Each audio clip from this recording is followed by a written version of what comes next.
Welcome to moistcritikal's compilation to fall asleep to relax. Time to let your brain clock out and your body settle in for serious snoozing. Grab your premium slumber gear and prepare for a lady tier drowsiness. If this helps you drift off to dreamland, drop a like, subscribe, and comment goodnight below. Sweet dreams, you beautiful sleepy souls. I am a hoarder, help. Let me just take a quick survey here. Hoarding's the right word for it. It's not filthy. This looks like sealed products. Mostly. So this is just a lot of clutter. Living room. Okay, this side's a lot worse. Okay, so Domino's pizza box. I think this is a massage chair flipped upside down. I don't know. Some weird fucking apparatus to sit in. This is a road worker's uniform. I don't know what that's there for. I guess they shook him down for his clothes to throw in the house for fun. A nuisance, but it's not, like, revolting. No one's gonna come in here and, like, puke. Like they would if they went to XQC's room or Jägermeister's or Asmund's. This is just one of those things where it's like, ugh, what a headache. Have you seen Hoarders, the TV show? Mm-hmm. A lot of it's from I like that answer. You can see, for what are these? Official trading cards, but why? Was it like an investment gone wrong? Pokemon cards are blowing up, so why not these? The streaming room's pretty clean. Oh, never mind, I didn't even see all this down here. Okay. So this is less hoarding. This is less like hoarding clutter and more human waste. So, a lot of food and drink shit. This is like a carton of milk. That's hype. E-fuel cans, to shoes, to plates, to U2s, and a dead Pepe the Frog. So his spot is pretty gross. There's just a lot of trash in here, Papa. Yes. We get these boxes, and then we just store shit in them. Why? Yep. Why would you do that, though? Yeah, I loved Olive Garden, so I'll get takeout and I'll keep the box. Just in case I ever need it. That's such a weird thought process. Like, it's nice to have boxes, I guess, but why tiny Hard Rock boxes? Just get yourself, like, an actual box. Wow. This is just Lego. So what the fuck? Alright, this closet's fucking awesome. Alright. It's not just Lego, by the way. You have Connects right here. So don't disrespect Connects. I used to love Connects. So, what? But why? He doesn't build them. He just collects the Lego boxes. I guess just for fun? Like, just to hoard all the Legos so kids can't have them? Just as a fuck you? I don't know why, Papa, do you shit a lot? This is your toilet. Look how many shit What the fuck is that? Why is there a fucking milkshake here as well? Then, moving further. Alright, so his dad is definitely the grosser one here. The man just piles up toilet paper rolls and a milkshake. You can't even use this sink. Alright, so this one's pretty gross. Alright, now we're getting somewhere. This is yucky. There's old blood all over it because I cut my finger. I think you can see one blood in here as well. Yeah, here on the wall you can see some of the blood. Didn't even bother to wipe it? Like once? Yeah, you see? It's blood. Fucking crime scene. Yeah, it's Oh my god. yeah. There. So this is where he opens all of the CSGO trading cards. Man just wakes up after a wet dream. He's like, fuck, let me see if I can pull a simple card. Spends 2 hours just throwing the wrappers off to the side. So this is like a Halloween department store. He's got a cool mask. Some suitcases. I don't even know what this is. Sealed board games? What is this? Settlers of Catan or something? What is this over here? Oh, you can't even see it. That's so much fucking milk. These are all milk, right? I can't read it. It's kind of blurry, but I'm pretty sure this is all fucking milk. Oh my god, that's so rancid. Oh my lord. At least, if there's any compliments I can pay to the other battle stations, at the very least, it was sodas. So those will like mold and shit and get gross, but the milk curdling and spoiling is so much fouler. Whoa. But yeah, his bones must be strong as fuck. There's no way the two of them do it themselves. They hire a professional or something. I just don't believe it. This is too much for just two men. We see some progress. I'm not sure if you look more like a German gimp or if you look like an executioner from the 1600s. We're still sorting the things half an hour later. It is going decently. I think Papa's gonna fall asleep soon. Papa, since I can't believe they're actually gonna try and and two-man this. You can have a beer. This is a fan. That's so video, admirable. we appreciate it. It is. Maybe we're gonna get rid of it, probably. But They're not even cleaning, they're just kind of playing. Yeah, They're you think just we hanging should out. keep it? No? Here's the progress so far. After 3... What fucking progress? All they've done is move a couple of boxes and play with the fucking latex suit and giraffe costume. There is no progress here. And then they kicked back for a brewski. But I respect it. I like that. I like that grind. He's a little sick now because apparently he is allergic to dust. I got pink eyes from all your shit. Yes. So It actually does look like he has pink eye. He probably doesn't, but for some reason, to me, it does look like he's got it. It's probably from putting on all the shit, and he ate like a 15-year-old expired gummy out of nowhere. He's such a good sport. Bro, I would absolutely not help. finally we have a use for my hoard trash. Life hack 101. Again, like, it's just... Maybe it's just me, but it doesn't seem like they've made progress. All they've done is they moved the trash a little further inland. Like, they're parting the sea like Moses here. They're not actually moving anything and getting anything out. Besides that box that his dad painstakingly dragged to the garage. They're just, like, relocating the trash to other parts of the apartment. Why is he making his dad do this one? This is unholy. But I do respect he's got some Yu-Gi-Oh! Booster tins here. So he's got like this wild mosh podge of cards from CSGO trading cards to Yu-Gi-Oh! To Pokemon all over the place. But luckily this isn't like the actual hazardous biological waste from the other side of his room. A gaming room. Is he doing like whippets or something when he's streaming? Why is there just like aerosol cans here? Or maybe it's not aerosol and it's just blurry and I can't tell. A lot of milk, Papa. Yeah, here it is. So much milk. Look how deep my foot goes. It expired Oh, the God. 25th of May. So I want you to open this one and have a smell. Don't. You're better than this, Pop Anomaly. Oh, God.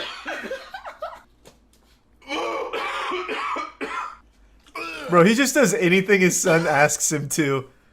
Can you rub this spoiled milk in your eyes, Papa? It'll be great content. Oh, yes, it will, of course. It's a fermented one. This one is from May.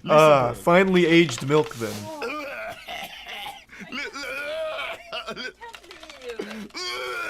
Just thinking about it makes me almost fucking puke. Open it. Look what's inside. Don't. Why would you do that? 4, 5. You Number know what's 6, inside. number It's 7. spoiled milk. We found these are small ones. So There's not gonna be like some kind of mystery surprise inside of the 15-year-old milk. Like, oh god, I wonder what treasure fucking leprechaun left in here, like the pot of gold. There's gonna be something good in here. This is such a wild station. This one's pretty bad. It started off as just normal hoarding clutter and quickly devolved. why is it so black? Wait, get your flashlight.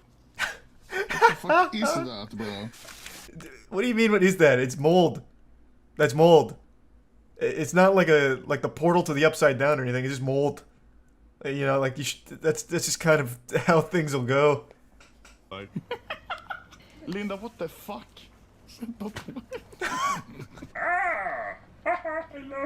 So many goodies. It's like a flea market. Jesus Christ. How much fucking costuming shit does he have here? Do you play hockey?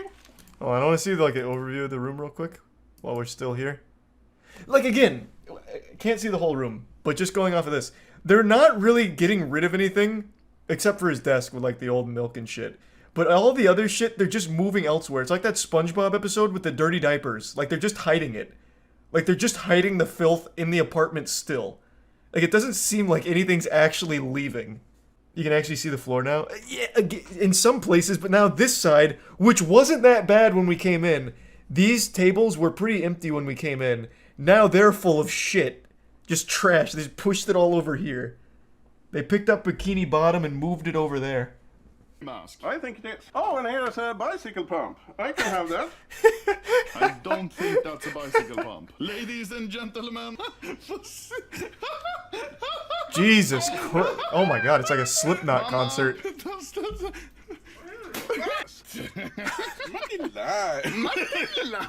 Alright, that shirt is hype. They cannot get rid of that shirt. That shirt is fucking hype. Surfing on the internet. Right at your fingertips. That's iconic. That is fire. I give you that one. That's why I'm throwing it away. Oh, that's fucked up. Now, Don't even joke about today that. It's like 2 days. You can see Papa's eye is looking a little Thanks for weird. 5 gift Now, subs, apparently Evil. we Thank you, just man. found out that Papa is apparently allergic to dust. You can look into your eye. Wait, look. What do you mean we just found out? We have known he's been allergic for dust for the last 2 days that he has been in the trenches cleaning this bitch. This is not new information. He said it on day 1. We knew this. This was information that was readily available off rip for us. Up. Open your eye. Oh my god. Holy I don't know what shit. happened. Maybe Papa very dust allergic or something, or someone in the fan mail actually sent anthrax. Yeah. And we are going to go to the hospital now. You know what? I think chat's right. I think what happened here is after putting on the fucking latex BDSM kit for the 12th time, maybe some of the old goo and gunk that was left in there has penetrated his eyes and fucked him up. Like, that wasn't cleaned beforehand. And this man went in there like 8 times into those things. He was trying on every mask and hat like he was in like a Dillard's. And we are going to make the final touches to the... What do you mean?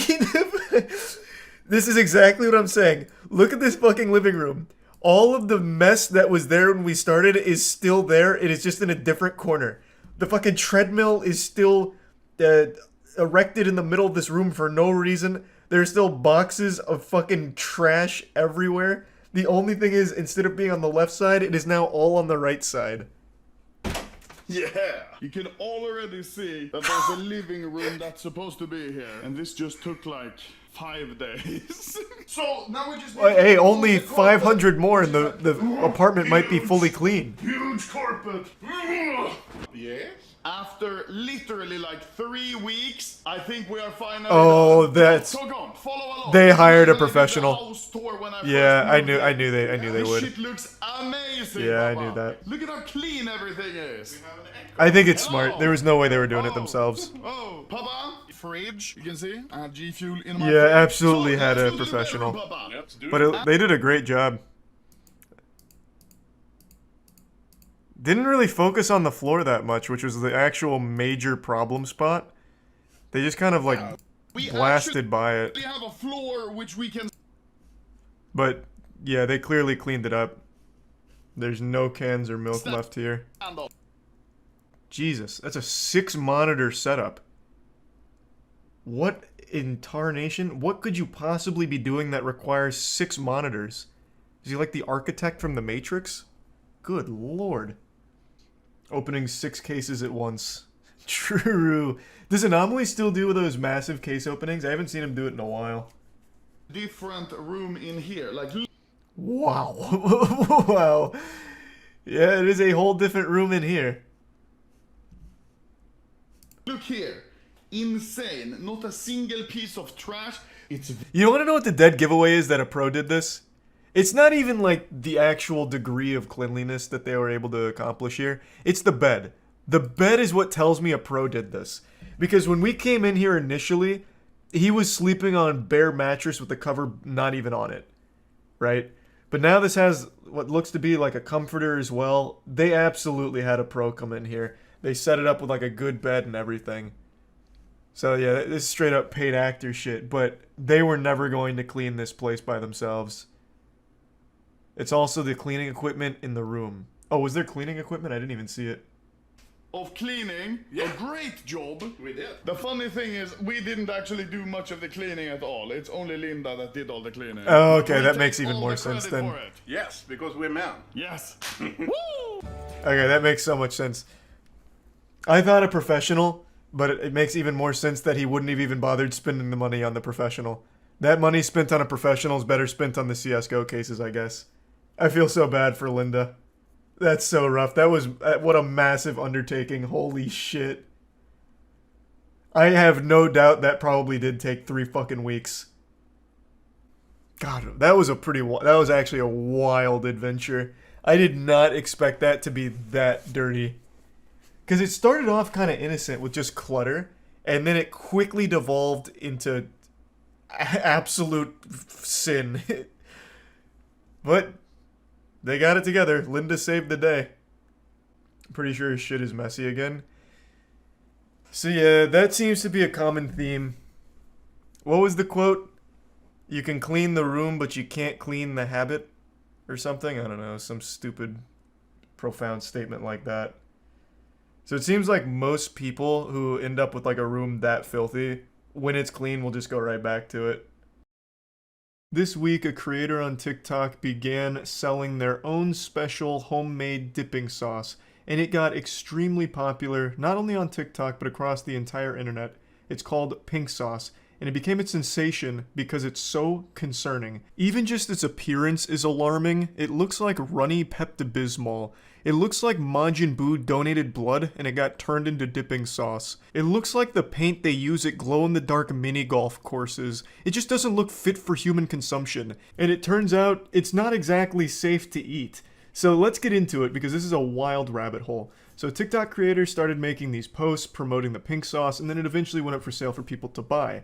And right away people noticed something was really peculiar with the bottle because it said there were 444 servings per bottle, which is obviously wrong, unless of course it's just the smallest serving sizes of all time. Like 1 tiddlywink of sauce is all you're supposed to consume before you like actually die from it, like cyanide. And not only is like some of this shit on there mislabeled, but some of the ingredients are misspelled. But the thing that really stood out to me is one of the ingredients in the sauce is milk.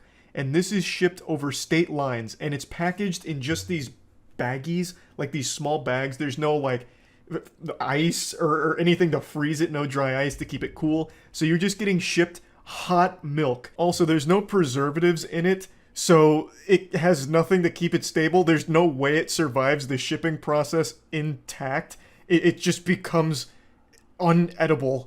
There's no shelf life here.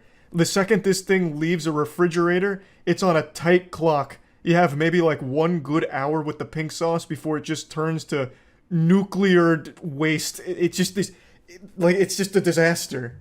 So no doubt by the time you receive your pink sauce, the milk is already spoiled. So you're basically just buying poison. Like fundamentally, this is the Tide Pod challenge all over again, but in a bottle. By the time it reaches you, you've just got yourself like a goddamn container of rat poison. You may as well just go down to your local Walmart and just get a can of Raid Wasp Killer and start chugging that, or dipping your chicken in that. You'd get the same flavor out of it. Need to talk about pink sauce and why a lot of people are concerned for the people that have bought this sauce from the lady that makes it on TikTok, because the hue of the sauce keeps changing. Every photo, every video, the sauce color looks different, and also she doesn't describe what it actually tastes like. I don't know if it is to promote it, get people to buy it just to see what it tastes like, but she will not describe the taste. She says it's because she cannot describe the taste. I've been hearing it kind of tastes like ranch, not exactly ranch, but basically ranch. I think it's important to note that the pink sauce that they're eating in the TikToks is probably safe. Like that was probably refrigerated and kept at the proper temperature so that way it didn't just turn into a bottle of rancid sludge. But the pink sauce people are receiving are the bottles that were just shipped through the mail in the hottest summer on record.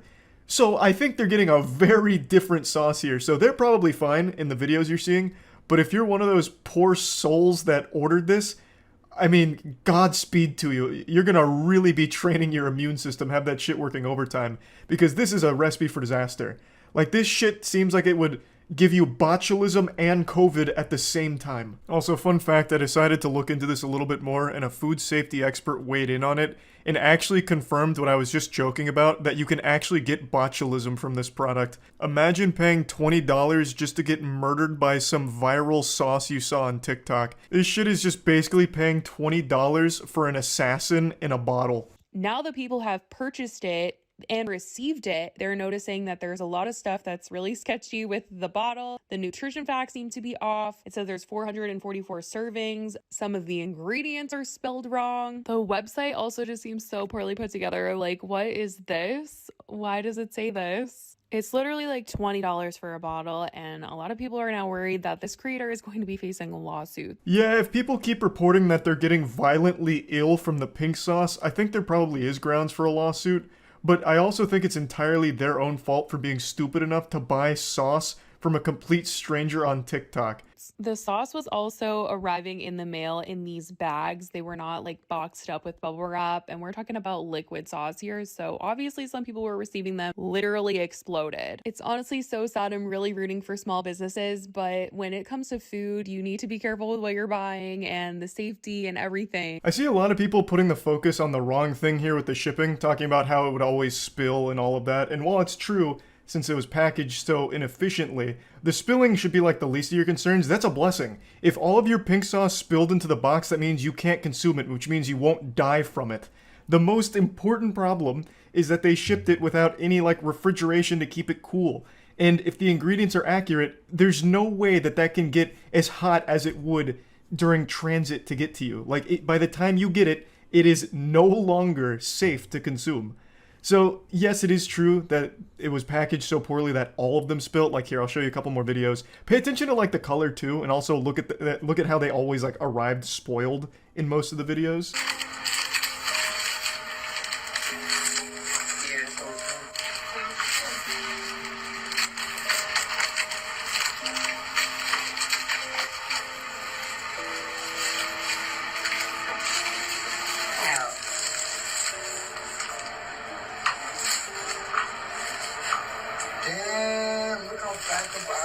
That's crazy. I can't even respond to that. I'm just gonna let that one fly right on over. I'm gonna let that one fly. Didn't even, like, actually arrive pink. Just ooze. Just revolting slime. Now, the creator of it did respond and posted a video about it, but it's not exactly a good response, and she just chalks a lot of it up to being a small business and new to it. But when you're selling a product like this, you're literally being entrusted with people's lives. You know, like, they're trusting you not to give them foodborne illness, salmonella, botulism, you know, all of that. So it's kind of hard to just be like, oh, it's just a small business, they're learning. So what if a few people have to die for them to get the pink sauce right? You know, it's not exactly, like, super excusable if you ask me. Time to acknowledge the elephant in the room. So I want to start off by saying, number one, my apologies. I'm only human. I'm not perfect. The grams got mixed up with the serving size. There's 444 grams of pink sauce inside of each container. So she starts by addressing the 444 servings thing, saying it was just an honest mistake where grams got mixed up with the serving sizes and that it was being fixed, so all the labels going forward would have the proper serving size. This is a small business, y'all. We are working to try to get the price mark down on the pink sauce. I want to also say I appreciate y'all for supporting me, for spending $20. She also mentions they're going to work on getting the price down, but again, I don't think there's any price you could pay me to even take a single lick of a spoon that was even anywhere near a pink sauce bottle. This is just an absolutely horrible, horrible venture, and I don't know how people actually bought it. But anyway, let's see how she addresses, like, the actual safety concerns of consuming it. Yes, we are following FDA standard.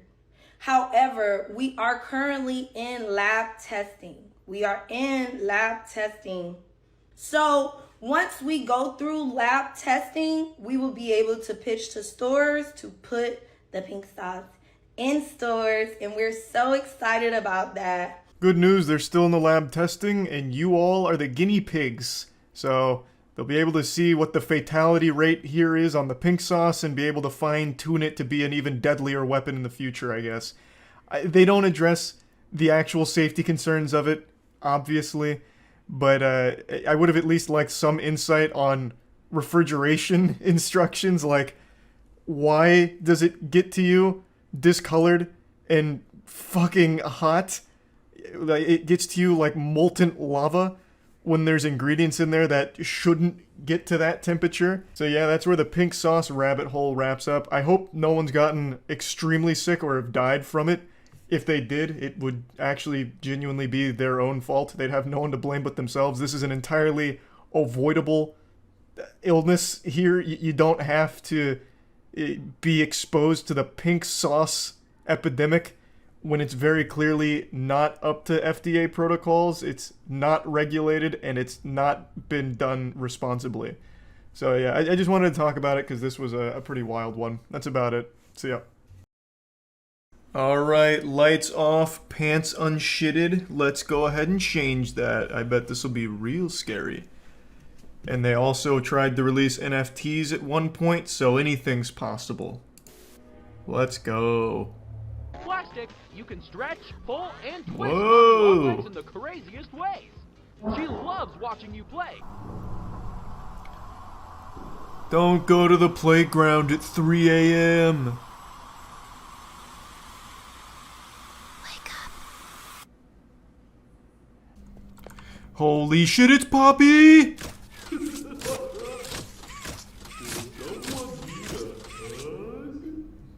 Oh, this isn't Poppy? Wait, who's this? What's this guy's name? It's not like Freddy Fazbear or anything. Who is this? It's Huggy Wuggy. Oh my fucking god, Jesus Christ. Okay.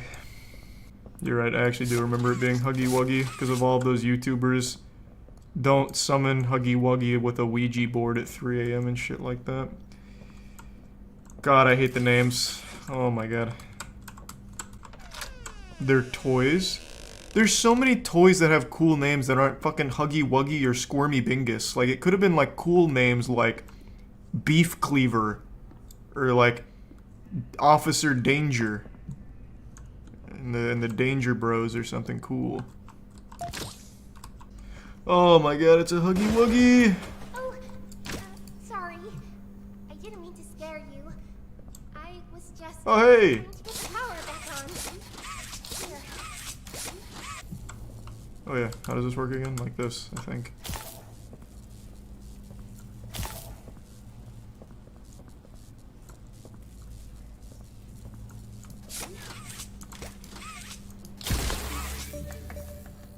I'm a genius.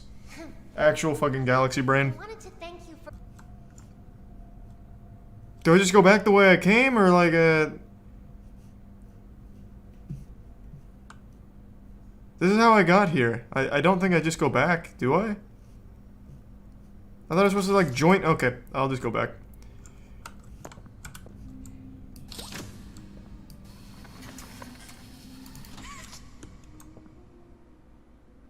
Alright, perfect. Got that big Geronimo action. Listen, I'm going to need you to trust me. Use a pet. Oh, I wasn't. Oh, fuck. I wasn't looking. Can you do it again? I missed the jump scare. Oh, man. Oh, jeez. What in tarnation? Golly. Alright. It's just these two, right?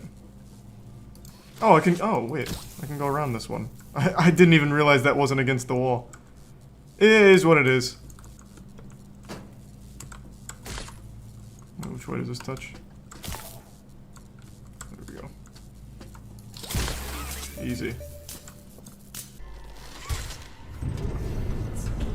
So, Holy shit.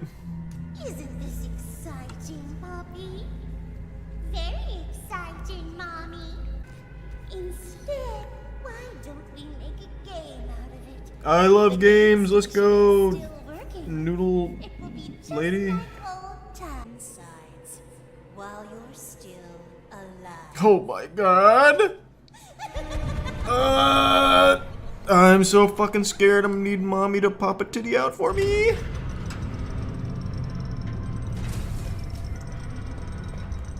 Where's Huggy Wuggy? Oh man, that guy loves it.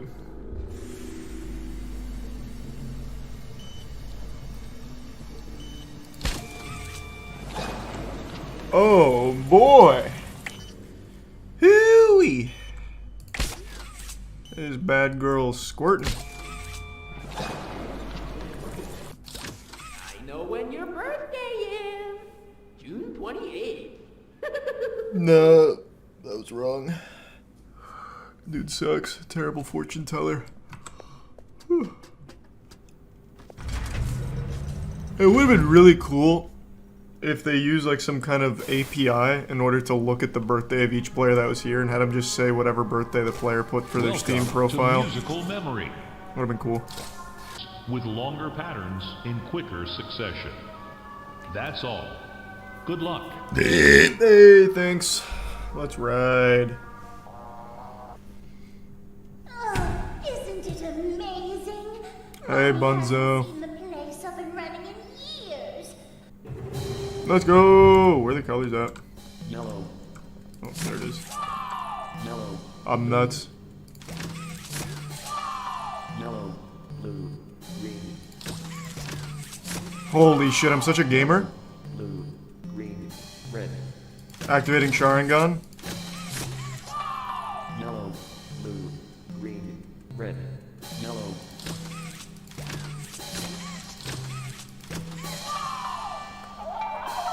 Whee! Round 2. Orange, white, violet, green, yellow, orange.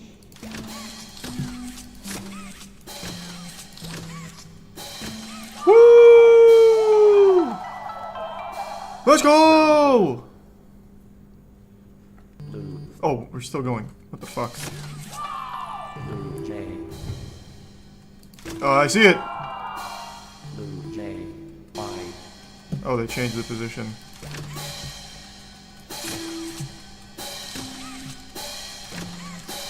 Whoa. Wait, what was it? Blue? Oh, pie. Oh, I blew it. Oh my god, Bunzo got me. Y. Yeah, really slam on it. Round 5. Turquoise, West Massacre, Mandel, Ravenous, Turquoise, Y, Mandel, Smile, Face, Red, J, Red, White, J, Snow, White, Mark, Snow, White, Blue, Green. I beat it! That's like a little rage quit button. I flipped the table. It broke. That's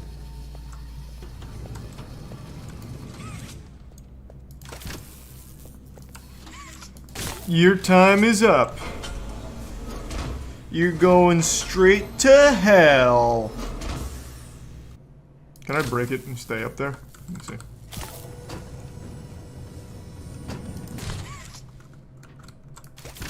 Yep.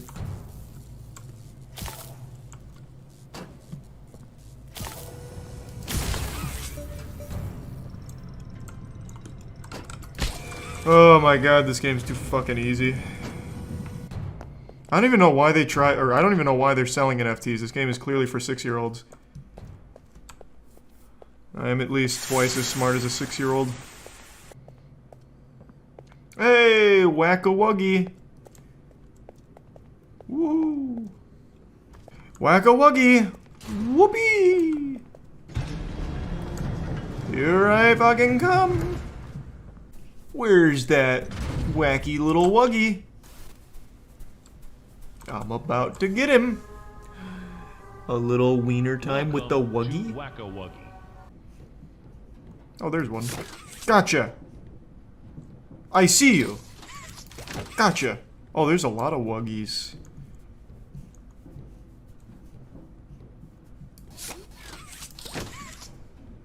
Man, I'm popping off right now. That's a 3-kill streak. UAV inbound. Oh my god. It's like I'm playing Kovacs Aim Lab right now. I'm just flicking on him. It's so easy.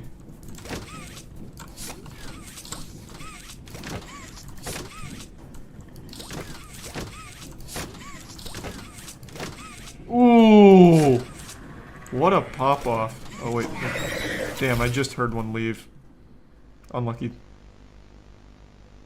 Tunnel vision too hard. Really hope we don't have to start over from the start.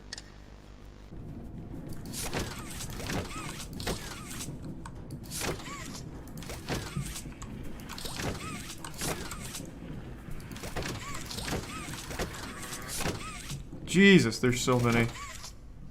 Thank God. Hey, we did it. Hey, that's what I said. Hooray!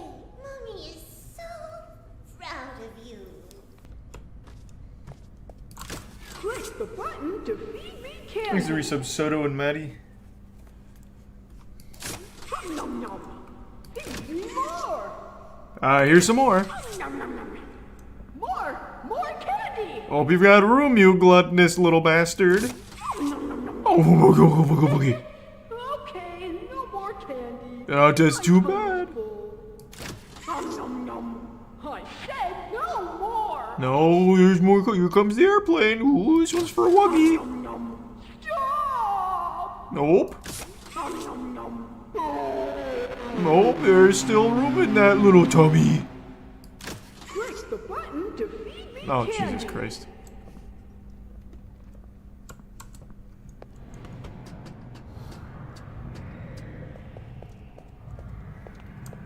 I thought there's gonna be like a secret jump scare. I expected too much.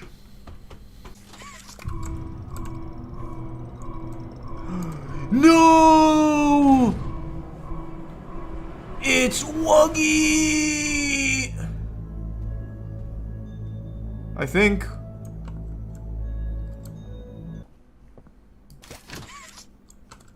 Okay.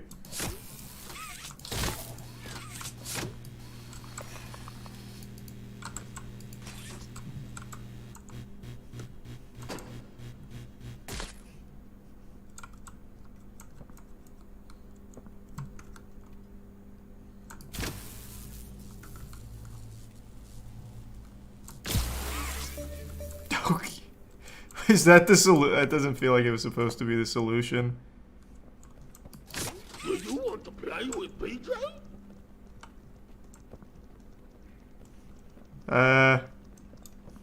I guess solve. Mr. Miller or Bug? I'm crawling on all 400. Okay. Well, I'm a fucking genius. I solved that, no problem.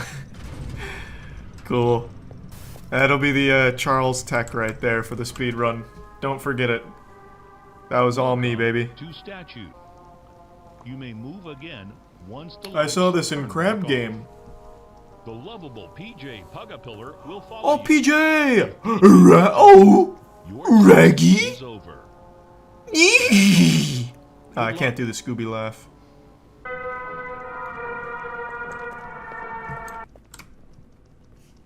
Oh my god, PJ's coming!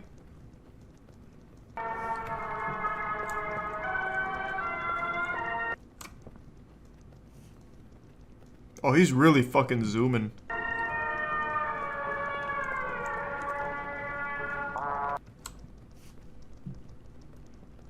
Why is he so fast?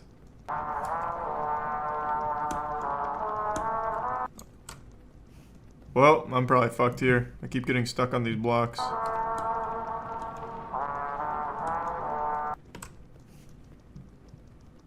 Never mind, he's confused himself.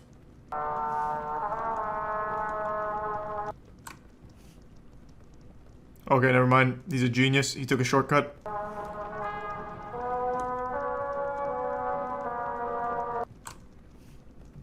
Holy Lord. He's got the high ground.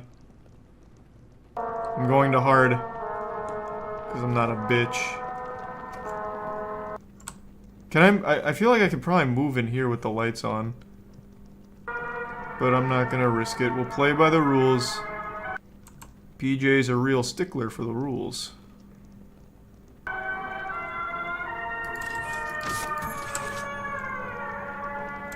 This was the wrong way. Thanks, we should perch. Okay, PJ's here. But he's just as confused as I am.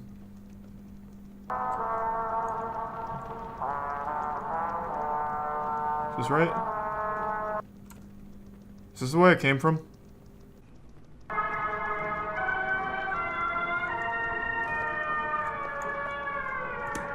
Okay, I'm stuck. Really thought I could jump over that.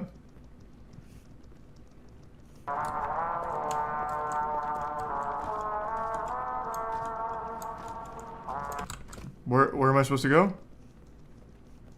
PJ, help me out. I'm a little confused. Oh my god, it's over there. Let's just wait. I can actually almost reach. Okay, see if I can take a good path. Damn, I thought I could maybe take a path around him. Unlucky.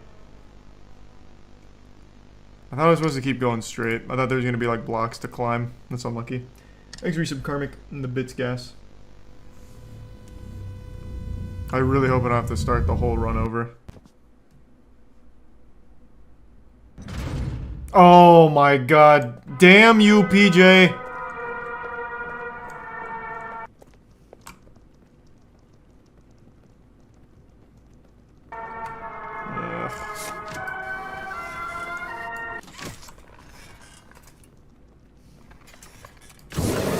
Okay. I was wondering if that counted as movement. Clearly it does. Well, what if I break the sound barrier? There's no way PJ can catch me.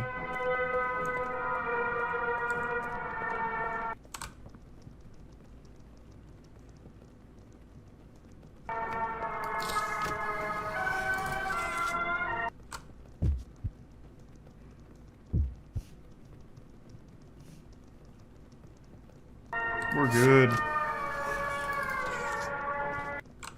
What a speed run! PJ's gonna report me for cheating.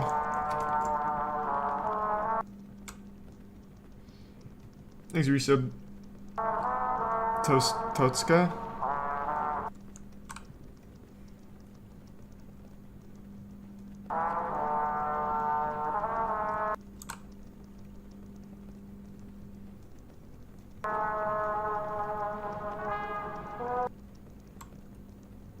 There's no way he caught up to me.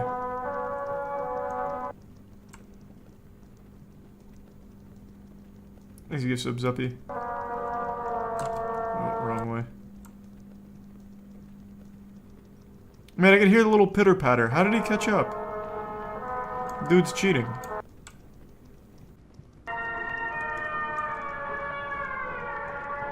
Another speedrun strat. I'll just go off to the side. I'm too smart for this game.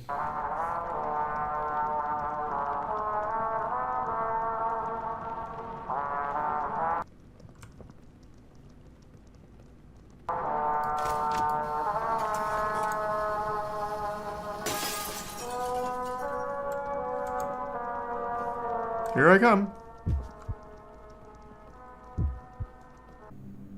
Oh, whoops, wrong one. Whoa!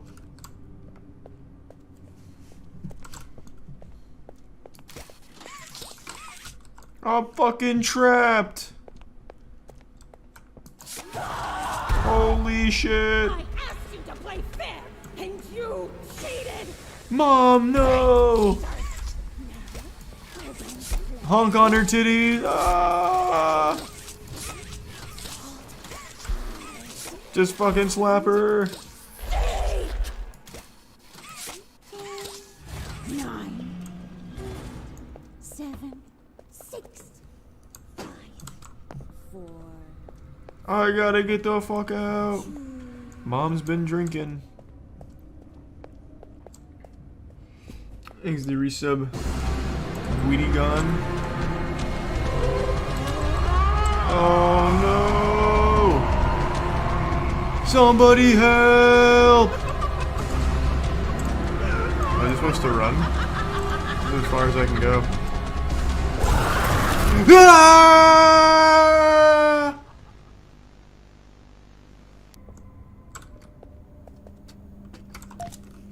Let's go!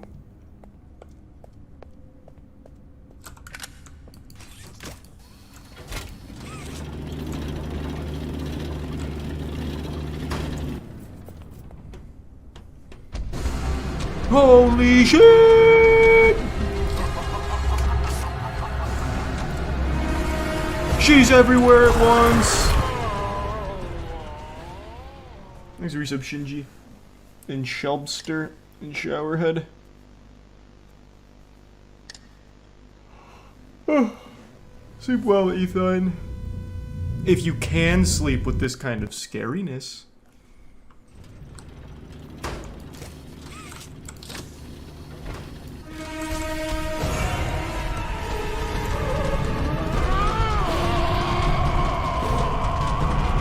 Oh, there's webs there now.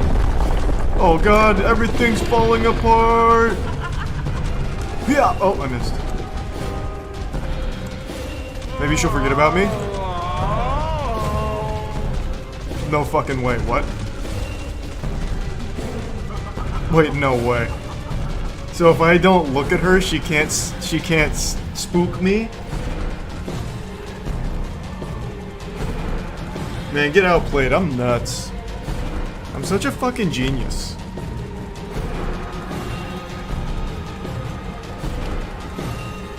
I wonder if I can move around like this.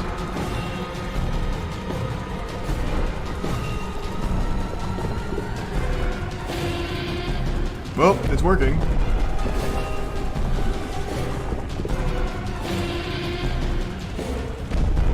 It's gonna be hard to navigate. Ah, fuck it.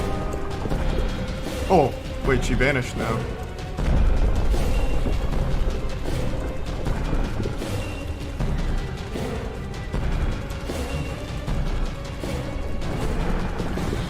Run!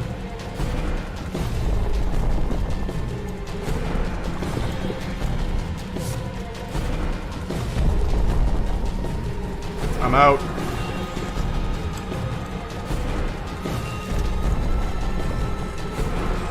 God, son of a bitch. The swinging makes me so sad.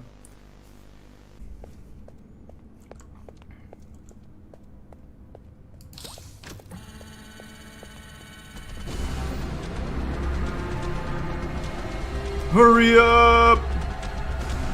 She's gonna eat my ass! Yeah! No! Oh. How did that even happen? Oh my god. Oh, here, I'll help.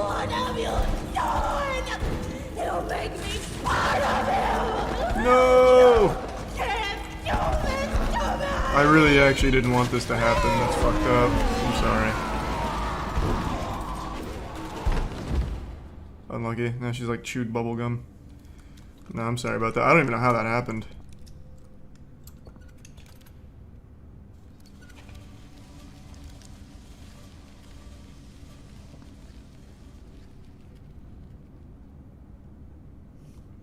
Alright, well, I'm going home. That's enough fun for me. A beautiful birthday party spent here at the Poppy Emporium. Huggy Wuggy and the boys were so cool. Things right. Terrible things have happened.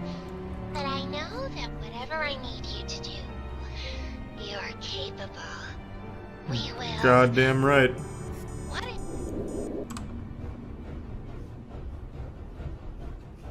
Right. Poppy! Oh my god, there's a jump scare on its way. Holy shit. Oh my god! It could happen at any moment.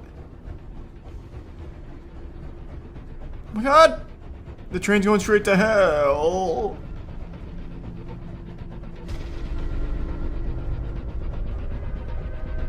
Oh my lord. Pull the emergency brake!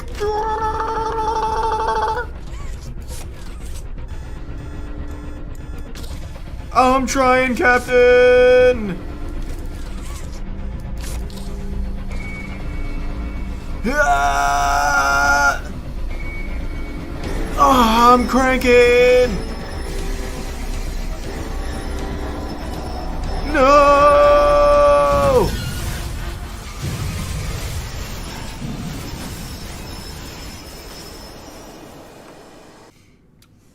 Man, this facility is huge.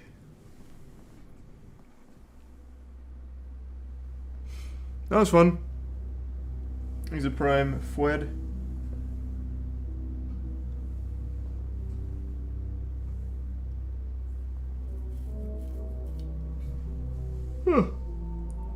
That was a lot better than part 1. New update added smart posters with either pre-made art or your own custom images you can load yourself. There's also new paint that can allow you to fast travel to 12 different locations. I don't know how that works. What do you mean new paint? In the back alley by the skate park, there's a guy only at night that sells the paint for 500 a can. Alright, let me go take a peek. Here, watch these for me, Jerry. Alright, let's get that paint. Let's start huffing the sacred fumes. Where's that paint at? Alright, so I clearly can't buy paint. Alright. I can buy paint from this guy. Alright. So gray, teal, and that's fine. I really only need 2, 1 for each side. You can also buy weed fields. Yeah, I found that over here. I stumbled upon, like, the sacred treasure. You have to buy more grit. Okay. If I drink it right now, nothing's gonna happen because I haven't painted one of the benches. So I'm going to need an extra paint can for this then. I see. One more level till I can get that rookie set up, which is gonna be huge for me. Alright. Let's... Where's my bong? Oh my god, did I sell it? Holy shit, what a miscalculation, I sold it. Alright, backup strat. Maybe I just get fucked up off the blunts.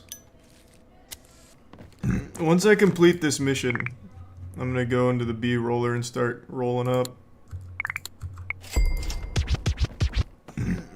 So all I need to do is add the joints and the weed, and it'll auto-roll it for me, and then I can package it myself, right? I'm gonna need a lot of packaging kits too, fuck. This is just gonna be an expensive operation. Let's just get 100. Oh, fuck. Oh, I should have upcharged that a bit. He just made a $336 purchase. That's the highest one yet. By far. Damn, the guy's a high roller. Who was that? I don't recognize him. Is he new to town? That's Lawrence. God damn, Lawrence. Well, Misty's gonna have a hard time following that up. Lawrence had NFT money. It's because he has 40% rep for you. I don't even recognize him. I don't know why I have such a good rep with this guy. There we go, finally. That took a long time, but we got there in the end. Okay, now I can stop raiding trash cans for a minute. Let's get the packaging table. Then we'll start selling the joint packs and then move on to blunts.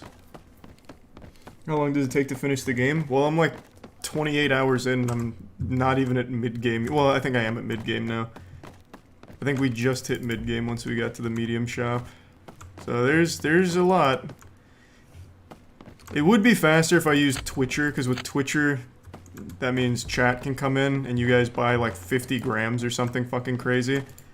So that's like the speedrun strat, but I'm doing it all natural here with my zombies, my fucking NPC brain dead customers. Man, Anita, if only I didn't put this one rogue point here into promotion. She would be like the perfect saleswoman. She kills it. I also need the new promo guy, so that way the promo guy can start like handing out shit to the tourists and increasing rep that way. Okay, switch it out for the bubblegum. Oh, it also rolls perfect joints. Like the quality is actually perfect. It's maxed quality. That's so convenient. Let's go! We are cruising! We can get that large rookie setup now. And the large painting, a neon floor sign, a new quality booster. Holy shit. It's a whole new ballgame. The large rookie setup is only $6 grand!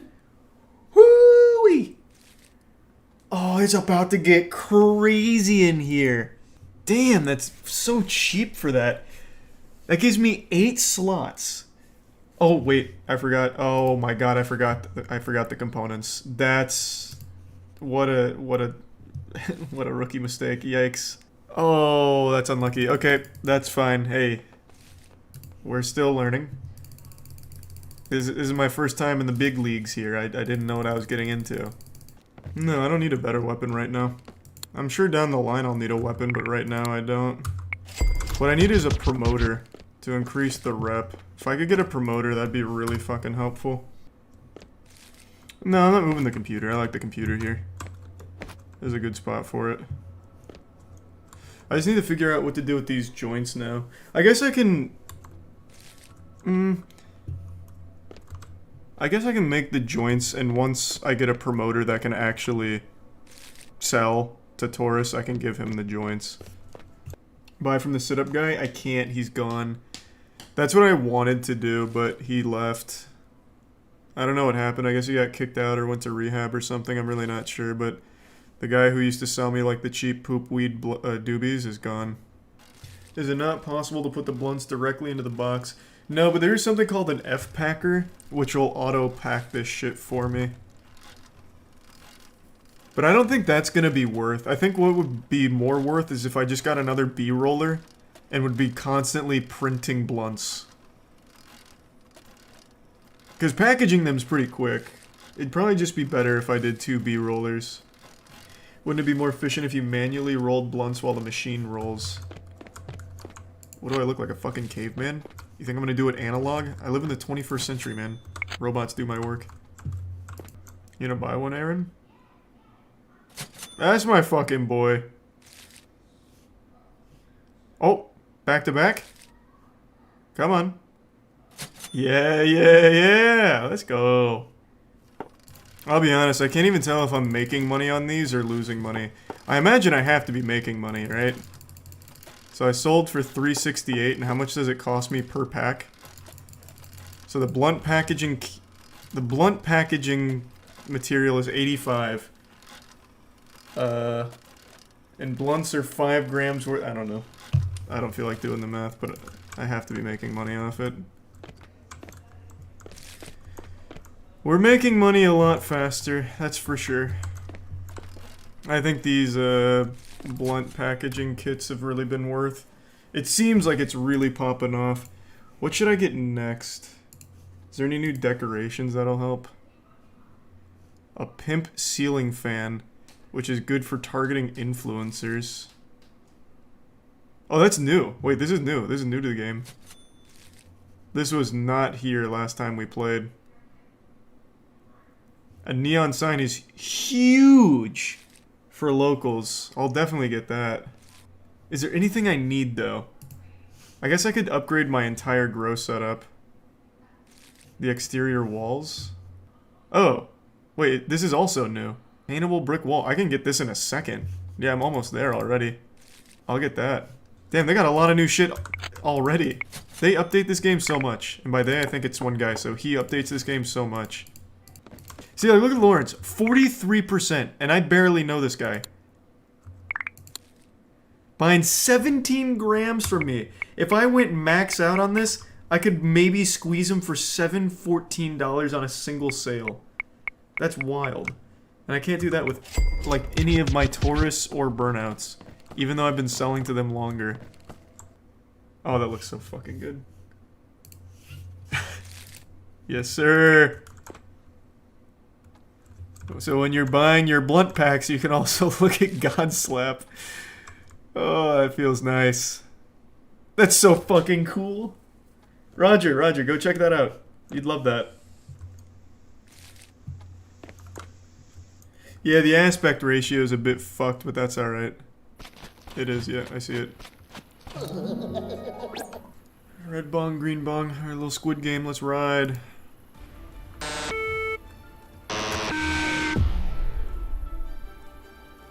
Okay. Damn. Oh my god, I thought that was me. I was holding hands with that guy.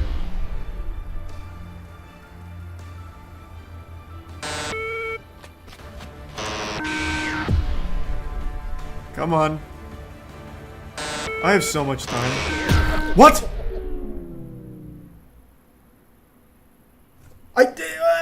What kind of dog shit is that? Huh? Oh my god. Okay, we must be out. Let me off, let me off. Get off. God damn you, Jerry. You were right.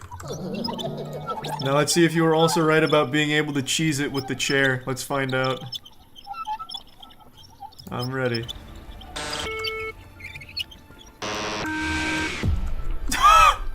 Speedrun record inbound!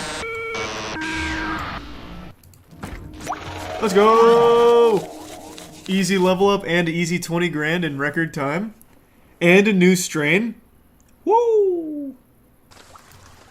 Sorry, Aaron. It's working!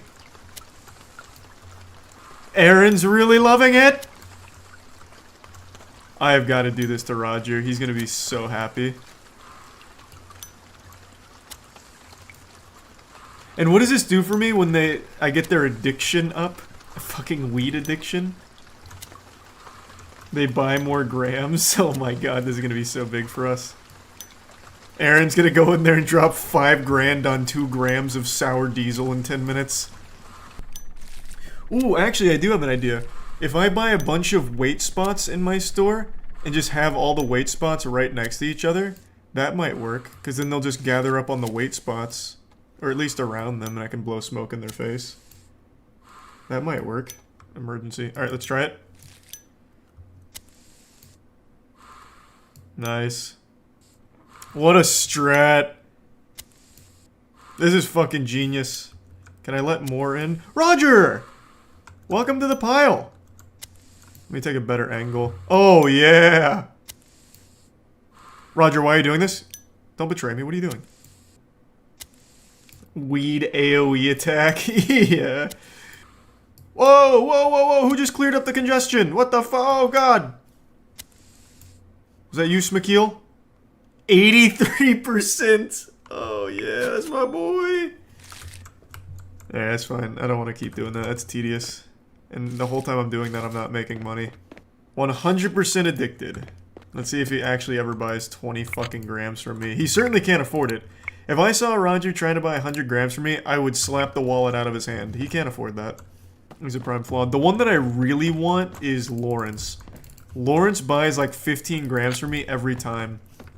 So if I can get Lawrence to go into the shop and trap him and blow smoke in his face for an hour, I'll be making thousands of dollars just from Lawrence. That guy's got like a trust fund or something that he's always spending. She's buying 19 grams! Imagine if I got that sale, 800. I'm not even gonna risk that. I need to keep her, like, super satisfied. Okay, now let's, you're gonna go to 100. This will just be good for customer morale, too, with her, like, big honkers. Alright. Is that 99 or 100? I wasn't counting. That's 100? Let's go! I'll see you in 5 seconds, Lawrence, once you forget where you are when you go outside. Alright, we're still looking good. We're almost there to the F-Packer. We are so fucking close. And then I'm gonna upgrade my grow operation, then I'm going to just focus entirely on filling my shit with merch. Just merch out the ass. 420 grams of super skunk? 500, what the fuck? There's no way I can fill those. I see why now you need to have, like, a large inventory for the deliveries. I didn't realize that. Okay.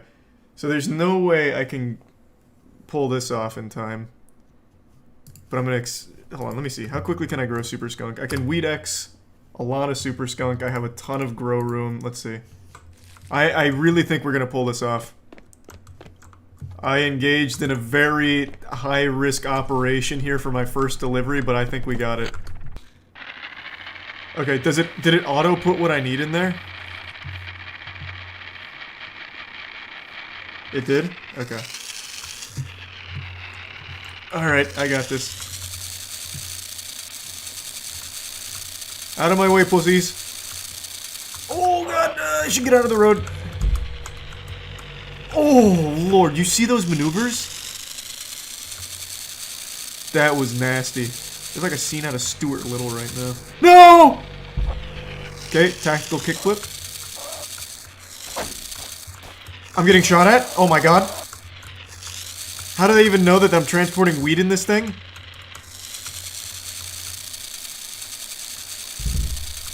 Do they just shoot at every kid's toy that comes through their territory? God, how big is this city? Oh fuck, oh fuck! No! That's so frustrating. I was right there. Maybe we roll. Maybe we roll it there. Come on, baby. Come on, baby. Come on. Do it for this great city. Come on, baby. Roll. That's the saddest fucking moment of the year. How do I get it? Okay, I have to go get it. Also, they don't know it's me. Oh my god, yeah they do. Holy shit. Now how do I deliver it? How do I... Oh my god. I can't finish the delivery on my own? Even though I ran all the way here, I can't deliver it? I think I'll be able to make it.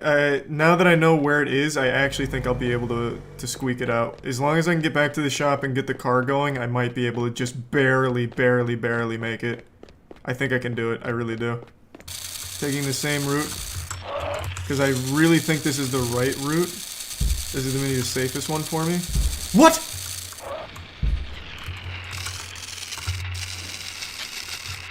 How?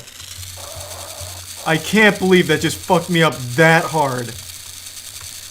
Man, every little piece of debris has collision down here. Out of my way, Trudy.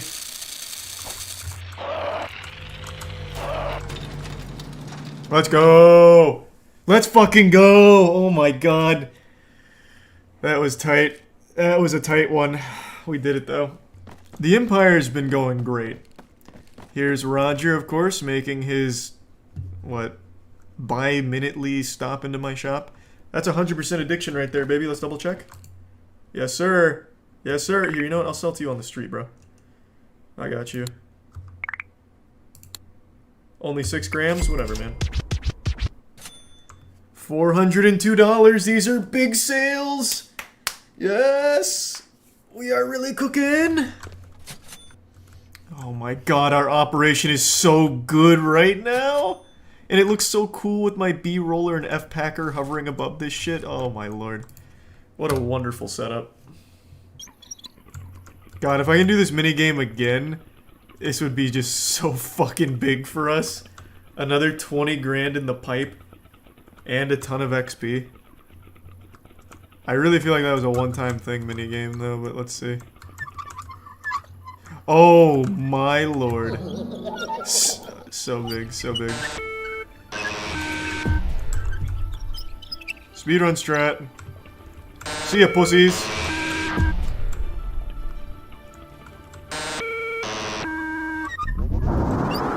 God, that's so busted. Let's go.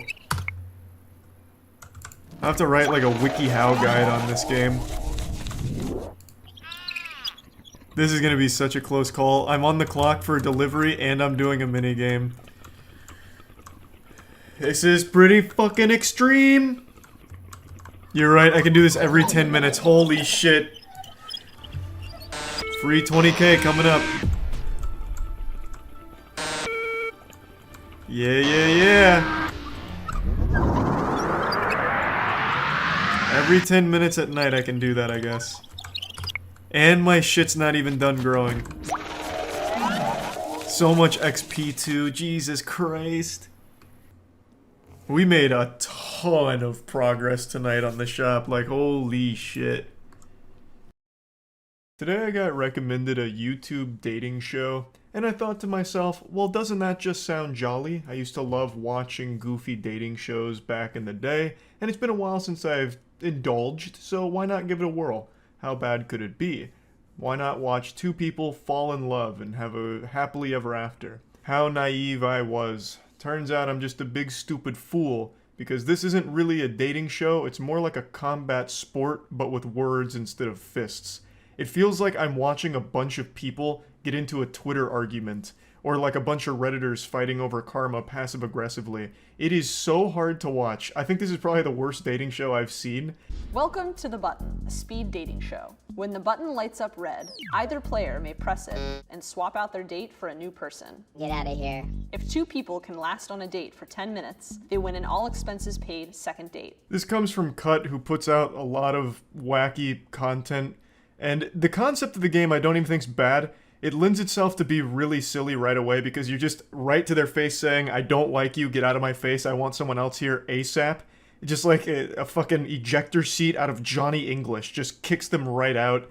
Like that's very silly, but it's also really uncomfortable in practice. And it also sucks that the button talks because the button is probably the most annoying character in the whole show. You two have similar vibes. Do we? What's this vibe that? Yeah, what's the similar vibe? Like aesthetic. Okay. Okay. Do you find each other attractive? Oh, you're waiting for me to go first. Damn it. Off to a fantastic start here. A date out of your worst nightmare. This is like the #1 fear for people that have never been on a date. This is how they think it's gonna go. And then it actually happened on camera here. Fucking terrifying. My heart broke for this guy immediately. Yeah, I don't really like guys with long hair. How dare you? Nicole, nice to meet you. Hi. Ryan was in the army. You're in the army? I was in the army, yeah, from 2012 to 2016. Oh, no worries. She's going for the any percent speedrun world record here. Don't exactly know what went wrong here. She just said she doesn't really like people from the army, saying that they're too masculine. Hi, I'm Nicole. Nicole Omari. Cool. So, what do you do for fun? What do I do for fun? Video games, mostly. Video games? Okay. What kind of video games? The big. So the last one I played. Got me. All right. Why did you reject him? Because there's more to life than video games. We're dealing with the final boss of standards here. What the fuck do you mean there's more to life than video games? This guy didn't come in here wearing like a Super Mario hat and also like assless chaps designed straight out of Xenoblade or anything. The guy just came in here, you asked what his hobbies were, and he said video games mostly. And then you asked him what game he plays, and right before he could even answer, you buzz him out. He didn't even get to finish his fucking sentence.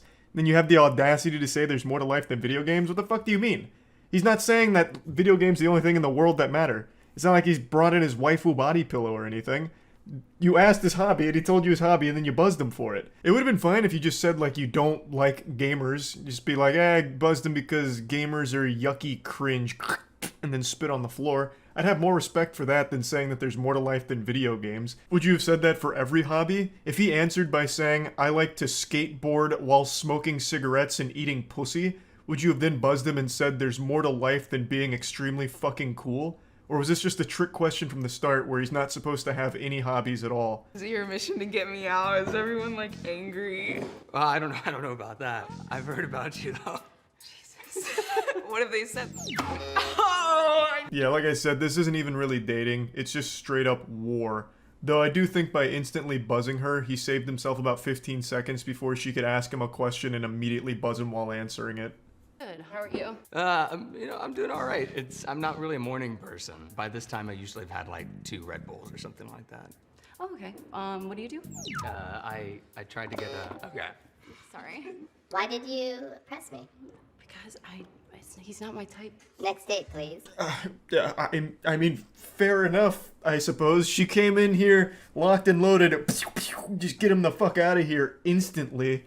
just slamming that red button down like she was about to launch a nuclear missile with it. I mean, I don't really get the point of this show at all because we haven't even come close to a single actual interaction between two people. It's just absolute pandemonium here. You'd get better results if you just threw soccer boppers on their hands and just let them duke it out. Just like actually throw some haymakers at each other in an interview. Like this is coming out here so raw and aggressively. Just sits down and instantly says he's not my type. Like what, alive? Like what do you mean? You didn't even get to know him. You could say you don't find him attractive, and that's fine, I suppose. But like at least ask a question. I don't even think she got his name or anything. Why even sign up to a dating show at that point? My name's Taylor.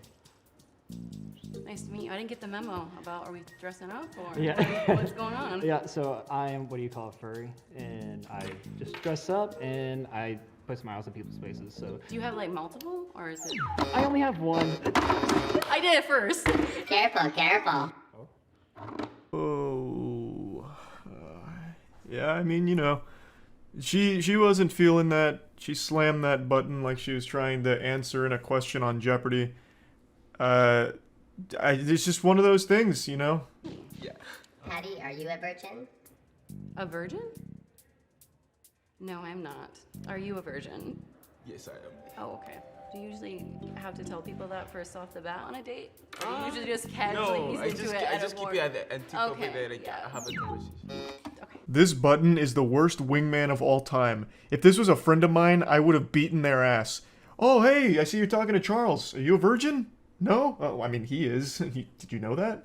Like, what the fuck? Luckily, the guy was able to press the button first because I think he knew instantly the second that question came up it was going to be a deal breaker, so he tried to get out ahead of it and hit the button and beat her to the finish there. So very smart play right there. The tactics out of this world. Excellent execution. So he lives to see another day and charges triumphantly into the next round. Hopefully the next athlete wasn't paying attention and didn't hear the last question. And hopefully the button doesn't fuck him in the face again. You know, bring up something even more not appropriate. Hey, did you know that this dude's dad is a cuck? Which led to a really weird family dynamic. I mean, ask him about his dad's cuckoldry. You know, just something off the wall. My day is kind. I'm scared, but I'm excited. Why are you scared? First time doing this. Can you tell me more about yourself? I'm a student. How old are you? I'm 23. Oh, okay. What's your dating age range? Above 25 and then stopping at like 36. It was a good run from our boy here, but unfortunately, he just wasn't tall enough to ride this ride here, I guess. He was just a little too young, I suppose. Do you like to dance? I like to dance. What about you? No, I just was having fun. I cannot dance at all. Bro, everybody can dance. No. Everybody. Prove it, Jordan. You gotta come.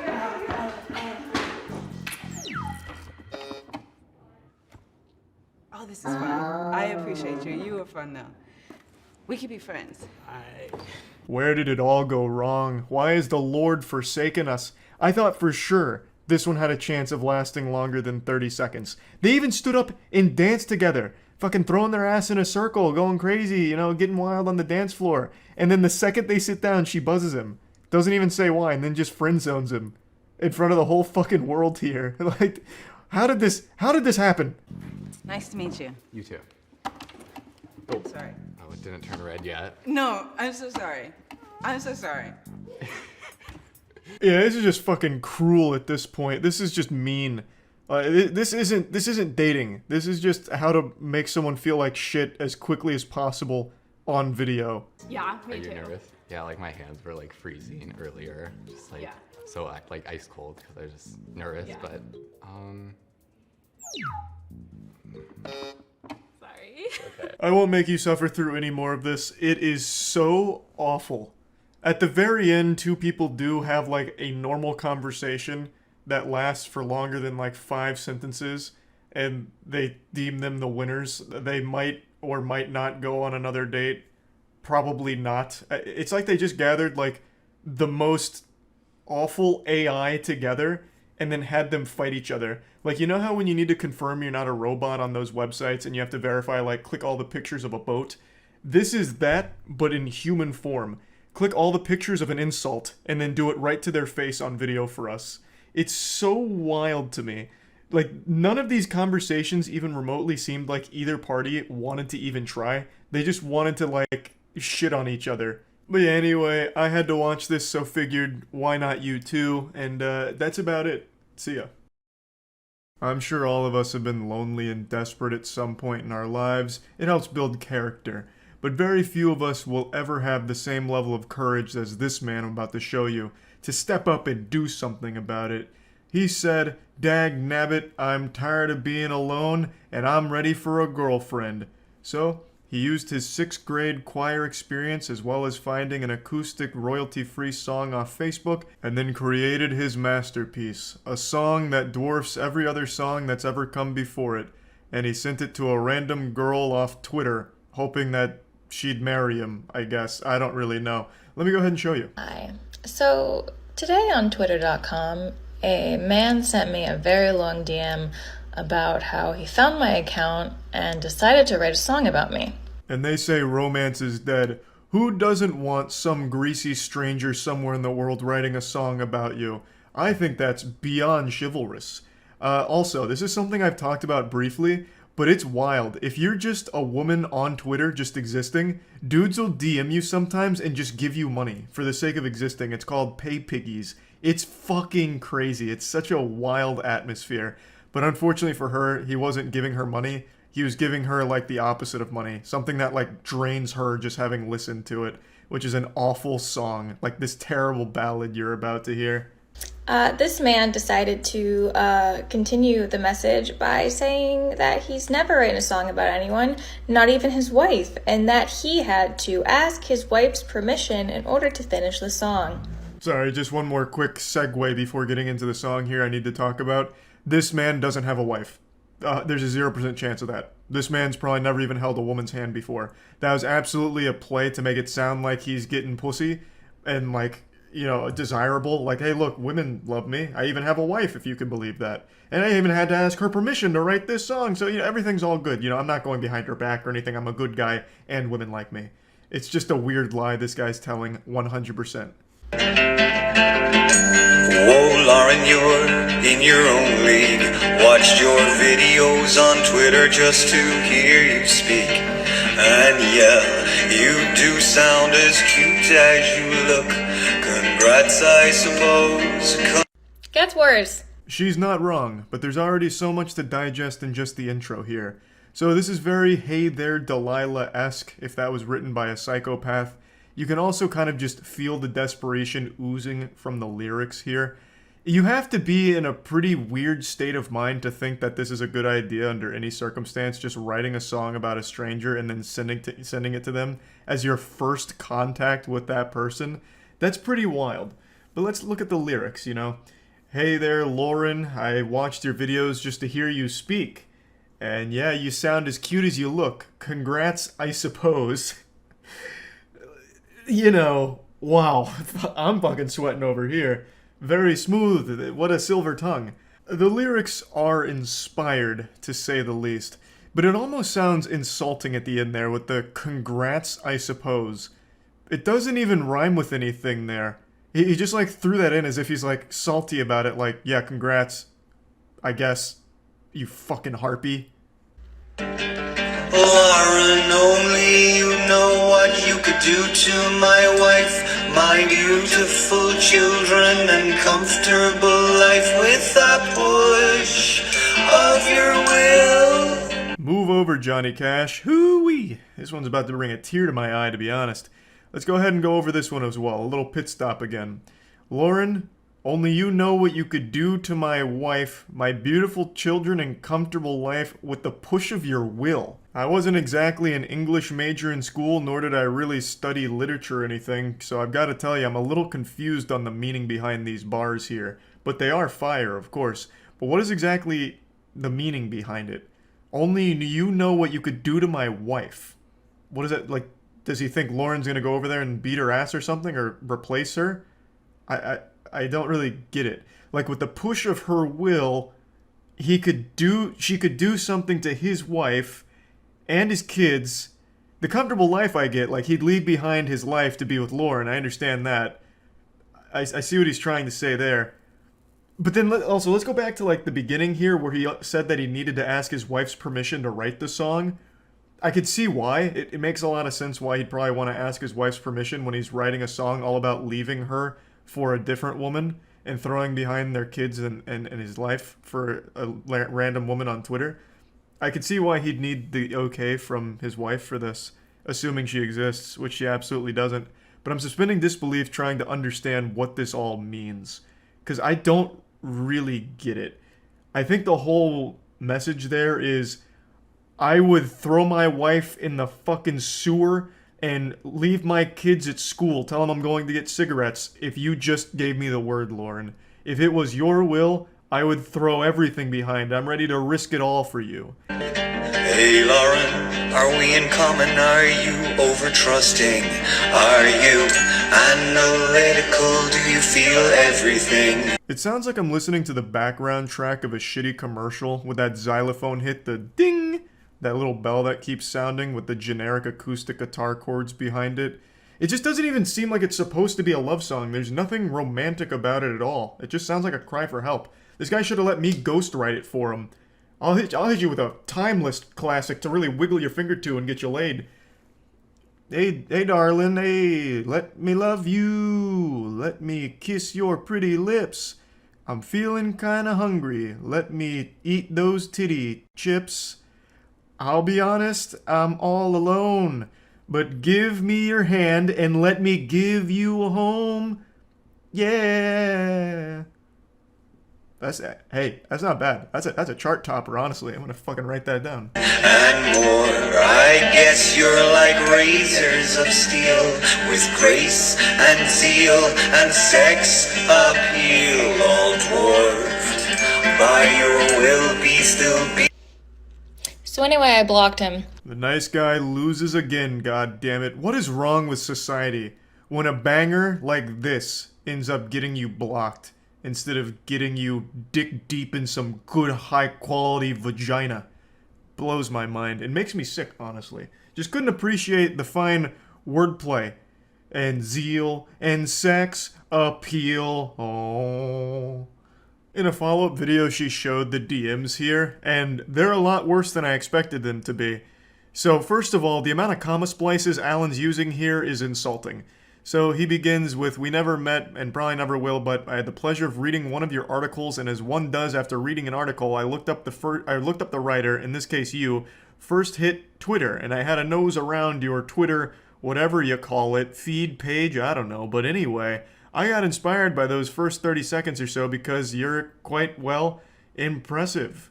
God, the way he writes, I can immediately picture exactly what Alan looks like. He wrote this while taking a sip of tea with his pinky out and caressing his soul patch. "So I wrote a song inspired by you, and I've recorded a demo to bring to the studio next week, and I thought it would be a nice thing to let you know. I've never had a song written about me, neither has my wife, or at least I don't think she has, but I imagine you get that all the time."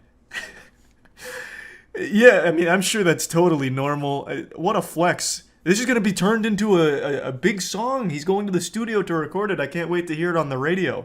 98.9 delivering the hits here with, "Hey there, Lauren, I'm outside your window."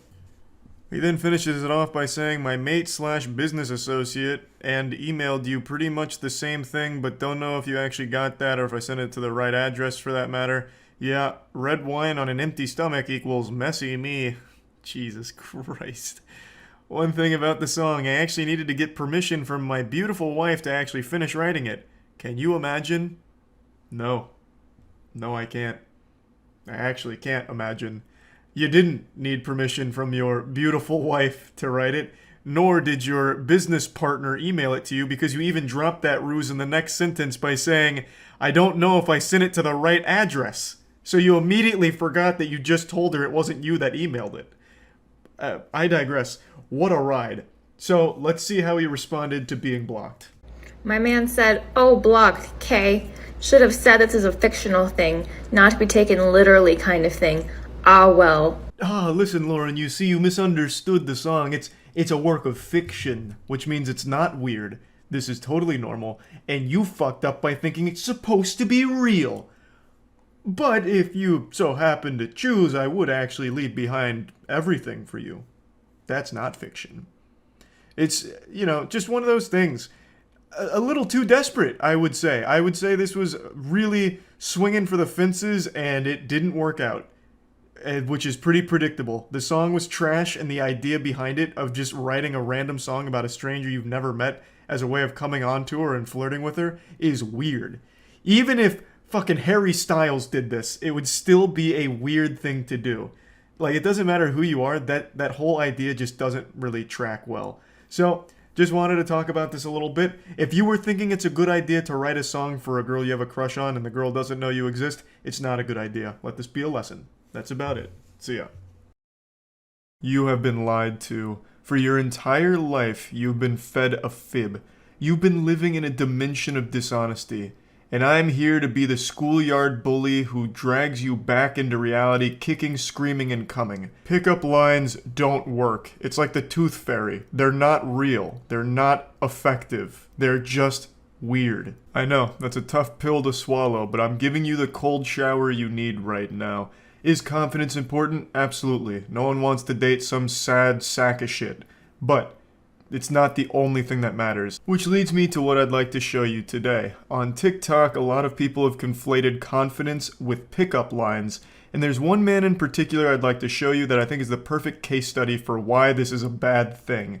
Pickup lines will never work for the majority of people in the world. Unless you are an actual chiseled Greek god, a pickup line is only going to serve to make you look creepy and dry up every vagina within a 5-mile radius. It's just a cringy, gross thing. Pickup lines only work in YouTube prank videos where it's all rehearsed and fake.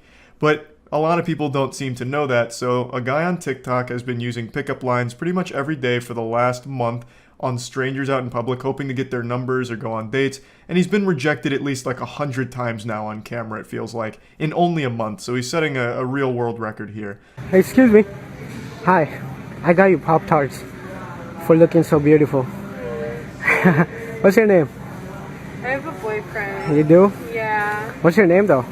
I don't... Oh, okay. Well, I just wanted to say you're pretty, okay? Thank you. You like my Pop-Tart line though? Thank you. That was good? Huh? My Pop-Tart pickup line, was it good? Sure. Yeah. I ate Pop-Tart. Oh, you don't eat Pop-Tart? No, I don't. Okay, have a good day. I wasn't even in the shopping center at this time, but I honestly felt like I needed a shower just from even seeing the video. It's just so uncomfortable. You could tell the girl really just was dreading every second of that interaction. It only lasted about 35 seconds, but I bet it felt like an entire 24 hours worth of misery for her. And for him, too. Like, this is a guy that, you know, if nothing else can be said about him, he doesn't stay past the rejection. There's a lot of pickup artists that always say, don't take no for an answer, as if they're like some kind of business student at a shitty university who gets the worst advice ever. You know, if you get rejected, you just keep pushing and pushing and pushing until you end up on the sex offenders registry. At least this guy, every time he gets rejected, he throws his hands up and he's like, oh, okay, then I'm done here. Then he says, thanks for your time, and then wishes them a nice day. Honestly, he's just like kind of a trick-or-treater, like, hey, thanks for, you know, the candy, I'm going home now. So that's great, and it shows me he has some level of self-awareness, but it's still some turbo creepy shit here, because he walks up phone in hand, recording them, and for some reason, he always has the light on his phone. It was mentioned in like 4 of his TikToks, like, hey, are you recording? Why is the light on? And then he just denies it, like, no, I'm not recording, just lying about it. But yeah, so he comes up recording them and then delivers some of the worst lines of all time. He calls this one the Pop-Tart pickup line, but it's not really like a classic pickup line. This is rather unorthodox, I suppose. All he did is approach her with a box of Pop-Tarts and said, I got you this for being hot, and then gets rejected. Excuse me. Sorry, this is awkward, but I just had to say you're very pretty. Thank you. Yeah, alright. This was the rejection that started it all for this man. This was patient 0. The first time he went out in public and told a girl she was pretty. Came on pretty aggressive. She said thanks and then walked away. He walked away. You know, that's where that story ends. Not exactly a fairy tale ending. They didn't get married in the end or anything. But for some reason, this started it for him. This was enough to get him interested in continuing to pursue this as his main source of content. Excuse me. Sorry, this is awkward, but you're very pretty. Oh, thank you. What's your name? Oh, I'm Jasmine. Jasmine? I'm Nigel. Oh, Jasmine, like the flower, huh? Yeah. Well, you do look like a flower. Oh, thank you. I'm just kidding. What are you up to? My man panicked right there and hit her with the just kidding. That was the real-time equivalent of the classic, hey girl, you're super hot, I wanna fuck, and then 5 minutes later with no response, LOL, sorry, just kidding, that was my friend, that was on my phone, not me, I didn't type that, how are you? Like, you can't just throw that out there and then immediately backpedal like that. He just bailed instantly. Excuse me. Hey, I was just leaving the store. I had to tell you, you look so pretty. Thank you so much. What's your name? Sherry. What are you up to, Cheryl? Buying a charger. Oh, buying a charger? What'd you do? Did you break your charger or what? Losing them. You're losing them? Yeah, what store did you see me in? Are you recording right now? Oh, no, I'm not recording. It's just the light. It's Ray-Bans. It blinks when it sees cute girls. You're funny. I really thought my man was about to run out of this store Looney Tunes style after getting caught red-handed recording. That's usually what's the creepiest part about these kind of interactions is they film themselves, like blatantly filming themselves recording the whole interaction. I don't know how they don't get called out more often for it, but it's super weird every time. But yeah, this was one of his more brave ones, just right in the middle of the store as she's trying to check out. You're pretty. Why are you buying a charger? No, I'm not recording. Yes, I have an erection. So what? Excuse me. Hi, I'm sorry, I just had to tell you look so pretty. Oh, what's your name? Nee, what are you up to, Nee? I like that. What is that? I don't know what's it called. Trying to get you tattooed on my arm. I'm just playing. How's your day going? Good. Yeah, you don't get approached a lot? You look nervous. Am I making you nervous? No, I did, but I just kept walking. You got scared, huh? No. No? This one's pretty fucking rough. I can only imagine how scary it would be to just have some random goofball sprinting up behind you and you can hear him coming too. He's really fee-fi-fo-fumming his way behind her, shouting, excuse me, and then you turn around and it's a guy recording and says you're pretty. That shit's just gotta be painful. Like dipping your nutsack in like piping hot boiling water. Like it just can't be an enjoyable experience. And even he recognizes that where he's like, oh, you look nervous. You know, you were probably scared. Did I make you scared? I'm sorry. You know, you were scared and nervous. Like he can even rationalize somewhere deep inside of him. Like, yep, this was pretty psychopathic shit. I probably did scare her. Excuse me. Sorry. This is awkward, but I love your outfit. Oh, thank you. What's your name? I'm actually in a hurry. Oh, you're in a hurry? Yeah. Well, can I grab your number real fast, you think? I do have a boyfriend. You do? Oh, you're very pretty, by the way. Take it as a compliment, okay? Yeah. This one was pretty cool because he performed it in front of an audience here. That guy in the back is very well aware of what's going on here, and he's got front row seats to the cringe Super Bowl happening in front of him. And you can see even he's cracking a smile from time to time after how uncomfortable this whole interaction is. Excuse me. Excuse me. Oh my god, you're so pretty. Thank you. What's your name? Lauren. What are you up to, Lauren? Nothing much. Yeah? What you looking for? Close. I'm looking for your number. I have a boyfriend. You do? Alright then. Well, you're pretty, okay? I swear to God, this guy has heard the word boyfriend more than he's ever heard his own name. Every time he walks up to a woman within 3 or 4 sentences, he's able to get them to say, I have a boyfriend, or sorry, I have a boyfriend. Like, I don't know how many times you can take that. Just stop. Just fucking stop. Stop using your pickup lines. Stop recording yourselves trying to, like, come on to women in a really creepy, aggressive way. Just stop it. Excuse me. Hi.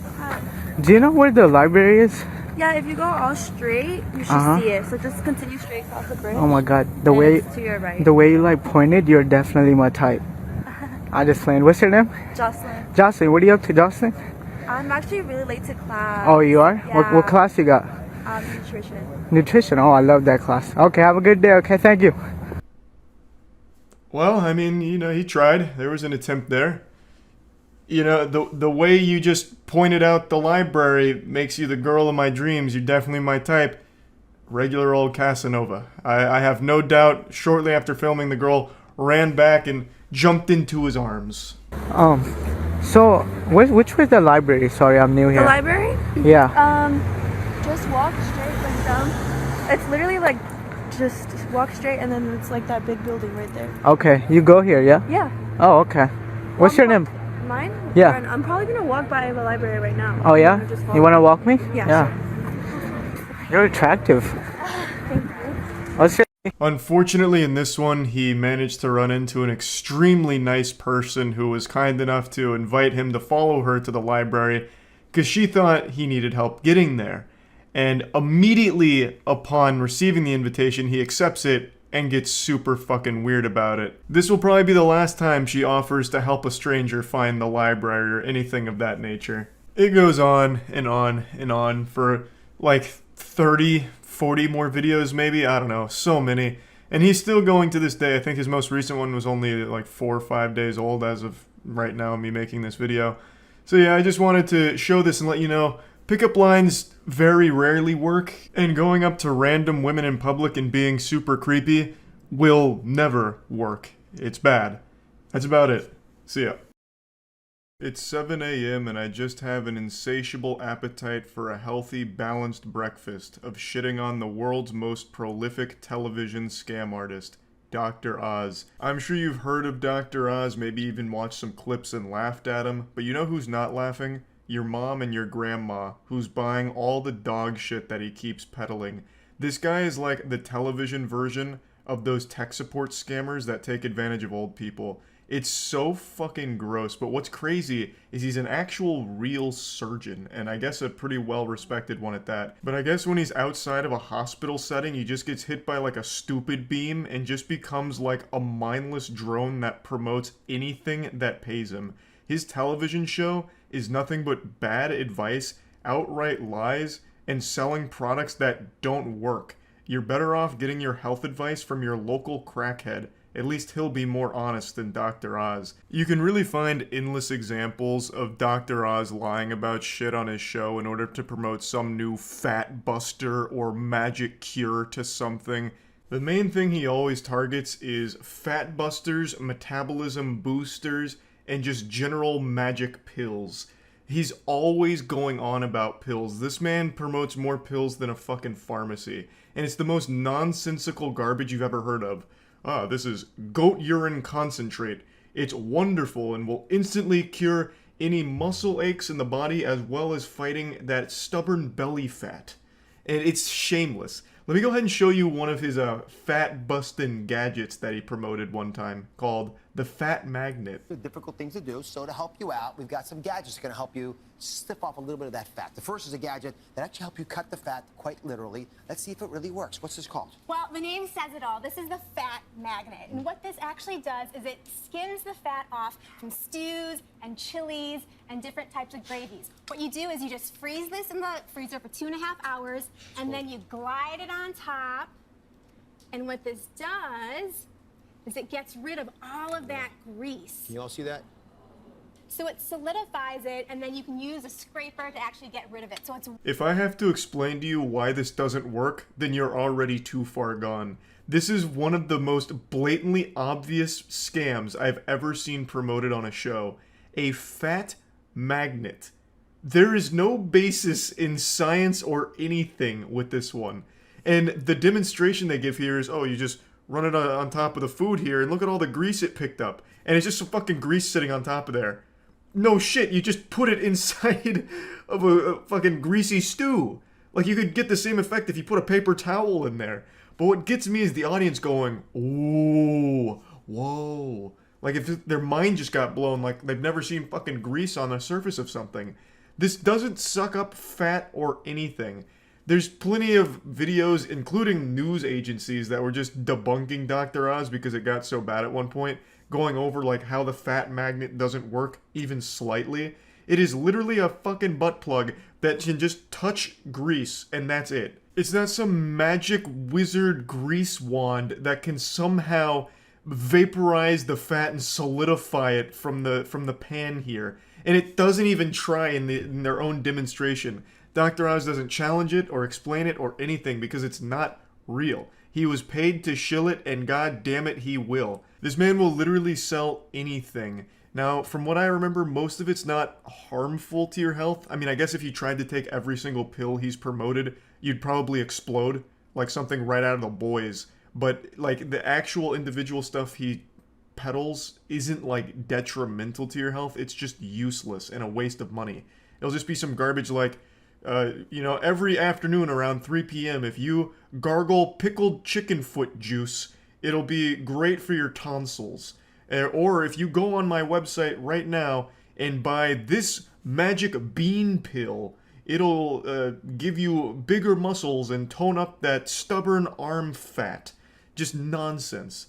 It's just absolute nonsense. And from most of the medical community, they call him a quack because of his show, even though he was an actual real surgeon and a pretty successful one at that.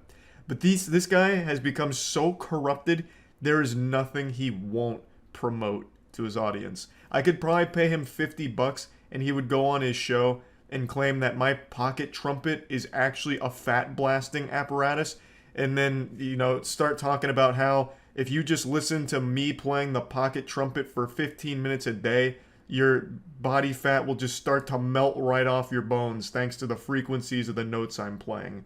Just garbage. And he will do it with a smile on his face. If you've got a medical problem you can't solve, you may find the answer in the next few minutes. Start, and this is the area of energy medicine. Reiki, and you're a Reiki master. My wife Lisa is a Reiki master. So when the kids get sick, when I'm out of sorts, she actually comes by. I can't even tell when she's treating me. Sometimes she secretly treats me. She thinks I'm in a bad mood, and I see hands moving around, but I actually feel the heat. He's not only a dog shit salesman, he also has no problem selling pseudoscience. So in this segment, he's talking about energy medicine and Reiki therapy, where he brings on a Reiki master and talks about how if, modern medicine can't solve it, maybe it's because it's not spiritually getting after you here with the energy therapy from Reiki. So he even tells this anecdotal story about his wife being a Reiki master. When the kids are sick or, he's in a bad mood, she'll start waving her hands around and treating them, making her sound like the fucking Avatar here, just like blood bending in order to heal the family. It's outrageous. Actually, my wife is a midichlorian expert. She's able to deduce the amount of midichlorians in the bloodstream and decide whether or not we're worthy to become a Jedi.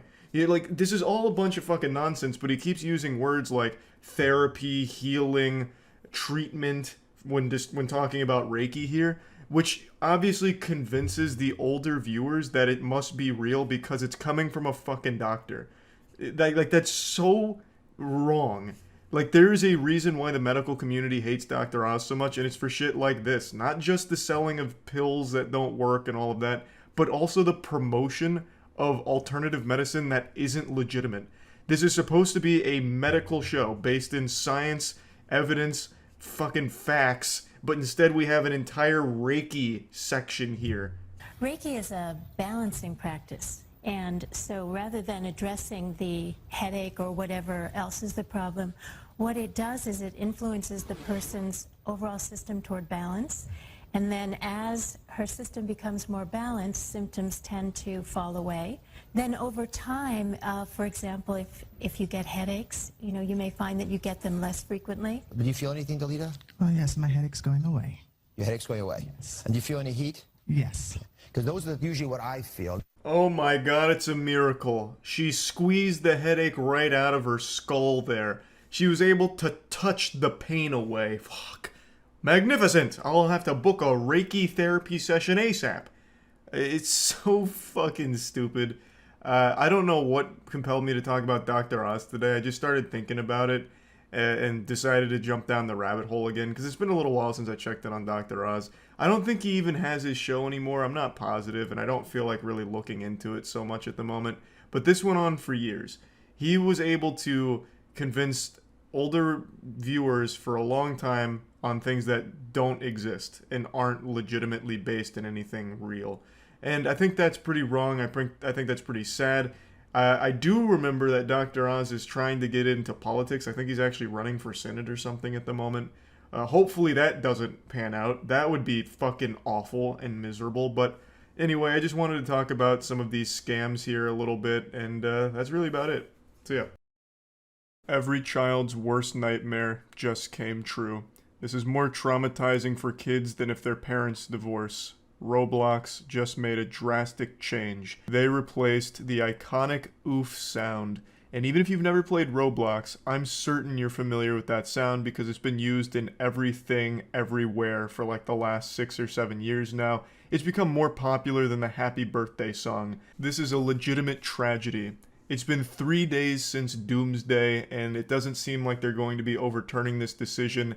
This is pure lunacy. They've replaced it with a truly awful sound effect that doesn't even come close to the original oof, and it's terrible, you know? You hate to see this happen. If you step outside every day around 3 p.m. when school gets out, you can hear the distant cries of children everywhere as they're mourning the loss of the great oof sound effect, as they punch the air, tears in their eyes, and just wonder where it all went wrong. I'll go ahead and show you a video that compares the old oof sound effect to the new one, and you can see just how horrible it is in comparison.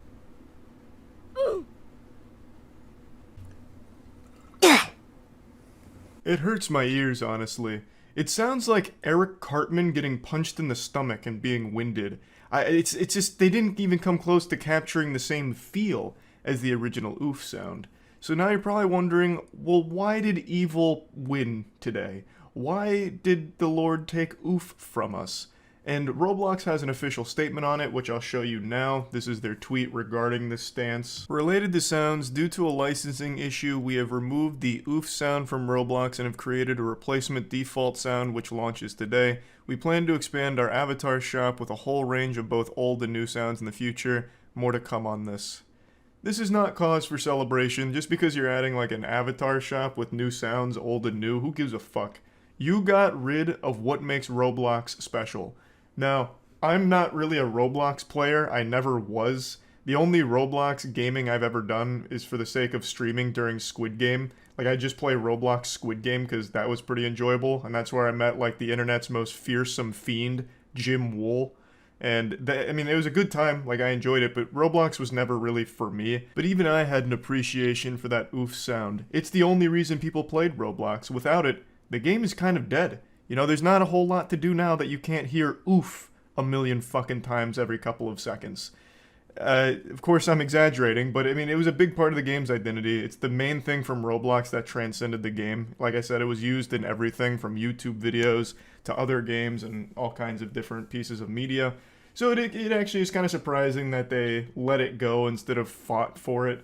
Now, the reason the licensing was an issue is because that sound, the oof sound, is actually lifted from another game called Messiah.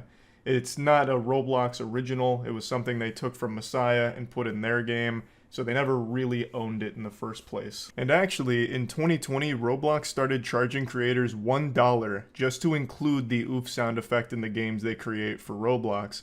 And this was just because of an ongoing dispute with the actual noise creator, Tommy Tallarico. He wasn't super pleased that Roblox had included the noise, and I guess this was their way of making it better by charging $1 every time it was used. And I suppose that arrangement worked for a little while until this week they just said, fuck it, we're done with it. Here's a new sound that we created by one of our interns getting slapped in the face. It's not a great replacement, though I suppose the community will probably have a way of replacing it themselves if they don't already. I've seen a couple videos of people giving tutorials on how to bring it back, but as an official capacity, I guess it's dead and buried now. I just wanted to talk about it a little bit because I'm not a big Roblox guy, never have been. I never dabbled in the in-game Roblox stock market for kids, nor did I invest in the real-world Roblox stock market for idiots. I just thought it was an interesting topic, and even if you don't like Roblox, you know that oof sound, and now it's gone. God rest its soul. That's about it. See ya. We're almost there. There you go, Charles. This looks kind of tank ranchy. This is it. We're here. This is where you turn in. Is the Alamo? Yeah. Okay. Here we go. I'm looking for giraffes. Keep an eye out. Where are they at? Find them. Yeah, it was raining. Everyone knows giraffes don't like rain. Yeah. You just follow this until you find a building. You'll find one eventually. There he is, the boy. Oh, the sheriff's here. Look, Hey, we're all different this here's time. Matt. I'm the... What would I be in the town? You're Wiley Shitterman.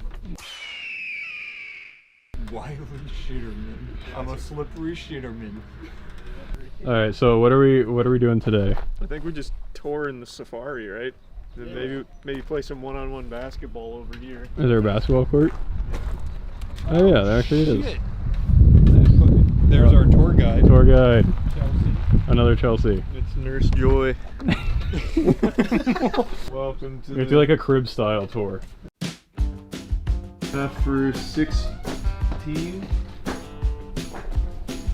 Comes with juice. That's not of juice. the alcoholic variety. Some snacks.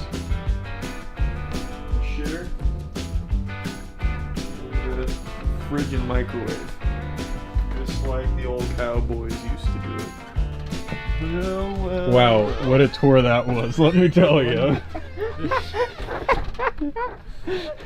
How long has it been? Been 2 days, my butthole's sealed.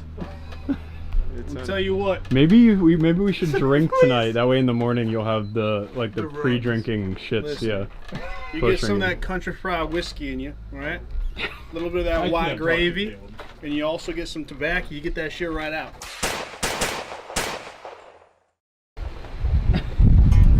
Let's give them a montage they can't forget. Yeah.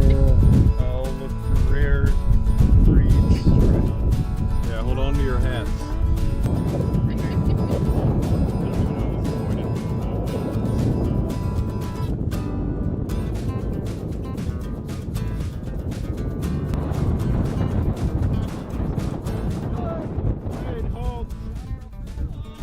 Go get it, Charlie. Be very careful. We lost his hat. I'm gonna run and grab it. Go, go, go.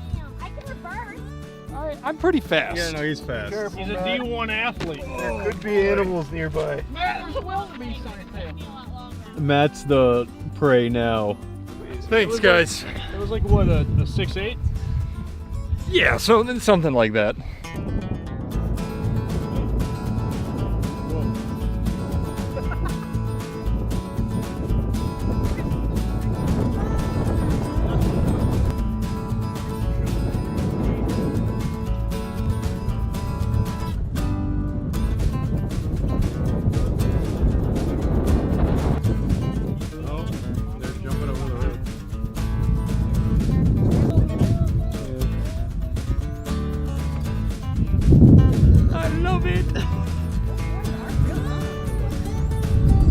We almost went to your steakhouse the other day.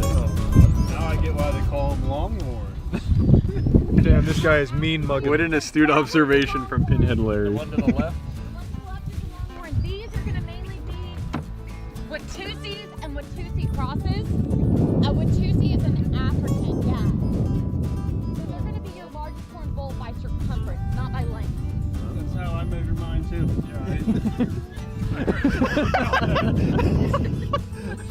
But like these are. No, yeah, this guy's staring us down. Mean mugging. He's so cute though. He's very Look at cute. that face. Hey, bud. I will eat your soul. Oh, that's pretty. He looks like he wants to be fed. Like these guys are definitely above average. Like, try me, bitch. Oh God, we're having a stare down. Hey, bud. It's crazy that animals don't even speak English. It's fucking cringe. You know you can't even ride zebras. Fucking cringe. Looks like he's about to tear your shit up. Oh, he literally shit himself. Goddamn right. How do you do a zonky noise and a zebra noise at the same time?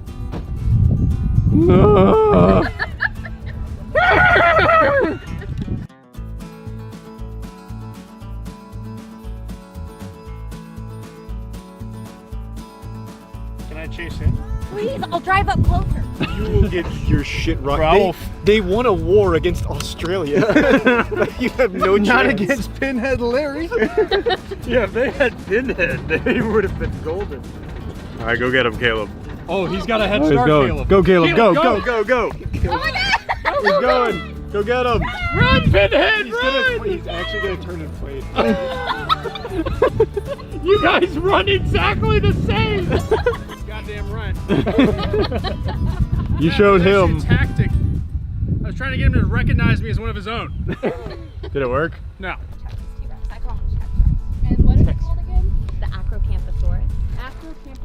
Yeah, I've seen these before. 15 million years ago. What do you know about them? Oh, they were remarkably evil. In fact, they were working on like nuclear reactors like way before we even knew about that kind of technology.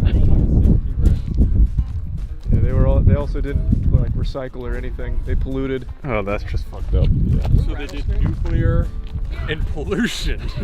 Yep. So one was working. That's the worst things you could think of, by the way.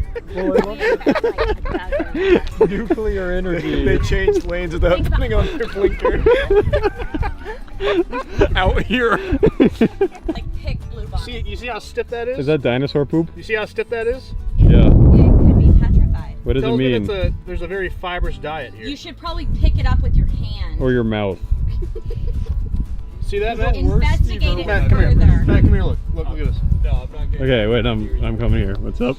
You see how fibrous that is? I do, yeah. Dehydrated over time. That means this poop's at least three weeks old. So look at that. Tell you enough about what the channel is and how dumb it is. Everything we do. When I go in, you can tell it's a lot of fiber, so it's obviously an herbivore. So I'm picking up that you think he ate a lot of fiber. Am I right? You are correct. This dinosaur had Cracker Barrel You this are morning. correct. See, a dinosaur. I know, but that's what I mean. Like, Oh, Charlie stepped right on it. Oh, Charlie. You see this and you just ruined it. it's Yeah, okay, you a just little boy ruined- peed in that one. Oh. You just ruined it. You want another person to pee? I actually knew someone peed in here just by looking at it. Pretty sure if we looked hard enough on the property, we'd find D.B. Cooper's corpse. This is Is your hand okay? Yeah. Okay. Here, you want me to get your hat? No, I got it, Matt. He's gonna break all the dinosaur tracks. He fell down immediately.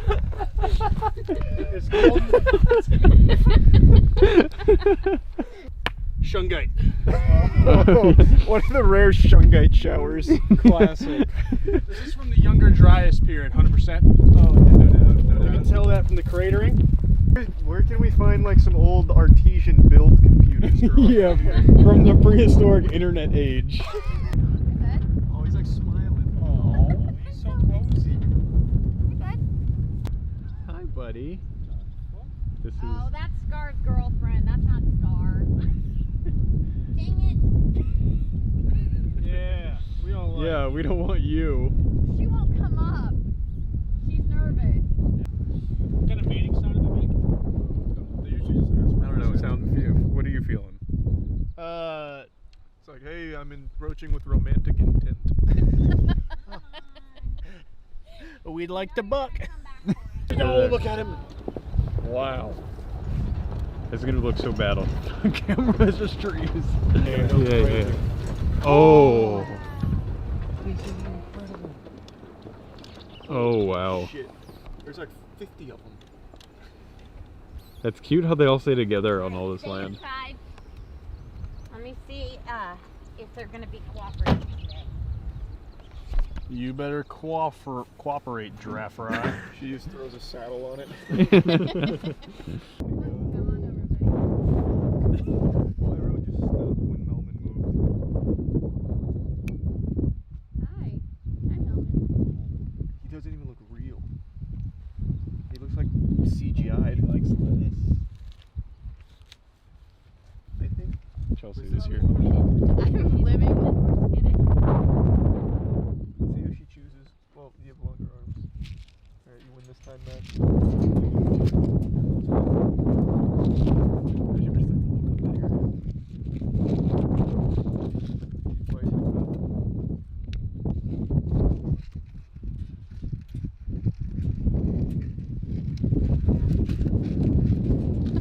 Chelsea's like finding moment. Hi, buddy. You are gorgeous. Wow. God, he's cool. I can't even with you right now. What do you think those eyes have seen? Look at those eyelashes. What mascara are you using, girl? Wow. And you said Boots is pregnant? They're always pregnant. Oh, interesting. So Chloe behind you is the one that had the little girl that we saw. Congratulations. Little Maya is just a few months old. Melman. I hate you, Chelsea. Melman is our alpha male. Oh, he looks like it. He's our head honcho. Oh. This is the best day of my life. Alright, a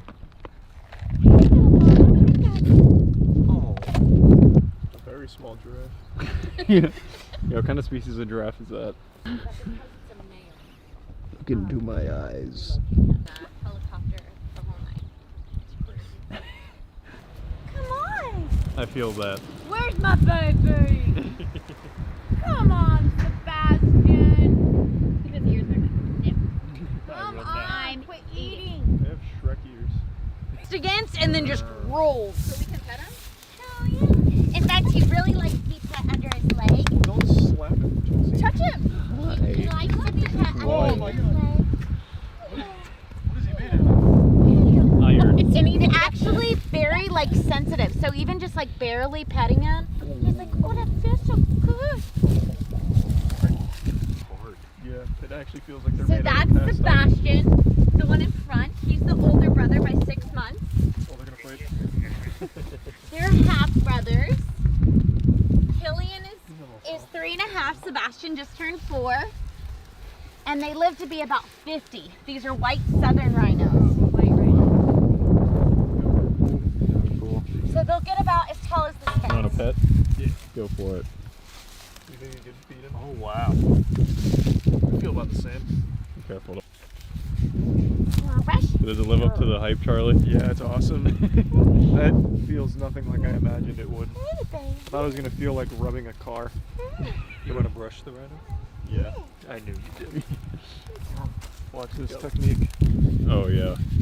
Oh, wow, that's nice. Like brushing He's your actually teeth. getting a little excited, Charlie. Good work. I got good technique.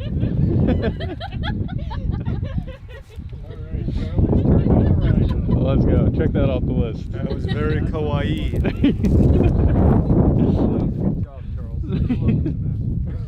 Freaked him out though. Yeah, it freaked me out too. Like, all right, we're not into that kind of thing. It was a one lapse of judgment. Bash, we gotta get the fuck out. Let's ride. Devil magic. I'm touch. too horny. Here, let me see this brush real quick. Yeah, Charlie wants to do it. It's like brushing your teeth. Oh, like brushing your teeth. Yeah, like little So his circles. dick's like reversed. Yeah, they pee backwards. Oh, that's handy. terrifying. That's pretty handy. Is it like a speed boost when they're running? It's an animal. I don't think it's chips. It's not an animal. Oh, okay. I was gonna say that must be a small animal. That's crazy. That is crazy. You gotta take the hat off. Don't drop it. Oh, okay. This is crazy. It doesn't even feel real. It's almost like. Are you lying to us? Is this a real? Yeah. She just laid it. Like She just. laid it this. Can you just hear this the ocean? in the past few hours. I can hear Africa. Okay. Give it a kiss. Well, I don't know where it was laying, but I'll pretend. Yeah.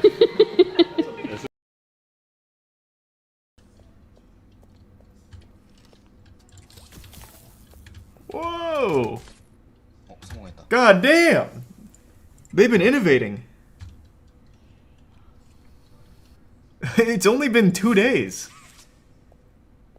Wow, okay. That's so much quicker and a lot more interesting. Holy, okay. I like that. And then the rest is just the train ride. Honestly, time should stop right here. Because this is all just a train ride you can't skip. So let's see if I can get this just off feeling, and then I'll try and look for a tutorial on it. Yeah, it looks like he was moving back during the loading screen, but he got his hand to stick right away. Oh, wait, I instantly got it. Oh, no, I didn't. That's just the light changing color. Wait, is this green or red? Oh, it's green! Hey! Okay. That's my own special tech. That's even faster than in the speedrun video. Let's go. I'm already ahead of world record time. I don't really know how I did that. I'm just the chosen one. Oh god, wait, you're right. It changed back to red. What? What kind of haunted shit? Okay, I'm gonna hold down anyway just to be safe. Let's go. This is a good start. Man, maybe I should have put the timer up right now. I'm already on world record pace.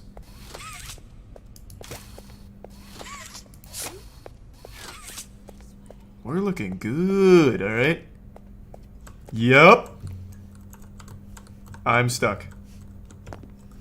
I fucking blew it.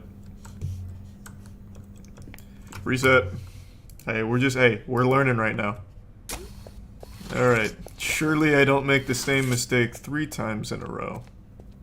I'm gonna try jumping. None of the other videos do that, but they're also not as talented as I am at speedrunning. Wow. How do you do that? It looks so easy. There's like a gravitational pull to this room, and I just get locked in. Let's go. Nope. Never mind. We fucking did it, baby. And I didn't have enough momentum. Oh my god, that hurts. Oh. Nice. And then... Okay, so that's a lot more consistent for me. And then...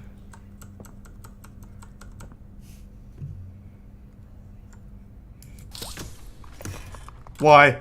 Why have you done this? Please, God. Oh, Lord. Sweet Jesus. Let me up, let me up. Oh, oh! Hey. We call that progress in the scientific world. You fucking kidding me with this? Why? Oh, wait. A second wind. I will take that.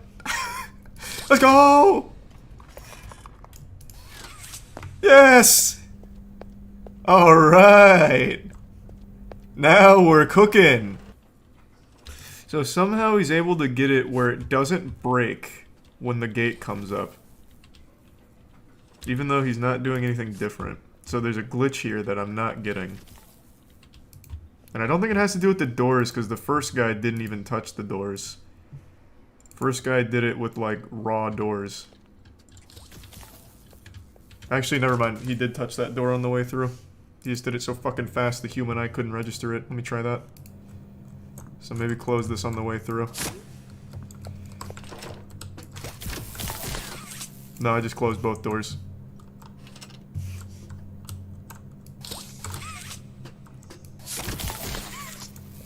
You left click, release left click, then hold left click again. Thanks. So it had nothing to do with the doors or any of the other suggestions. It was just a glitch I didn't know. Come on. Come on, you bastard! Okay. Please don't do that again.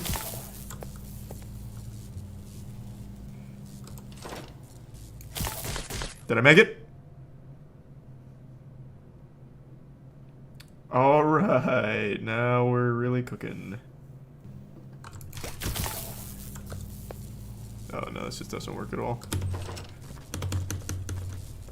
Wait a minute, I'm traveling through space and time! Wait, oh wait, I see this, I see the train. Wait, I am so fucking close. I'm spamming jump. Oh wow, where, oh boy, what year is it?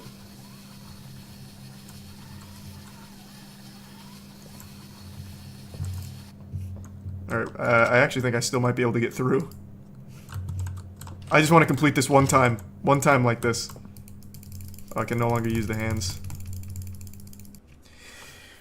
How does this fucking work? I have yet to clip into the right area.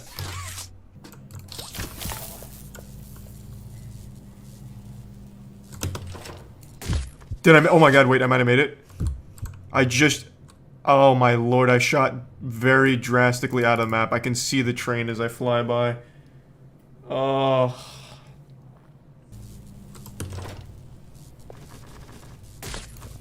Oh my god, I finally did it, and it's the one time I didn't grab green hand. Oh!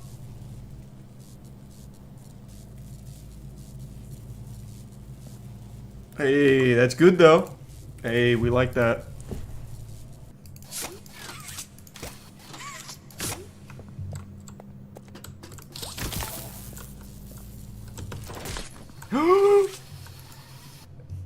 Is this train? Where am I? Oh my god, no, stop, it's pulling me back. Oh! Oh no, I just went straight up.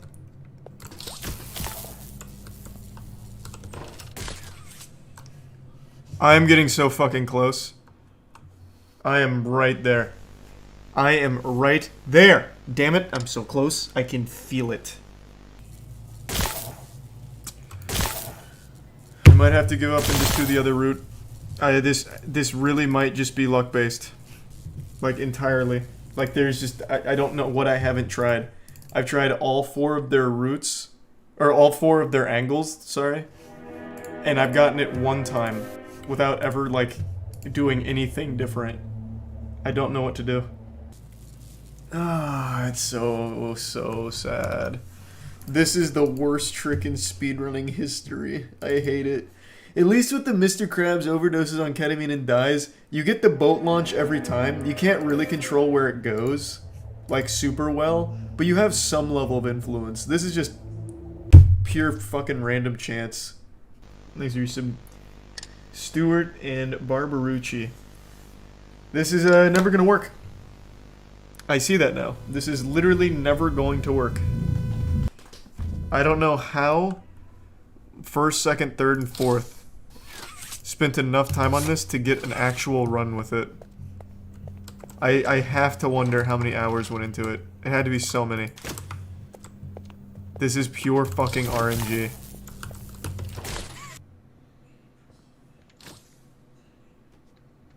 I'll just feel it out. Let's just see. Let's just give it a real spirited blind attempt here.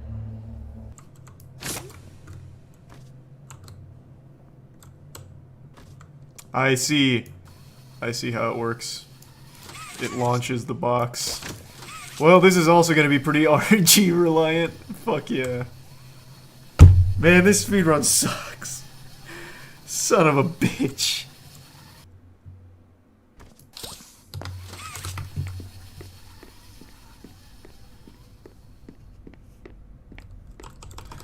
Oh, I never give up.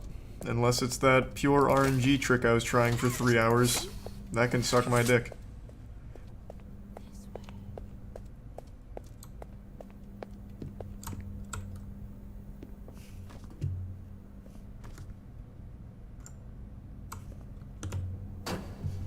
Yeah, we're making good time. Come on. Oh, you stubborn bastard. There we go. Nice. This is better time. This is the run I want. This is gonna be a nice 20-minute run, maybe? I'm going to need you to trust me. Come on. Hit the bunny hop, hit the bunny hop. Maybe we just start surfing like it's CSGO. Hit it.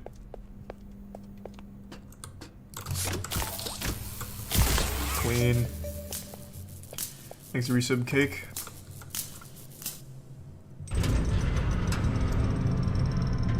Here I go. Please don't fuck me again. Alright. I like that. Did I get the MILF skip though? Can you shut the fuck up? Jesus Christ, I'm trying to finish this.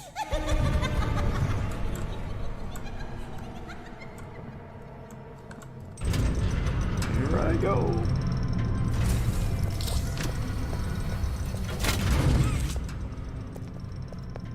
Making amazing time right now.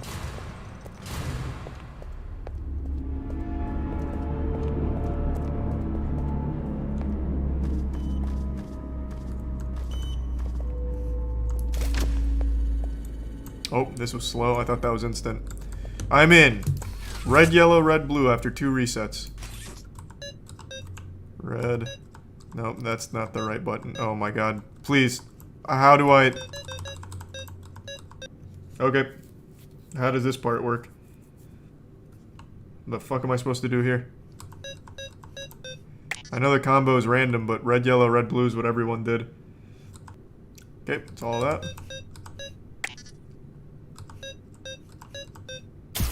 Yeah, first try! Whee! So that makes it even more fucking wild that not only did first, second, third, and fourth place get the most RNG trick to work for them, but they also got the combo as 1, 2, 3, 4 on all of them. Holy shit, that's fucking crazy. The amount of RNG in this run is wild. Oh my god. That is absolute insanity. No, the run's not over. Run doesn't end until the train flips. I can't let you leave. Oh my god. I've never met anyone like you.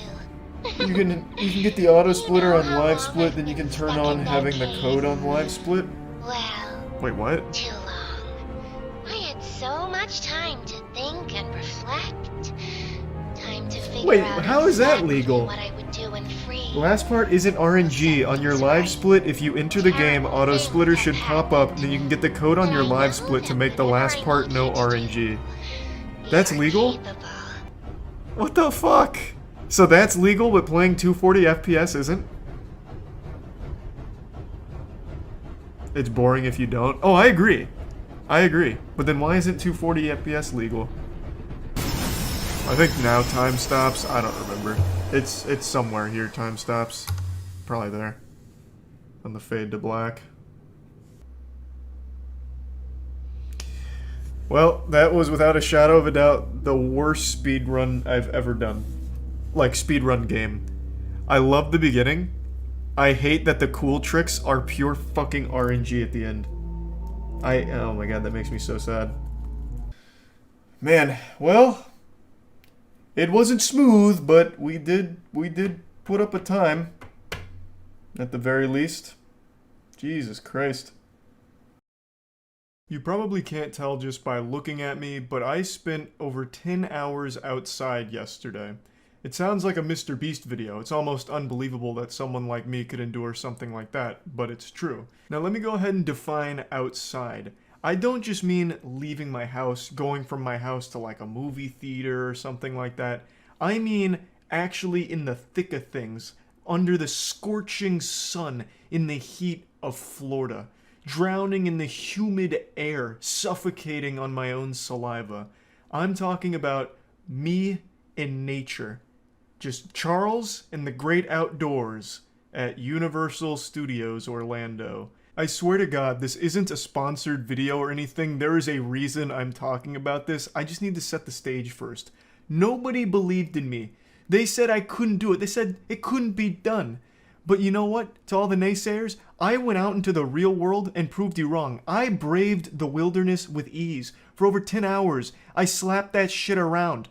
And it was no problem. They said, Charles will give up after an hour, he'll be crying and whining, and, you know, it'll be embarrassing.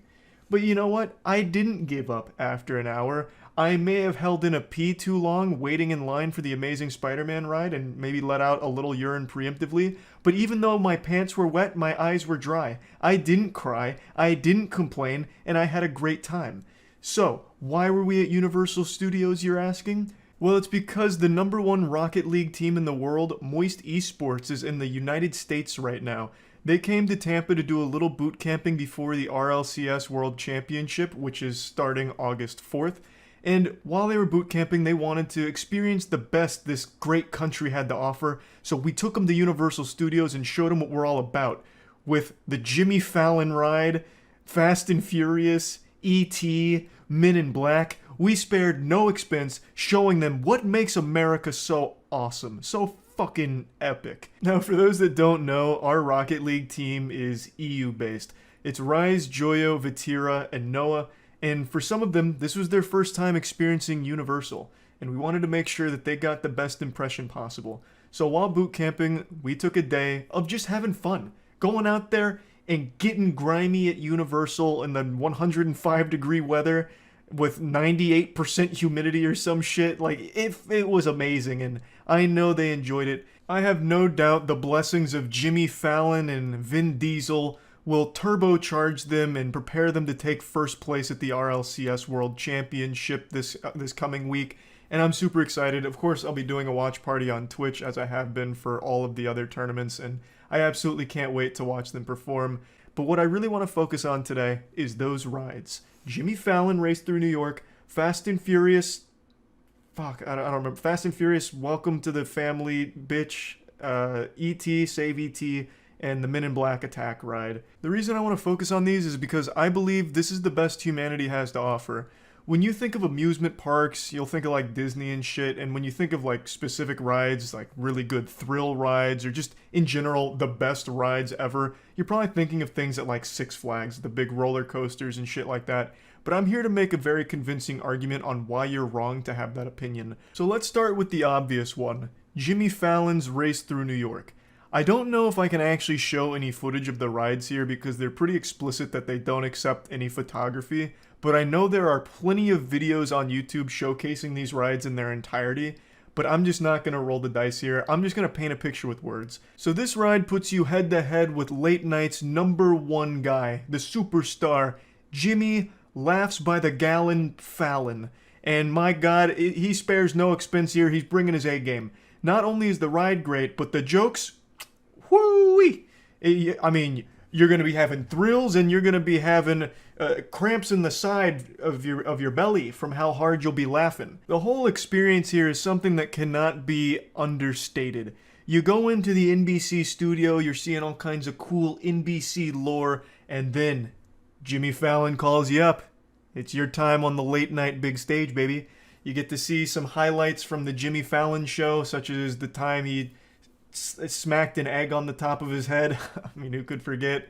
And then Jimmy Fallon talks to you. You sit down in these really beautifully comfortable chairs, which are just made out of metal, and they're at like a terrible angle, so you end up sinking straight down and hitting your tailbone on a jagged piece of metal because it's constructed so well. And then you strap in, and you're in for the time of your life. It's a giant dome, it's a big screen, and Jimmy Fallon's talking to you. The objective is simple. We, since we're a team, we are going to be racing against Jimmy Fallon through New York City for the sake of beating him. And if we beat him, that's good for the ratings and it makes us happy. If he beats us, we suck. That's about it. And, we engage in this race, and it's cool. You immediately bust out of the NBC studio. Jimmy Fallon's drifting around corners. We, as the audience, we're drifting all over the place too, and it's got like haptic feedback, so your chair's bumping and grinding all over the place. In particular, at this showing, the people behind me were really having a hoot and a holler every time Jimmy opened his fucking mouth. They were losing their shit, so they were having a great time. We were all having a great time too. I mean, just ask Joyo. I mean, Joyo, I've never seen someone so happy. So we're racing Jimmy Fallon through New York. We get to see a lot of cool things. We get to see the Statue of Liberty for a little while. We get to see other cool New York stuff like pizza. Jimmy Fallon throws pizza at us. We go through the subway. And then in a giant plot twist, it turns out our vehicles, I mean, they're not just roadsters. Like, we're not confined to just the simple streets. Not Jimmy Fallon, not with these plebeians. So he's outfitted our vehicle with jet boosters, so they turn into giant rocket ships. And now we're not just racing Jimmy Fallon through the streets of New York, we're racing him to the moon. So then we take it to the moon like real men, and then we take a giant space cannon back to Earth, and then we re-enter the studio, and then it's neck and neck. Jimmy Fallon's a little ahead of us, so we pull a kind of dirty little pit maneuver, take him out of the race, and we beat him back, and we win. All in a day's work.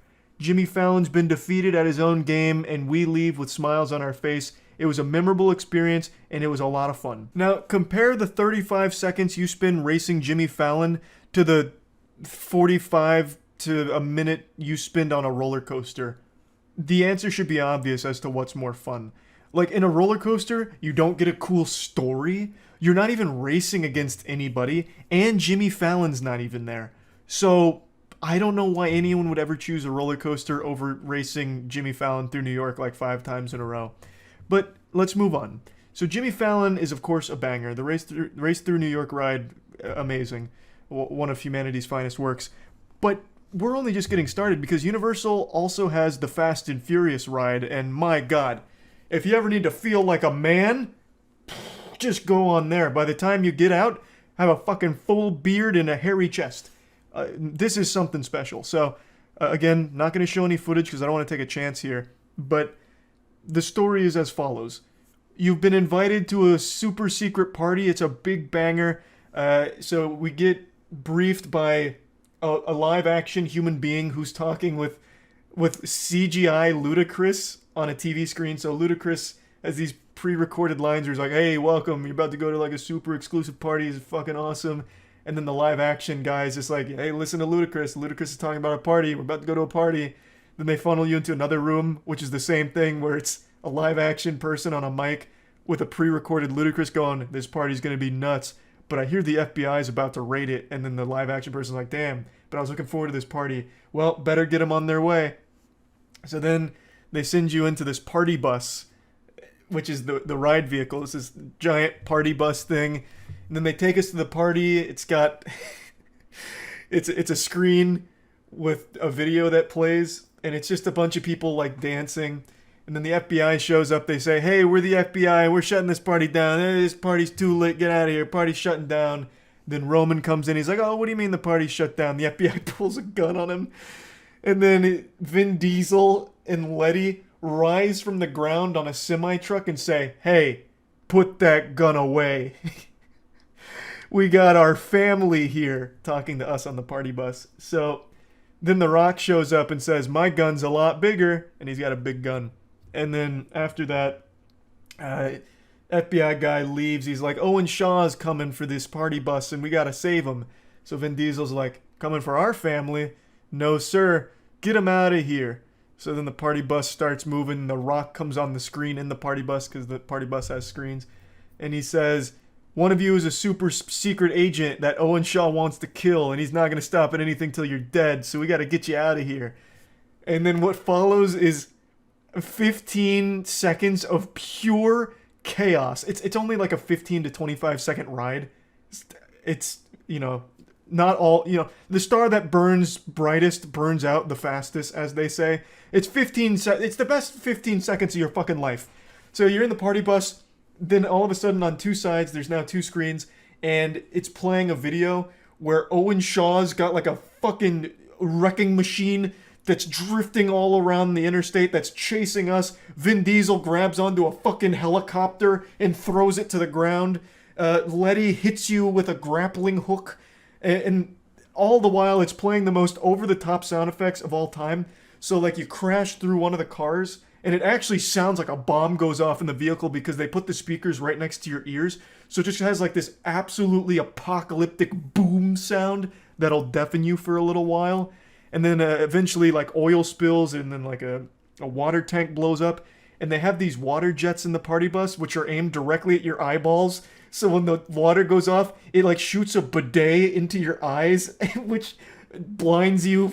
So it takes away all of your senses as quickly as possible. So you're blind, you're wiping your eyes, you're trying to unclog your ears. Meanwhile, fucking Roman and Vin Diesel are slapboxing Owen Shaw on top of a nuclear missile. Like, it's fucking crazy. And it ends with the party bus falling off a bridge, and then Tez saying, congratulations, you did it. Didn't really do anything besides get beat up by the party bus, but you know, you feel like you accomplished something. You feel like you bonded with the people you went on the ride with. It's a banger. It's a great ride. I love it. Another absolutely fantastic piece of human ingenuity and creativity. Now let's talk about the E.T. ride. This ride's existed since back when Jesus was still around, it feels like. The E.T. ride is old as shit, and it feels that way. When you enter E.T., the first thing you're greeted with is the smell of an antique shop. I don't think that place has been properly cleaned in the last fucking 40 years. It smells so old. It smells like a grandmother's butthole. It is absolutely awful. And the mission is simple. E.T.'s been kidnapped, and you have to save not only E.T., but some of his alien friends like Blanca or something. And so we're going to save them from a distant planet, another world. But it's really innovative because you tell an instructor your name, your first name, so whatever you want it to be. They're not going to like check your ID. So you tell them like, I'm Paul, I'm Biff, Bill, whatever. And at the end of the ride, once you save E.T., spoiler alert, E.T. reads your name. He says, goodbye, Bill, Paul, Biff. It's so cool. It's so fucking cool. This was so ahead of its time back in the 1800s. But the ride, let's get to the ride. You get on these bikes. The ride is meant to look like bikes. and it takes you on a journey through ET basically. So you have like little wax figurines of people that are supposed to be like cops. You have lights that are going off that are supposed to be like police cars that are trying to stop you, like, hey, don't go save ET, that's bad. And then an iconic moment is when the vehicle, like your ride, goes over the city, because you're about to go into space, like going over the moon, like with a bicycle. You're over the city, but since this is so old, they didn't have like a screen to project the city. So what they did is they took tiny pieces of cardboard and put it underneath you, so it looks like buildings that are very small. So they put little cardboard building boxes and lights in it to make it look like a little city. It is adorable. It's like something a kid would make. And then you end up leaving this atmosphere. You're now on a distant planet with horrifying alien animatronics that start singing things. And I forget what the song was, but it almost sounded like a curse. Like in Kurt's a Cowardly Dog, you remember, it's Doc Gerbil's world. It's Doc Gerbil's world. It's that, but E.T. themed. So you're going through that world, seeing all these aliens, and then out of nowhere it just says, you saved E.T. One of the aliens is like, thanks for saving E.T. He's going home now. And that's it. And then that's when he says, goodbye, Charles, Joyo, Matt. It's iconic. I can't believe they haven't torn that down for anything else. I am so happy they haven't torn that ride down. That ride needs to exist for as long as humans exist, as a testament to what we're capable of building. It's so wild that that thing still exists. But anyway, moving on to the next ride. Men in Black. This ride is unironically good. I've of course been kidding about the other rides being fun, but in all honesty, the Men in Black ride is still probably the best ride in Universal and Islands of Adventure by extension. It's just so fun. It's a score attack ride. You sit in a car, they have a little gun with like a little light on it, RFID or some shit, a little laser beam, and the goal is simple. It takes you through the streets, and there's aliens that are hanging all over the place, moving around, and they're actually pretty well designed. Some of them are just like standard, like almost shooting range targets with little targets on you to shoot that are alien themed, but then some of them are just fully sculpted animatronic aliens that'll shoot back, and if they shoot your car spins around. So you're shooting them and it's keeping track of your score. Eventually you can start shooting the other cars, and if you hit them, they spin around. So if you have good aim, you can spin them around like 50 fucking times and make them all dizzy and puke and shit. And then by the end of the ride, I'm gonna go ahead and reveal a huge secret here. You fight a giant alien, and Jay comes on and he says, push the red button. And there's a tiny little red button that almost nobody knows about, where it's underneath your gun holster. If you press it when he tells you to, you get a free 100,000 points, and you'll win every time thanks to that. So I was able to get 195,000 points, the highest out of our entire group, but it's just a fun ride, like an actually fun one that I think most people know of. Like if you've been to Universal, I'm sure you've been on the ride and had a great time with it. What? You want to go on the Men in Black ride, I know. But you can't hold a gun. I know, it's not fair. You're telling me. I know, hey, it's not my fault. Blame evolution. But anyway, I just wanted to briefly talk about this experience because I spent 10 hours outside and it was no problem. I didn't even get sunburnt. I was putting on so much sunscreen, it was like another layer of skin. So I wanted to talk about, you know, the whole experience here and the best 4 rides ever made. If you've never been to Universal, I'd recommend checking them out if you ever find yourself there. Like, they're extremely goofy shit. Like, the goofiest, silliest shit imaginable that I have a massive appreciation for. And, yeah, that's really about it. So, yeah. Yesterday was just a downright terrible day to have eyes. Sega posted gameplay footage from the upcoming Sonic Frontiers game, and my lord, did it look abominable. Which surprised me, because I didn't expect this to be a stinker, because it's an open-world Sonic game to me that just sounds like that should just be easy buckets right there. Just a home run. It's just simple, concept's fine, and I think Sonic works as open-world, it could be enjoyable. But this was just an affront to God. The game looks like those fake video games that they use for movies, like in comedy movies, as like a background thing, like, hey, Junior, what are you playing there? Oh, it's just Zombie Explorers 5 Death Edition. And it's just like some shitty little tech demo game that they whipped up in 15 minutes. That's what Sonic Frontiers looks like. It looks like a bootleg Sonic. Like, it looks a step below a fan-made game. Because at least with fan-made games, there's passion. This just feels completely empty. Not just the world being a barren wasteland, but everything about it is empty and soulless. Let me go ahead and show you. Frontiers. This reminds me of Sonic 06. We've got previews, and we've got Remember when they brought in, like, human developers who characters? made it all happen. That Sonic fell in love with, that girl? Diving deep- Yeah!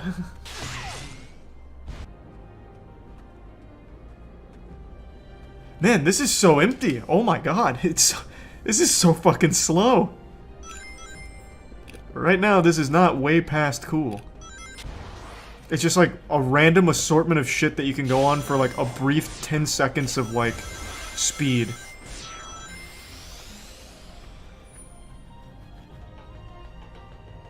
Is there anything to do in this game?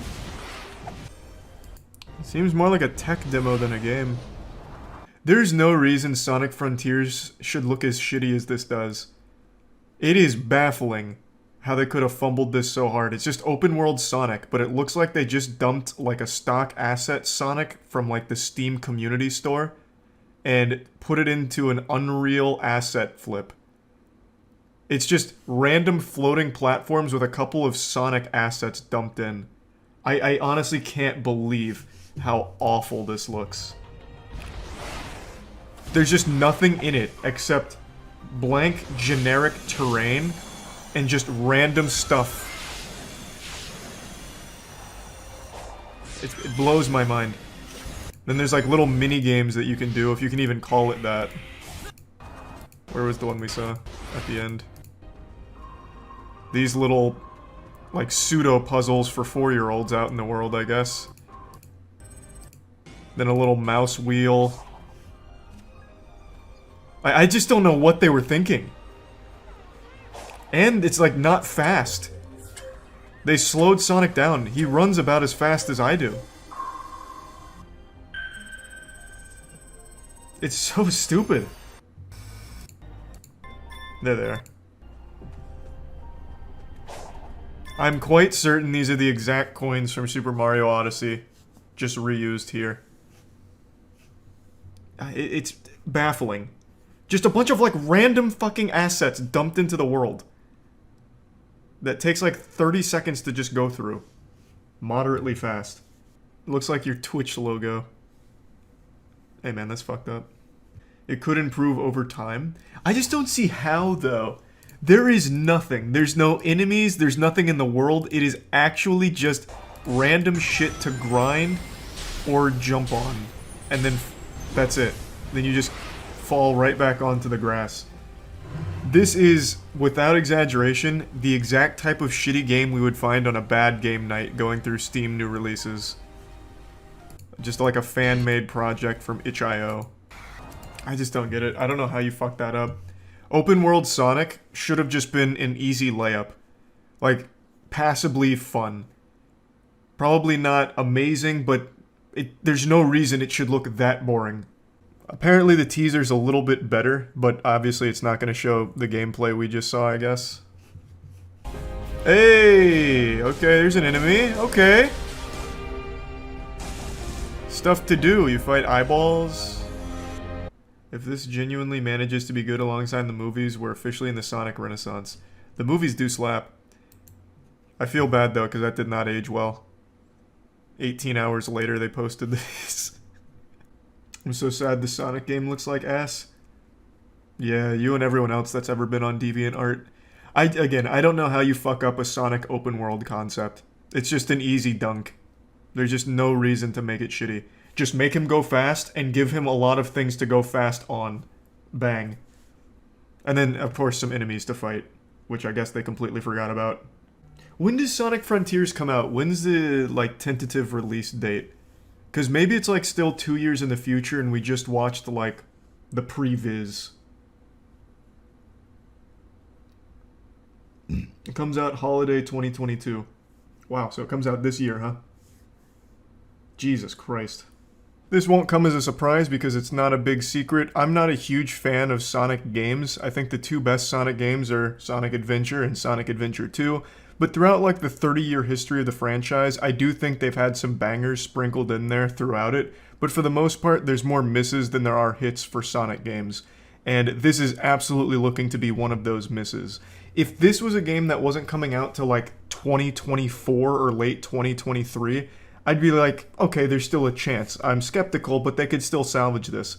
Apparently the game comes out this year. There's really not a whole ton they can add or change within like 5 months, because it's not going to be 5 months of pure development time. They still have to have the game go gold at some point. Like, there's just not a whole lot of time from now until like the scheduled release for them to make this look fun or like there's anything to it. The teaser trailer shows a bit more with like at least some enemies to fight, but even then you're still fighting them in this blank, empty, garbage open world. Like a generic asset in the Unreal store. There's nothing in here that even looks like it would be a Sonic game other than the fact that they dumped a Sonic model into it. I just don't really get how they could fuck this up so colossally. And who knows, maybe they're just showing the worst part of it for some reason. I couldn't tell you why, but maybe there is a lot more to it than this. Maybe it's more than just an open world with a few floating platforms around with some rails to grind on. But that's all we're seeing. Even in their own teaser, that's still pretty much all they show, and then they show 2 pieces of combat, which still look pretty uninspired and unfun. Which is a shame because, again, I thought this would just be a fine, fun game, an open world Sonic. Let it ride. Sounds like I'd have at least a little bit of fun with it. But I just don't see that happening. I don't see this being fun with everything they've shown. This feels like one of those old cereal box games. Remember back in the early 2000s where you get games in your cereal box and they were just kind of shitty throwaway shovelware? That's what I feel like I'm looking at with the gameplay of Sonic Frontiers. Hopefully I'm completely wrong with all of this and it actually turns out to just absolutely go hard, Insano style, but it's not looking promising at the moment. And yeah, I just wanted to talk about it because I was pretty shocked. The Sonic movies are good. Like, it seemed like Sega got a handle on what Sonic needs to be in order to be popular and fun and well received again. But it seemed like they were going in the right direction, and then this completely blew it. Well, at least so far. But again, it's not out yet. Don't know for sure. It just doesn't look very good at the moment. That's about it. See ya. I was trying to have a conversation with my girlfriend earlier today about some of the wacky stuff going on. Like, I was trying to talk to her about Howie Mandel posting a prolapsed anus on TikTok, but she just didn't have much interest in the topic. She just can't appreciate a good prolapse like we can. So I figured, you know what, if she's not interested, I'll talk to you all about it. But it's not just the blown out asshole that I want to talk about. There's a couple things that went on this week that I just want to at least discuss a little bit. But let's go ahead and start with the most interesting. On Howie Mandel's official TikTok account, he posted a peculiar piece of film where he showed a picture of a man whose entire butthole fell out and asked if it was related to COVID. I obviously can't show the full anus here, but I can at least show Howie Mandel's portion of it.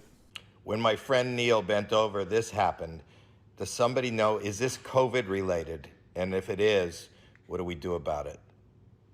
Ow. Right next to Howie is a giant prolapsed ass. It's not like goatsy or anything. It's a picture of a man who's squatted over, and it actually just looks like he dropped sausage casing out of his pockets. I'm sure all of us are familiar with prolapses, but just in case, an anal prolapse is when the rectum falls out of the hole a bit.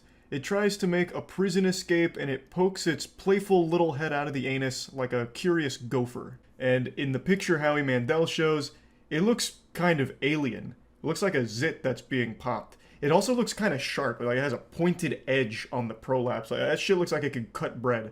It almost looks like a challenge flag is being thrown out of this dude's ass. It's not all super red, like some of it around it looks like even a little infected. So it is a pretty unnerving picture that definitely would catch people off guard, especially on TikTok where the average age is like 9 years old.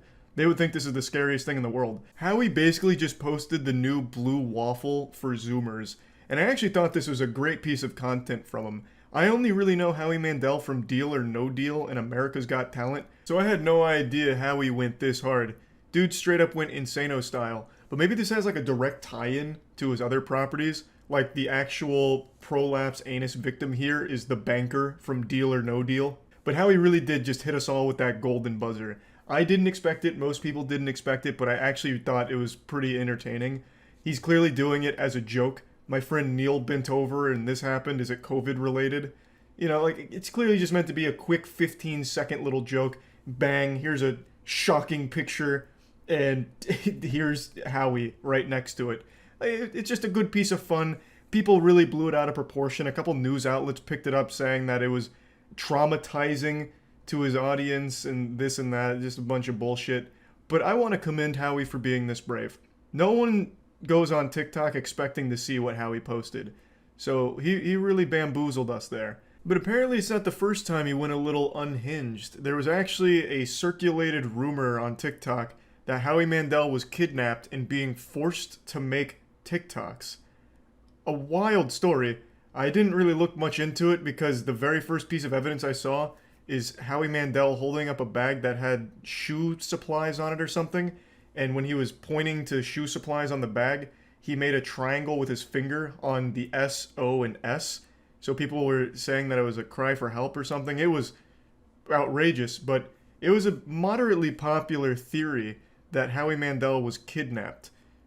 I don't necessarily believe it. Maybe he was. I mean, who am I to say? I'm not Howie's PR guy. I don't know all of his lore. But the evidence wasn't super compelling, and from the brief 45 seconds I spent looking at it.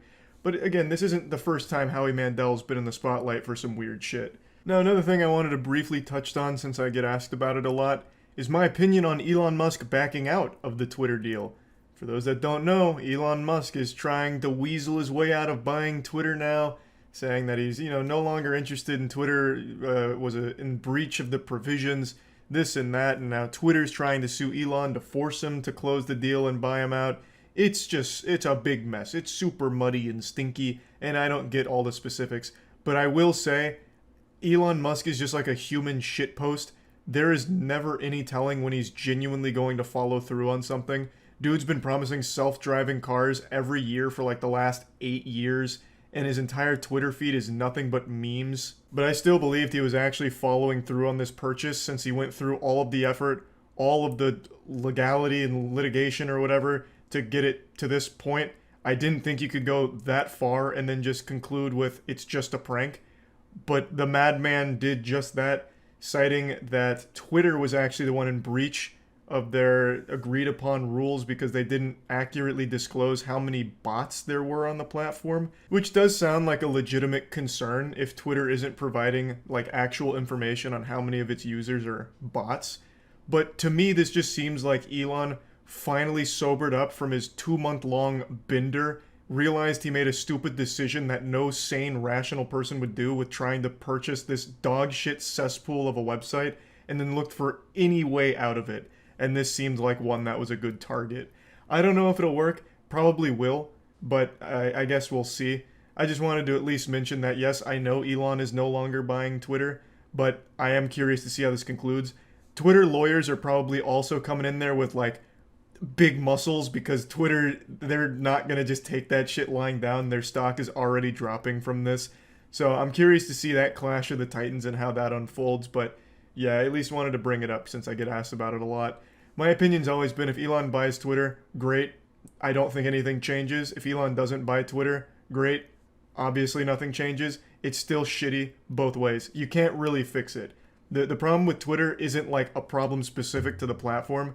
It's a people problem. The people on Twitter are fucking stupid. Like, it's just, it is infiltrated and infested with the actual dumbest human beings this godforsaken space rock has to offer, giving the worst takes on every situation ever. And you can't really fix that. And then the last thing that happened this week that I just want to at least mention is that whole Doja Cat drama with Noah from Stranger Things. I don't know why anyone thought that would be interesting to me, but I got that question a lot during Twitch streams because it was huge on Twitter. Basically, Doja Cat sent a message to Noah asking if the guy who plays Eddie in Stranger Things was single. And that was like a whole big fucking hoopla on Twitter for like 3 days. It was the most uninteresting, stale, ranky dank nonsense. Like, I don't give a fuck about that. I love petty internet drama a lot. All of you know that. That's not a secret. That wasn't anything. It was the biggest nothing burger I've ever seen. But it had like 300,000 something tweets about it. And every time I was looking for some spicy garbage on Twitter, it was just Doja Cat and Noah stuff. I don't care.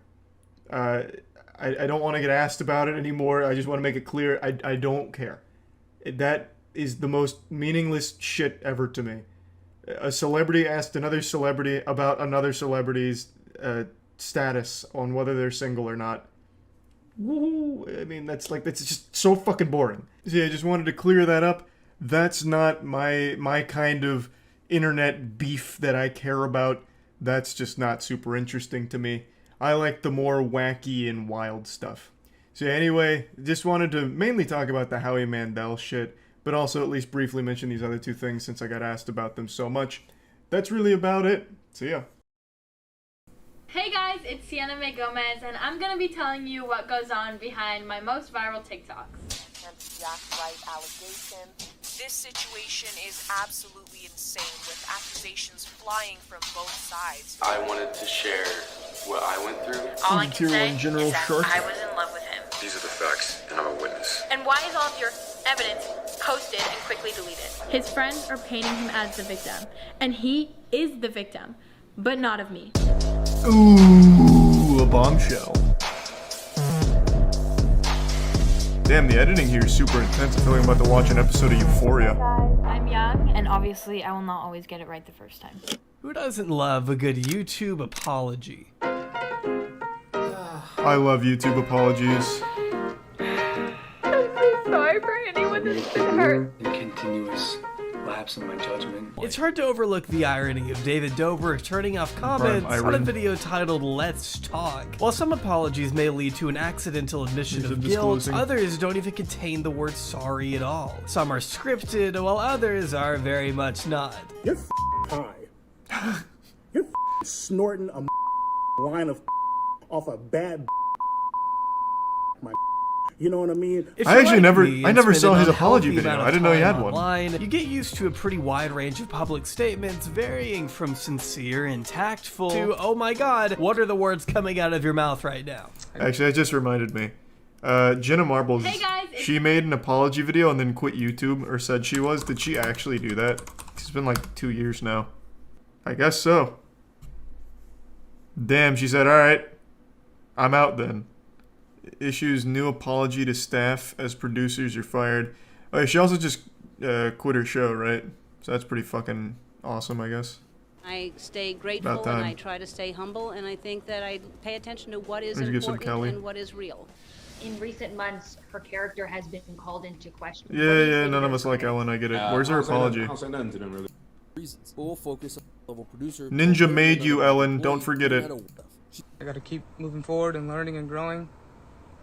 You know, some people don't teach you about how to live this lifestyle or how to be here in this position, but I'm learning and I'm growing. It doesn't exactly take a PhD in psychological studies to gauge who's actually sorry and who's only sorry they got caught. Accused of a literal crime probably won't have the best of luck defending themselves holding a tangible, actual script in front of them.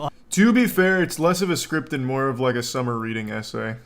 Not even the worst interpretive dance I've ever seen. As a response to one of the biggest TikTok controversies in recent This is how you do apologies. Join me in documenting the timeline of disastrous PR choices of one of TikTok's once most promising entertainers. In just under 8 months, Sienna built one of the largest background music on is TikTok, slapping. signed with a Hollywood talent agency, secured brand deals with a myriad of major companies, and was even set to star in a Netflix documentary focused on her friend group until a flood and you wonder why serious Netflix is doing shitty, from huh? fellow TikTok. It was just going so fast. From the span of August to maybe October, December, I was gaining 1 million followers every week to 2 weeks, landing a place alongside Charlie D'Amelio. After getting along so well and becoming more close, the two began appearing side by side more frequently on TikTok. And as you can imagine, it didn't take long for young fans of the two to speculate on the true nature of their relationship.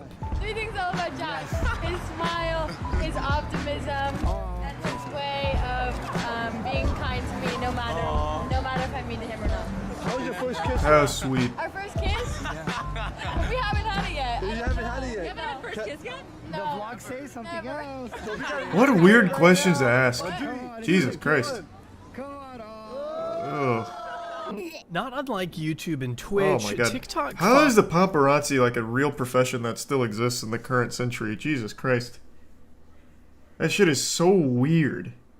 So genuinely weird. And it's so outdated now too, considering like all of these social media people and celebrities posted like all of their shit themselves. Like their most embarrassing moments are moments that they are capturing and posting themselves. So the paparazzi are getting paid for actual nothingness. Just to take pictures of them holding coffee cups. Are you guys dating?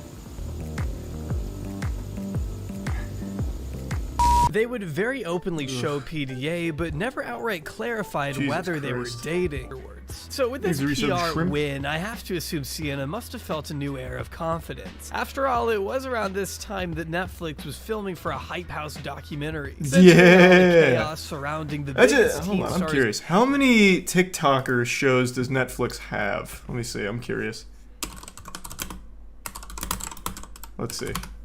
They have to have like 5 or 6, right? So the Hype House documentary. They have the Hype House competition show on Netflix. Or I guess it's not the Hype House per se, but something like it. Okay, can someone just tell me? I don't even know what I'd search for. There's only like 2? No, that can't be right. They had the Addison Rae one, they have this Hype House one, they had that competition one where a bunch of TikTokers got into a house to fight for like Big Brother style. They had they had another documentary on somebody, and I'm blanking on their name. I think they've been doing like a big investment in TikToker focused media for the built-in audience. The D'Amelio family's on Hulu. Oh, Jesus Christ. Okay, maybe I'm just wrong. Maybe it's all over the place. On the 31st, Mason Rizzo, a friend of Jack's since kindergarten, published the following statement to Twitter, reading, "I struggle with seeing a girl praised after telling my best Thanks, friend Prime to kill Roman. himself and assaulting him numerous times after he set boundaries and then repeatedly wonder why he doesn't like you back." She also has a history of verbally abusing people. in She's high young. school and in Come LA. on. She prioritizes the Give her a growth break. of her platform rather than the positive message she represents herself as. Whatever evidence you think you have, either post it or send it to me and I'll post it because you have nothing. That's so bold. That's video's from November so 30th, fucking bold. On June 3rd of 2021, this short video taken in November was posted by another friend of Jack's, seemingly depicting Sienna straddling an unconscious Jack Wright, groping him and kissing him on the lips while looking passed out. The guy next to him who posted the video got up after feeling uncomfortable, but went back to pull Sienna off once he realized what was happening, posting this alongside the clip in an effort to further support the claim that Jack was in fact asleep, or at the very least incapable of consent during that time. Being definitive proof of assault in the eyes of some, this video remains a heavy point of contention today. Sienna has since made the claim many times over that he was not unconscious and completely consenting as it happened. It does seem like he Yet was. Another statement not long That's after, usually what I something look like Jack when I'm himself consenting. would go on to dispute. The Hawaii incident happened where, honestly, I'm glad that they have evidence. There's your After bulldog. Shannon found out about the video, she said sorry. She said if this got out, she would be done. That is horrible, and she's The working on Bill boundaries. Cosby Jack classic. was a victim of sexual True. assault, but not by me. And I am a victim of continual I bet if they had an attempts to earlier cancel video, me there was and pudding. slander my name with false claims. It will not work. I'm here to clear things up and provide all sides of the story because I have been labeled as a sexual assaulter. Right out of the gate, Sienna's give demeanor some is potato. stronger and more aggressive than before. She comes off less concerned for her friend who she just previously said was sexually abused, and more frustrated with how the situation has affected her. Any video you go watch of us, please, and I encourage you to go watch my recent YouTube videos featuring Jack, God, our recent TikTok. this is so uncomfortable, You will holy see shit. that this behavior Jesus Christ. was normal. Online, we touched each other, kissed each other, we were playful. Jack kissed me, and I kissed him. Within the boundaries of our relationship, this was normal. Definitely not doing much to sway people in her favor. But let's look. I would usually go over when he's unconscious and yank on his winky. So I went back and took It was Sienna part off. of our Not to friendship. mention when I got closer, I noticed her right hand inappropriately touching his crotch. She was shocked that I would play with his nutsack when he was having nightmares in order to ease his mind. Next day about the situation that happened at night. And then I'd spit on his face. Said that happens all the time. And also, why was he kissing me back? She asserts that he was fully awake and kissing her back, pointing to the way Jack's arm moves when his friend gets up from the couch. Now, maybe Sienna isn't sure how gravity works, but I think it's pretty clear to me, at least, which I have to say so I don't get sued, that his arm only moved because the guy stood up. No, it's like Weekend at Bernie's. He doesn't fine. move beyond that. He's yes, fucking it's a short fine. clip. There's not a whole lot to He's go consenting. on. Sienna is eager Come to point out on. for herself. You claim in your video that you hear He said kissing yes, noises. so she could finger his butthole. Why did you record it? James, you are Jack's twin brother. And I know that if Whoa. my brother saw me being taken advantage of, he would pick up the person on top of me and beat them. That's a not classic film it. awful But, I mean, defense. that would be a horrible look. They're trying to incriminate you, not themselves. To me, Jack's twin James took this Exit video bits for his potato. brother's own good. She then goes on to rapid fire a bunch of points that, again, really don't matter as far as what she's being accused of. This was also in November when we had first just started to kind of ease our way into relationship, not relationship, defined, and you were introducing me as your girl. Having your friend take a 10-second clip out of context of this entire night is not sexual assault. She's confused why All right, this case is even an closed. issue at Fuck it. all, since James Run and it. Jack had never brought it up to her privately. This would not age the finest either. In the wake of Jack's formal She's better than statement Amber Heard's published to lawyer, his though. YouTube channel about That's half true. a year later. Sienna issued cease and desist letters Good to see you again. Hope regardless, you had a good though, week. and went on to take a month-long break from social media. The situation died down once again, at least before Sienna made her long-awaited Yes. and critically acclaimed. Yes. She comes back and posts this absolutely Let's insane fucking go. video. An interpretive dance video for an essay. It's so good. This is how you should Take a whole apologize. month off social media, but now I'm back. Hit him with the Mickey Mouse Clubhouse dance. Hey! What is this? Let's go. How deaf and stupid do you have to be? But through struggle, I found clarity within myself. God, apology videos are always amazing, but this one I still think is one of the best.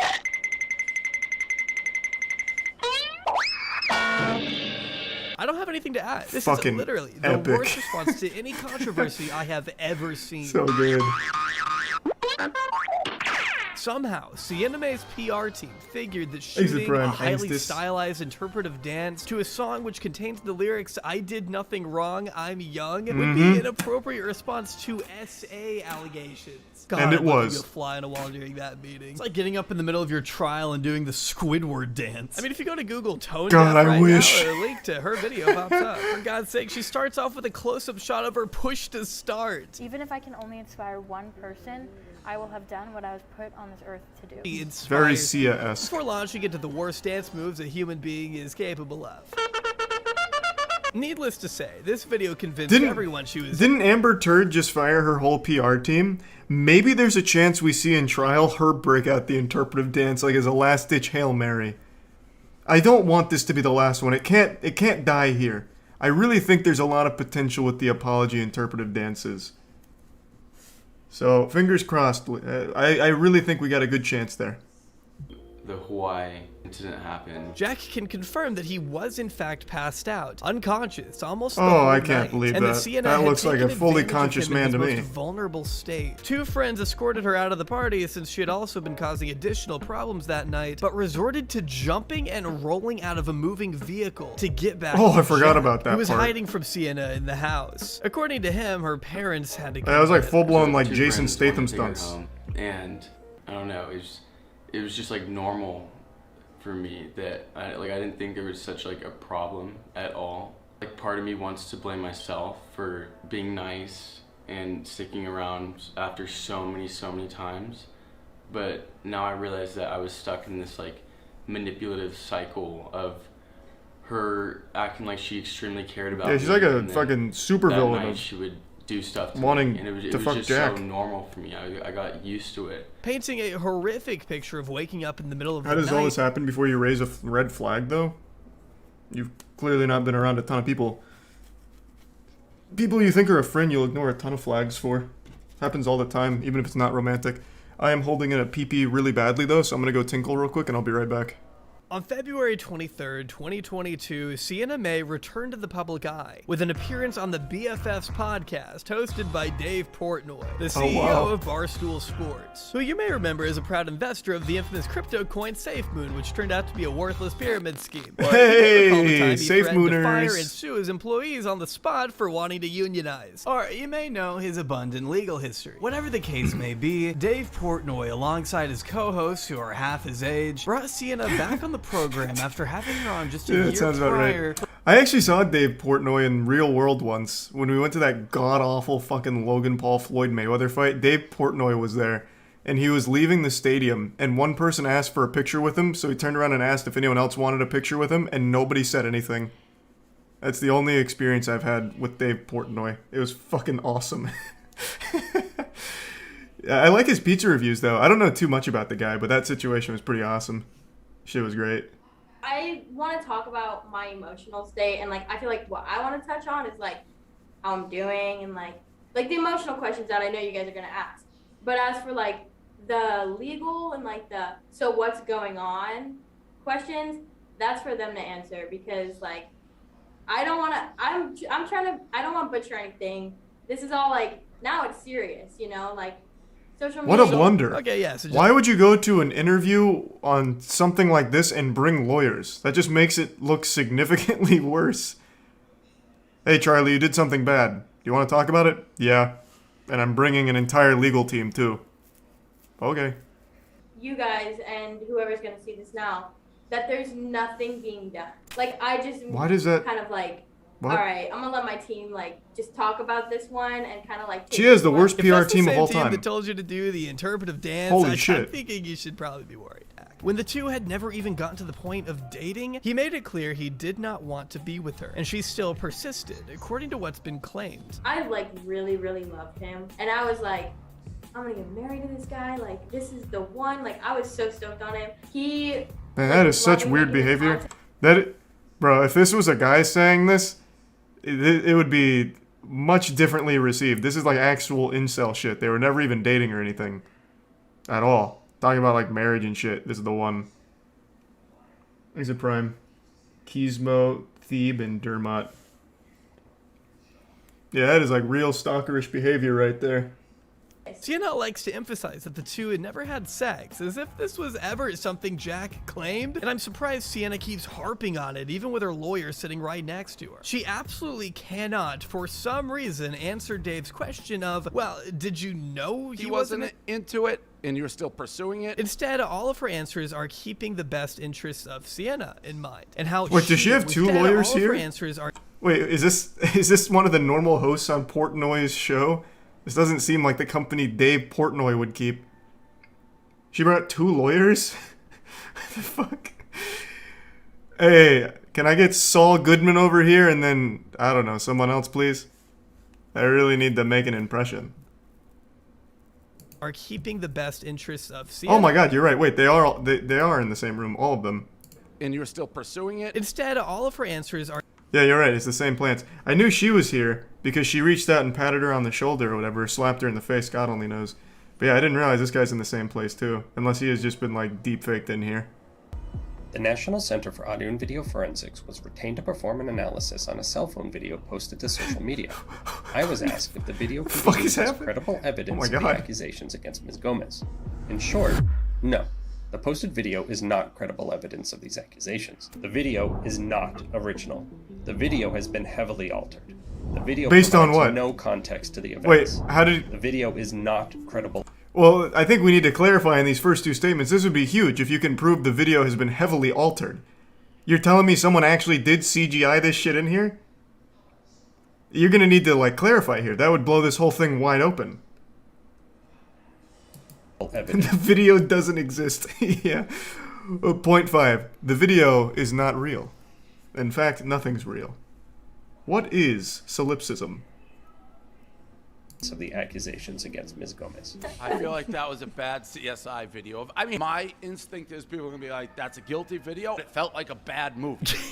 Actually very funny. They shred this video in front of the guy who made it. But I have to say it's hard to deny the video is short and doesn't show the events leading up to and after what is taking place. She repeatedly chose to take advantage of Jack Wright when he was at his most vulnerable, keeping him at arm's length no matter where they went due to her bizarre, ignorant, and selfish infatuation with a boy who clearly didn't reciprocate feelings. I personally believe the latter. After everything Jack has said and personally testified against, it's hard for me to look at this video as anything other than the truth, even if saying that could get me crucified by Sienna's legal team. However, I don't know, man. Her legal team doesn't seem that adept. This guy actually put together a fucking CSGO montage to prove why the video is bad without any evidence. He just said 4 points. It's not original. It's heavily altered. Like, with nothing else there. It's kind of worthless. It doesn't matter how young and inexperienced Sienna was when she goes to such extreme lengths to keep Jack and her critics at bay, as to not damage the precious reputation she's built on a mountain of lies and sick dance moves. God, their dance apology is so fucking good. I love it. I wish more people would do that.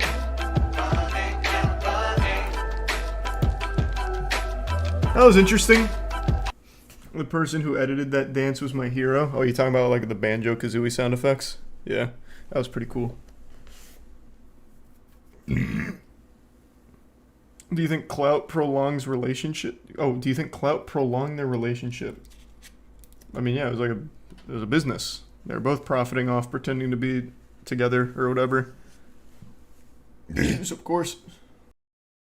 Today, Will Smith posted a YouTube apology video for slapping Chris Rock at the Oscars. And when I saw it, I had to scratch my head and wonder why. It happened so long ago. I was confused. Why is he apologizing now? I felt like Robin Williams coming out of Jumanji asking what year it was. And then I remembered that happened this year. It was 4 months ago that Will Smith slapped Chris Rock's head clean off his shoulders at the Oscars. He turned an award ceremony into a public execution when he blasted Chris Rock to Valhalla, just banishing him to the Shadow Realm with a slap.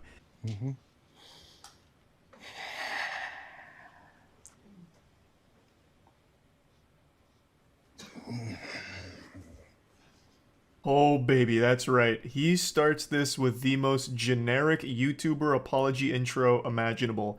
A slow walk into a big sigh right before getting into the actual apology.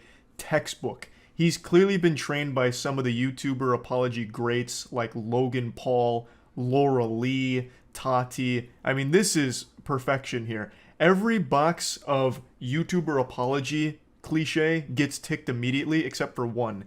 He didn't bring his dog into it. A lot of YouTubers like to bring in an animal in order to, you know, deflect some of the criticism with cuteness with the animal. Will Smith, unfortunately, must have forgot that prop this time around, but everything else he nails. Why didn't you apologize to Chris in your acceptance speech? I was fogged out by that point. It's all fuzzy. So the main thing he's doing in the apology video here is answering questions that people have asked over the last 4 months. And again, I have to wonder why even bother. It's been 4 months on internet time. That's basically ancient history. Like, that's back there with like Y2K now. Most people have moved on and forgotten about it. So it's a little weird to be this tardy to the party with addressing these things. Now, of course, I understand this was like a career-ruining moment for him, so he wants to do his best to be perceived positively again, both by movie execs as well as the general public. So if he really did feel strongly enough that he wants to apologize, then all power to him. But anyway, the first question that he addresses here is one that I don't think anyone with half a brain ever asked in the first place. Why didn't you apologize to Chris during your acceptance speech? The answer should be pretty obvious if you have eyes. It's because he was still mad. He was still fuming. Of course he wasn't going to apologize for it. Literally 15 minutes before he accepted that award, he had just charged the stage like The Undertaker during WrestleMania going into the ring and clobbered Chris. So of course he's not going to immediately like fold and be like, man, sorry Chris, that was out of line. He was still upset. That's why he didn't apologize. I don't really understand his excuse of I was still, you know, in a fog. It was all still fuzzy. Like in the moment that makes sense, but over the last 4 months, what, you've just been in a perpetual fog? You've been in like the upside down or something? Like, what do you mean? You've had 4 months if you wanted to publicly apologize to Chris, and you didn't. And even, to be fair, here, you still don't. He says I'm sorry to a lot of people, but the one person he doesn't say the words I'm sorry to is Chris. I've reached out to Chris, and the message that came back is that he's not ready to talk, and when he is, he will reach out. So I will say to you, Chris, I apologize to you. My behavior was unacceptable, and I'm here whenever you're ready to talk. That almost sounds like a trap, like, hey, I'm here whenever you're ready to talk. And it turns out Will's been training for the last 4 months with slap boxing, so he's been like slapping brick walls until they collapse, so he's ready to really get him with like a double whammy, get him with that encore performance. There's a big difference between saying, I apologize to you, and I'm sorry. I don't think people really understand the value of just saying, I'm sorry. I think it's the most important thing to say during an apology, which he does say later on to other people, but never Chris. To Chris, he just says, I apologize, and the action was unacceptable.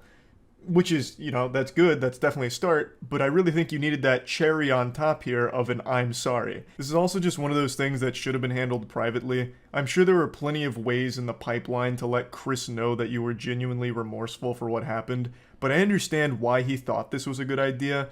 I'm going to make a video coming forward, publicly apologizing and owning up to my mistakes, letting people see how horrible I feel and what I'm doing to change and be better. The thought process makes sense. You know, let people see a vulnerable side of you and let them know that you made a mistake and you know that. And that, it again, does make sense to anyone who's never been on the internet. I think one thing most people online are starting to understand and wake up to is that when you make an apology video, you lose. It's like what war games taught us. The only winning move is not to play. When you make an apology video, it is a lose-lose situation for you. You're either going to have people that don't believe that you're actually sorry, or they're going to have people that think that you didn't need to apologize in the first place, so now you look stupid. You look like a pussy. Which I'm already seeing with Will Smith's apology. Like, why is he apologizing? He stood up for his wife. Does he not support his wife anymore? Oh my god, I've lost all respect for Will with this apology now. And then on the other side of that coin is, man, Will really needed to apologize, but this apology video was so dog shit, he missed the mark entirely. This is the worst apology video I've ever seen in my life. You just don't win with an apology. So again, this should have just been private. 3 months replaying and understanding the nuances and the complexities of what happened in that moment. You slapped the shit out of a man. It's not that deep. Talking about it like it's the most complex situation of all time. Like this slap was somehow, you know, like a Cold War or something here. It was a simple act that affected a decent chunk of people. Chris, most notably, I would say, was physically affected by the slap, but Will's career was also hurt by it. Chris's family was probably pretty upset by it. Like, yes, of course, people were affected by it, but it's not like there needs to be like 4 months spent of just digesting this giant web that all spawned from a slap. Because, again, at the end of the day, it's really not that deep. After Jada rolled her eyes, did she tell you to do something? No. It's like, you know, I made a choice on my own, from my own experiences, from my history with Chris. Jada had nothing to do with it. Jada was behind the camera with a teleprompter and a gun, making sure this question was addressed properly. Of course, I'm kidding. You know, Jada just has very odd moments publicly with Will that I think are very tasteless in the things she says to and about Will. And it's the reason why a lot of people felt like she may have contributed to this overreaction from Will. You know, her rolling her eyes and then just having all of that context with the things she has said publicly about and to Will just made people wonder whether or not she was somehow involved in that decision from Will. But he's clearing the air here, saying that it was just him doing it. And you know what? I'll take his word for it. I think this was just an impulsive decision here. I don't think Jada has some kind of device that she can control Will's brain like something out of Dexter's lab. I really think he just completely overreacted and went fucking berserk here for some reason. And I don't think Jada is necessarily guilty of that, but I do think she is guilty of being a very toxic partner. I know that sounds parasocial to say, but the amount of clips and videos of Jada just shitting on Will to his face is baffling. Like the time where she was just talking about cheating right to him and how much she like enjoyed it or whatever during their red table talk. Oh my god, it's so hard to sit through. As Will's like in tears about it and she's just joking. Oh man, it's fucking brutal. And so now Will looks like a cuck. I mean, I'm just not a big Jada fan. I'll say it. I don't think she's that nice. What would you say to the people who looked up to you before the slap, or people who expressed that you let them down? Let me just stop you right there. You don't have to apologize to me. I found this whole thing to be highly entertaining. I thought this was extremely goofy, and no one seriously got injured or anything like that. This was just an absolute fucking wild moment. And honestly, for this section, he should have just said, "You're welcome." You know, to the journalist that wouldn't stop fucking writing about it, like a million articles all going deep into it for no fucking reason, talking about how this is setting a bad precedent and how in the next Oscars, all of a sudden people might be showing up there with battle axes to attack their critics, how journalists are no longer safe, you know, this and that. Like, he honestly should have just said, "You're welcome," for the 2 weeks of just articles and videos about it. Now, of course, there were super fans of Will that were disappointed to see this, and I think it's cute that he said that he was sorry for it and letting them down. He apologized to Chris's family, his family, for the negative backlash they've faced. He apologized to pretty much everyone that was directly impacted by it. And now in this section, he's talking about how horrible he feels when he doesn't live up to people's image of him. And I will say he does seem pretty sincere for the most part. But again, it's been 4 months. Most people have moved on. This was pretty unnecessary. Though I'm sure a lot of people that did feel like really disappointed appreciate the gesture. Disappointing people is my central trauma. I hate when I let people down. It hurts me psychologically and emotionally to know I didn't live up to people's image and impression of me. Deeply remorseful. And I'm trying to be remorseful without being ashamed of myself, right? I'm human. And I made a mistake. But yeah, he finishes it off by saying that he is remorseful and he's, you know, working on being better. And if you stick with him, you can all be friends again. And that's basically where it concludes. Overall, I don't think it's like the worst apology ever, especially in the tier list of YouTuber apologies. I think this one was one of the more sincere ones, at least from everything I've seen from it, unless I've been deceived by his great acting, I couldn't tell you. But this is just one of those situations that is so wild to me. Why do this 4 months later? If he had done this like a day, 2 days, even a week after this happened, I think the reception to it would have been much better than it currently is. Yes, it still has, I think, a pretty positive reception overall from like his actual like dedicated fans. But the general consensus I'm seeing here is, why is he doing this? This seems very fake to do it now. It's way too late. We've all moved on, this and that. So again, you don't really win with an apology video, but if he'd at least made like a statement like this, a big statement like this, right after it happened, I think he would have been in a much better position now than he is currently, if that makes sense. But anyway, I just wanted to talk about this since the slap is the gift that just keeps on giving. Somehow, there is still developments with that whole story that keep happening. Anyway, that's about it. See ya. Think you're fresh. Start splatting. Okay. Wow, this is weird with the motion controls. Oh my god. I came on here to hopefully bully some children like I do in Stumble Guys and like I did in Pokemon Unite. I think I'm just going to get ruined. Why is there a tutorial for the third game in the series? I imagine they've changed things around, and it's also there for imbeciles like me who have never played the first two. But I know Splatoon's mainly for a younger demographic, and I can't let kids have fun in the cyberspace, so I play every game that's aimed at kids in order to just be like this boogeyman. Teach them a lesson early on that sometimes things just don't work out. Not everything's gonna be fun. You should charge their parents for that lesson. Yeah, every time I absolutely demolish kids in a video game, I send their parents an invoice. Best girl. Alright. Okay. God damn! Okay, okay. Okay. I'll go pick a team now. Alright, well now I have to be Team Rock. Looks like that's where the furries go. Alright, I'm on it. Alright, we're gonna be Rock. I've already made up my mind. I'm in. The dog is off the leash. Time to rain terror across this battleground. You can't put the toothpaste back in the tube. Oh my. Oh my. Oh my god.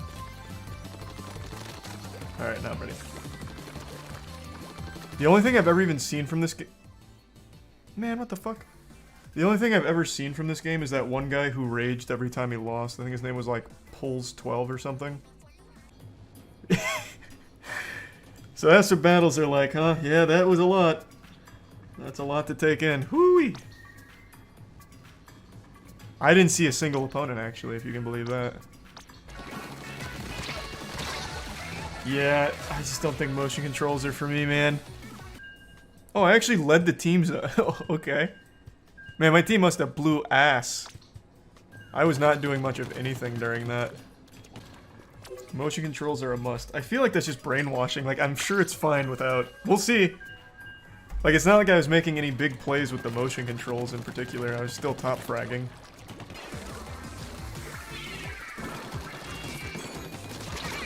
Gotcha, pussy. That idiot's using motion controls.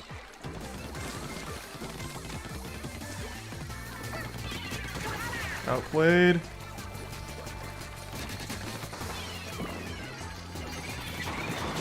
Outplayed. This is so much easier without motion controls. Outplayed.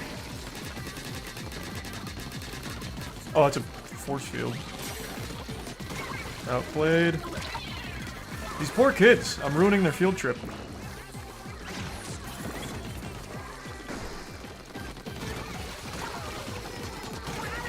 Okay, still popping. I'm gonna drop like a fat 20 bomb in here. Yeah, I don't know what this motion control propaganda is about. This is so much easier without it. Yes, sir. Another big dub. How many did I drop? That had to be like a huge amount. #1 overall splatter. Popular target. Oh my god, I'm nuts. That's the rise of Greasehole right there, baby. They're gonna be fearing that name at the lunch tables come Monday.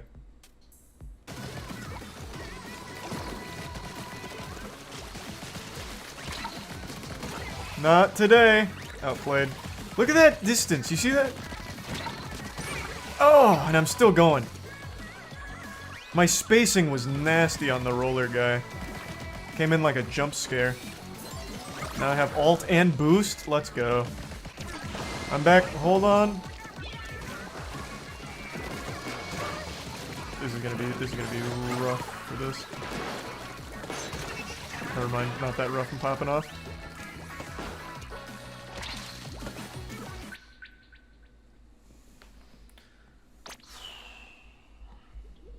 Feels good. Nintendo should just be sued. It's a crime against humanity how bad their online service is. And before DC. Nah, I doubt it'll DC this time. I got a good feeling about this one. Let's ride, boys. This uses a lot of ink. Ooh! Was that even me? Oh, this game doesn't work. It literally doesn't work.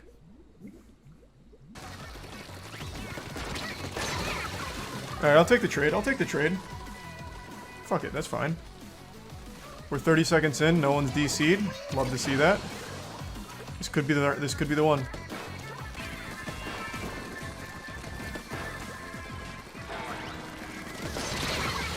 Ooh! Did I get them both with that? Yes, sir!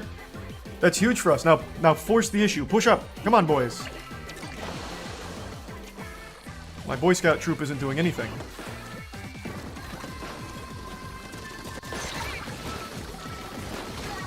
Got them both.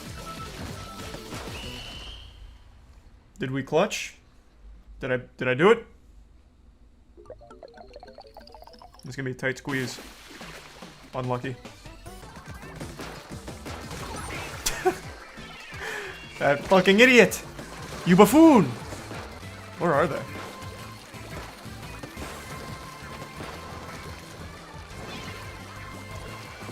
Oh, these guys are getting... Oh! What a grenade! They're getting fucked so hard. Okay, I know that guy's 4 years old. And I don't feel bad at all. I'm teaching him important life lessons early on. Oh my god, how many kills do I have right now? 7 or 8? Maybe 9 or 10? Oh, and I'm still going! Oh, and I'm still going! Oh!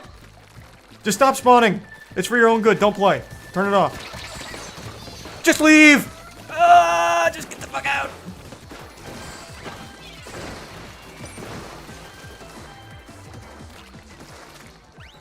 I'm actually just spawn camping. We're gonna cover like 98% of this.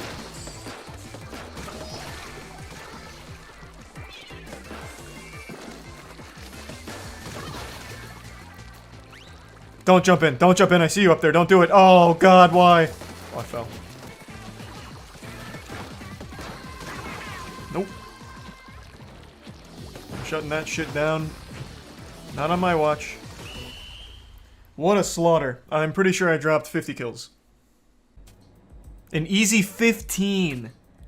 You love to see that. That's nice and crisp. Very good. 5 kills per minute. Yeah, it's not bad. That is not bad. Alright, let's swap. Let's switch it up. Luna's good. So far, Luna's my favorite. Oh!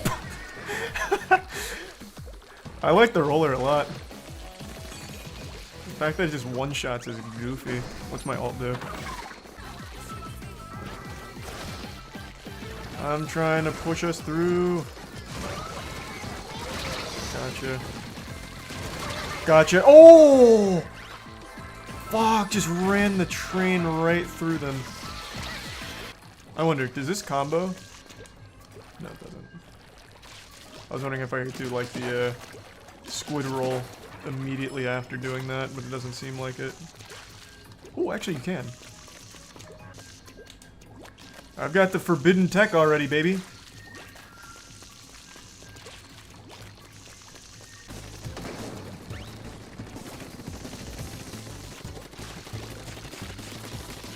Gotcha. Ooh, what a play. Get in, get out. And come back in. And get him again. Let's go. Wow. What a slaughter.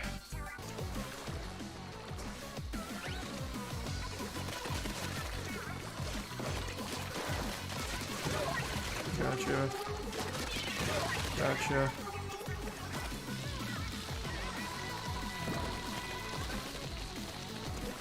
This is so strong. Gotcha. Actually, that one might not have been mine. Mine. Mine. Mine. Mine. Oh, the other guy got me. Fuck!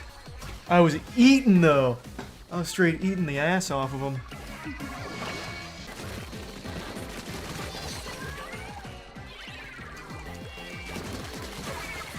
Oh, I actually killed that guy. Didn't even really see him.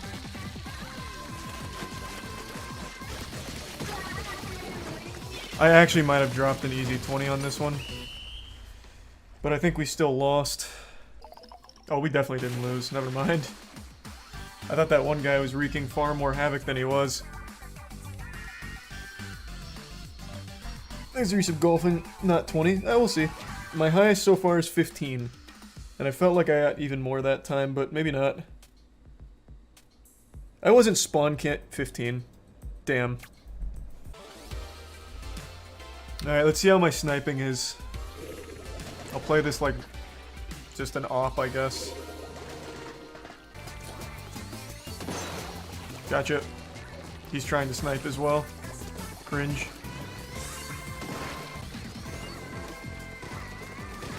Gotcha.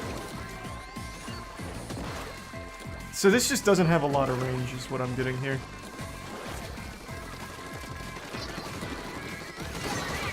You're mine. You're mine. You're my— oh my god, one more for the wipe. Just missed. Damn, I choked.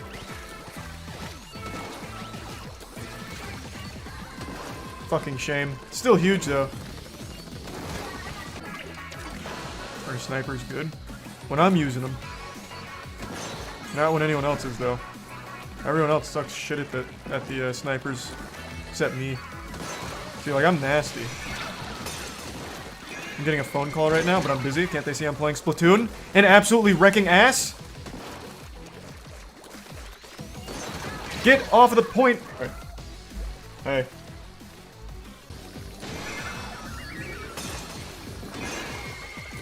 Easy headshot. That guy's just standing still for me, just begging to die. That guy actually tried to counter-snipe me. What a fool. Some of these kids are so stupid, man. They're absolutely not going to pass trigonometry. Oh, I missed. But I don't miss twice. Never missed twice in my life. Never will. What do you think you're doing? What do you think you're doing? What do you think you're doing?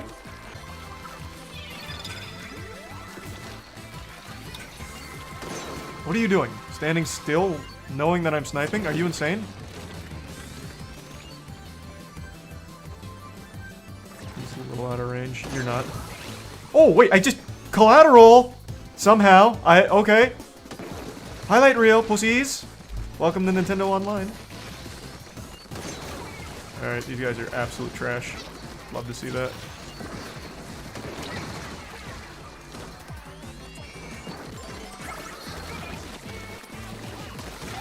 Gotcha. I'm starting to carry. Got him. Is it enough? Is it enough? Have I done it again? Oh, that's gonna be really tight. We got him though. Oh, it's so sad. I thought we had him. It's been said for years that the happiest moments of people's lives are their first kiss, their wedding day, birth of their first child, and the day they move into a house. And all of that may have been true 200 years ago when we were still a fucking primitive cringe species, when we were still traversing the Oregon Trail debating whether or not to ford a river and trying not to die of cholera. But it's not the 1800s anymore, pussy. It's time we update that list. What is the happiest moment of a person's life? The day that Godslap came out.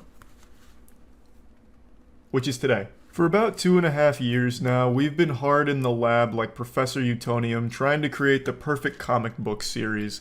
And we finally did. For anyone that doesn't remember, this is a series that's written by myself, Jackson, Danny, Matt, and Stephanie. Stephanie is Matt's sister, and she is a professional comic book writer. She's been writing for years. She's written for DC as well as many others, and we've been working on this for quite a while now. Godslap is a never-ending roller coaster of action and adventure. It's so powerful it'll replace the blood in your body with pure diesel. And the action's so intense it's going to trigger your own personal fight-or-flight response just from reading it. And yeah, this bad boy's out right now at godslapbook.com. I'll put a link in the description. This is issue 1, and it's 48 pages that'll change your life forever. And it's scientifically proven to make you more attractive when you finish reading it. The artist behind Godslap is a man named Ricardo Jamie, and he's probably the most talented artist on the planet. You can flip to any page in here, and it's just like an actual fucking masterpiece. I'll put a link to his Instagram in the description so you can see more of his work. I don't want to spoil too many pages, but I do at least want to show you the style. We went with black, white, and blood. We wanted to try and make a blend of manga meets western to a certain level, and we just thought this looked really cool. So everything in Godslap is black and white except for the blood. That's fully colored. And it sounds kinda edgy, and it kinda is, but the shit absolutely slaps. I couldn't be happier with how issue 1 came out. Ricardo did absolutely amazing work. Just unbelievable stuff. Now, I want to address the elephant in the room. Last year, you might remember we actually ran the prologue for Godslap and put that up for sale. It was just the first 15 pages as a teaser to show you what we've been working on over the last year. We had planned on releasing issue 1 later last year. However, with how absolutely awful the shipping went with the prologue, we decided to push everything back like 6 months and spend all of that time refining the shipping process so that we would never have those problems again.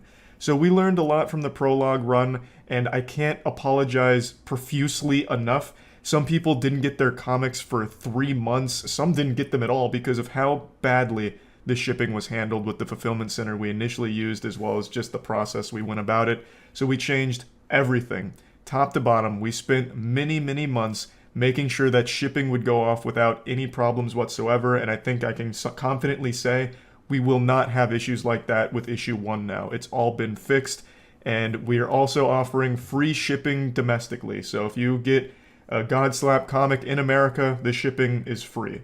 We can't offer that for international, unfortunately, because international is an absolute disaster when it comes to shipping. That can cost like $20 in some cases, and I just want to hit you with the cold water and give you the truth right now. International shipping for a physical copy of Godslap is expensive, unfortunately, and there's not a whole lot we can do to get that down, despite our best efforts.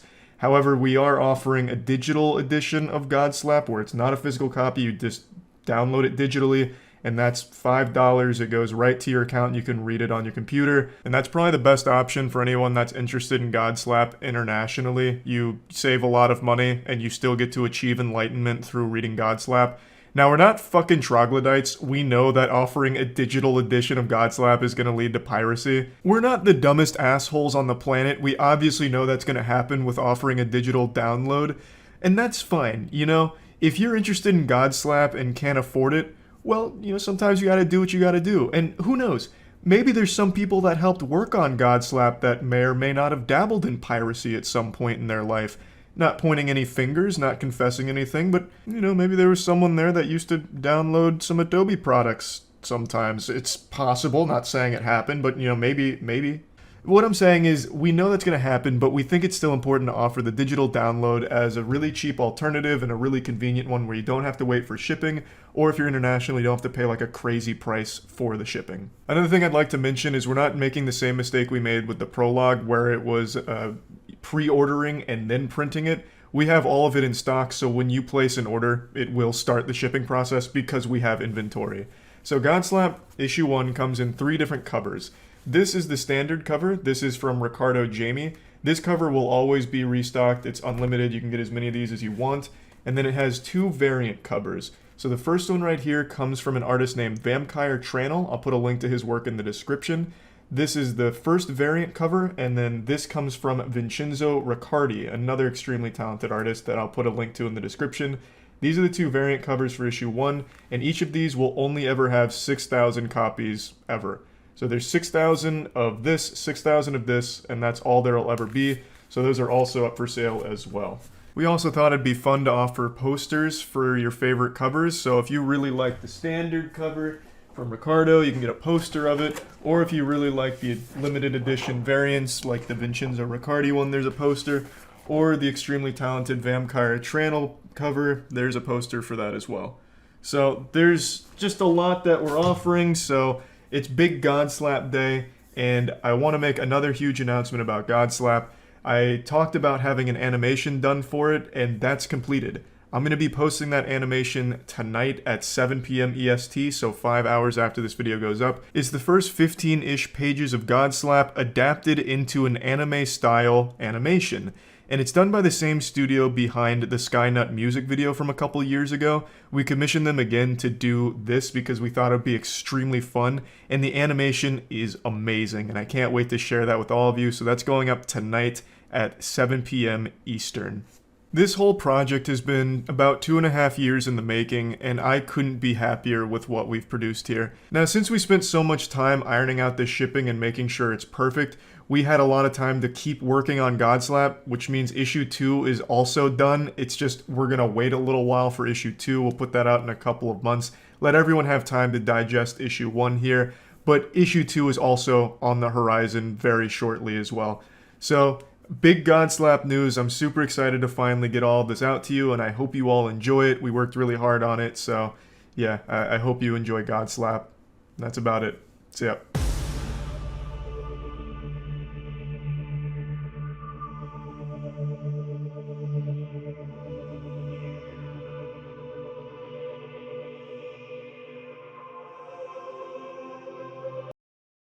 I hope you've had a wonderful day, because I'm about to make it a little worse. I'm gonna give you something you get very angry about. I'll be like Krampus over here ruining your Christmas. Let me just hit you with the quick Wikipedia plot summary here. There's a professional Dota 2 player named Ninja Boogie who was recently fired from his esports org because his mom had stage 4 cancer and they were afraid it was going to affect his performance. Yeah. It's as fucked up as it sounds. Regardless of how you feel about esports, I'm sure you can all recognize that getting fired from your job for something like this is beyond evil. Here's his tweet about it. Unfortunately, his mother did pass away, and he did get let go by his org. And that org is Team SMG, who posted this announcement thanking Boogie for all of his hard work and all of that, even posting a little gif of him dancing, making it seem like they're really going to miss him, even though they were the ones that initiated this departure for something outside of Boogie's control.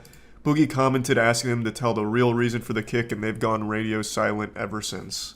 Team SMG is using a timeless classic here. This is a strategy that's been used since the beginning of time, just putting your fingers in your ears and pretending not to hear all of the screams of people calling for you to address what you fucked up with. When you really make a big mistake, suck a fart out of butt, instead of taking responsibility, just ignore everything. It's worked a million times in the past. Now, I don't know much about Team SMG. I know it stands for Stay Moving Under Gunfire, which is a pretty silly name. It sounds like an Xbox Live randomly generated gamer tag. But I also know that it's run by this guy who has a bored ape for a profile pic.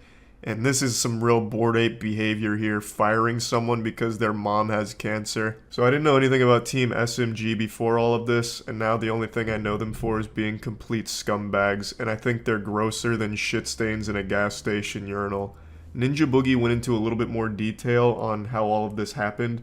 The way he describes it in these tweets is he was due for a boot camp on a certain day, and then his mother had a stroke, and he was talking with management asking if it'd be okay to move the flights around a little bit to accommodate him so he could spend some time with his mom and see how all of that's going.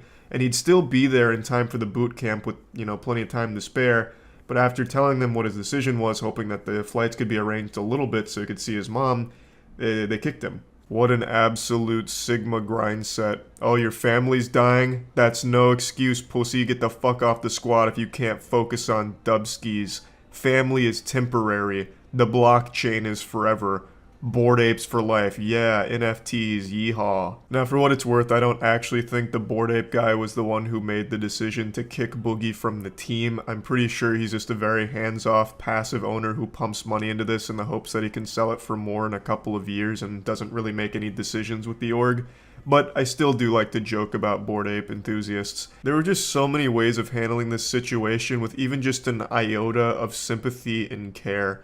He wasn't even missing anything. He was just going to arrive a bit later to boot camp than initially anticipated. He was still going to be there on time, which means he would have still fulfilled all of his obligations, even in spite of all the terrible shit he was going through. And for some reason, they still decided it wasn't good enough and kicked him. They could have given him, like, a brief leave or something. They could have just given him time off. They didn't have to, like, go the nuclear option and just fucking boot him off of the squad. He was still going to compete and still wanting very much to compete. Just absolutely foul from Team SMG, and I really hope they do comment on this at some point here pretty soon. I hope they don't just keep burying their head in their own ass and just ignoring it. I would really like to see how they justify this, because I can't imagine a world where Team SMG is so delusional, high off their own farts, that they thought for a single second that Boogie wouldn't say why he got kicked. Obviously, people would ask why he got kicked, and they really thought he wouldn't say the reason, especially when it's this evil. How stupid can an org be? They fired him because his mom had cancer, and he wanted to spend a little extra time with her before going to boot camp. He was still going to go, and they fired him. And they thought that he wouldn't say that? They really expected him to just keep quiet as if it was some kind of like witness protection program kind of shit. Like, how stupid can you possibly be as an org? It makes no sense, and I'm really curious to see their side of this and how they explain all of it. But I imagine they'll never actually publicly comment on this unless, of course, they go for some like dog shit PR speak where it'll be something like, No, you guys have got it all wrong. We didn't kick him because of his family stuff. It had nothing to do with it. In fact, we only wished him and his family well and were supportive during this entire time. We actually kicked him because of many other variables behind the scenes. He got a C on his sociology report. There were just so many things that led to us making the difficult decision to part ways with him, and none of it had to do with his family or anything like that. So yeah, all around just an extremely horrible situation, and the team's name is still moving under gunfire, and I'm very curious to see how they move under this gunfire from the entire internet collapsing on top of them. I wonder how they're going to navigate this minefield here, because right now the strategy is ignore it, but I wonder how long they can continue to do that. And I really have to imagine for the players that are still signed to Team SMG, this doesn't bode well for their confidence in the org, because if something beyond their control happens, God forbid, the org is not going to stand behind them. Their jobs are in jeopardy if something happens in their lives that they can't control.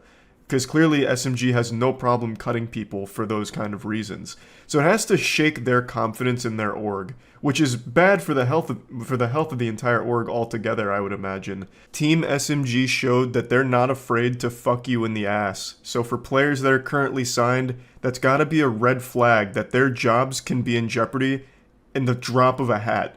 Out of nowhere, they could just get fired for something they had no control over. So, pretty horrible look for Team SMG, and again, I really do hope they say something pretty soon. I held off on making this video for about 9 hours now, just waiting if they'll actually make a comment, and they still haven't, so I'm still gonna post it now, and hopefully pretty soon after they will say something, because there needs to be some level of explanation for what their thought process was with some absolute insanity like this.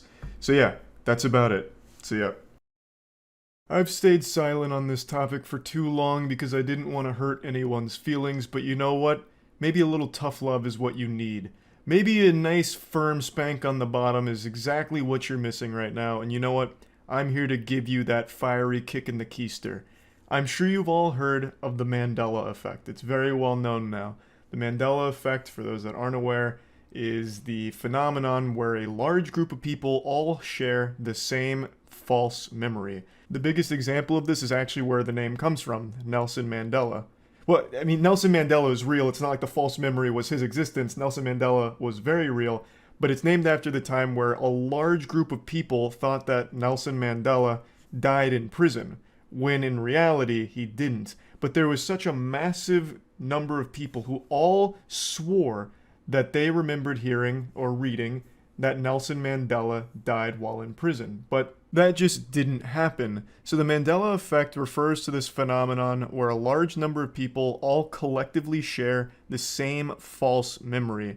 It's just super fascinating, and over the last 8 or 9 years, it's becoming more and more common and more talked about. Here's an example of one I just saw on Twitter the other day. Cheez-Its. And I'm still saying it wrong. Cheez-Its never existed. They have always been Cheez-It, not plural. I always remember the box being Cheez-Its with the Z at the end. In school, we always referred to them as Cheez-Its, like, oh, what are you snacking on? I'm just having some Cheez-Its. Jonathan just choked on a whole bunch of Cheez-Its and ended up in the hospital sending prayers to his family. You know, we always referred to them as Cheez-Its, so it's deeply ingrained in me that when I talk about them, I use the plural. But they've never been Cheez-Its. It's always been Cheez-It. But this isn't one that I'm super passionate about. This one's entirely possible that I was just a dumb, stupid, milk-drinking, glue-sniffing kid and just got it wrong and never bothered to correct it. But there is one that I am extremely passionate about, and that's the Berenstain Bears. I made a whole video on this 5 or 6 years ago now, I don't even remember, going into this giant rabbit hole of Berenstain Bears.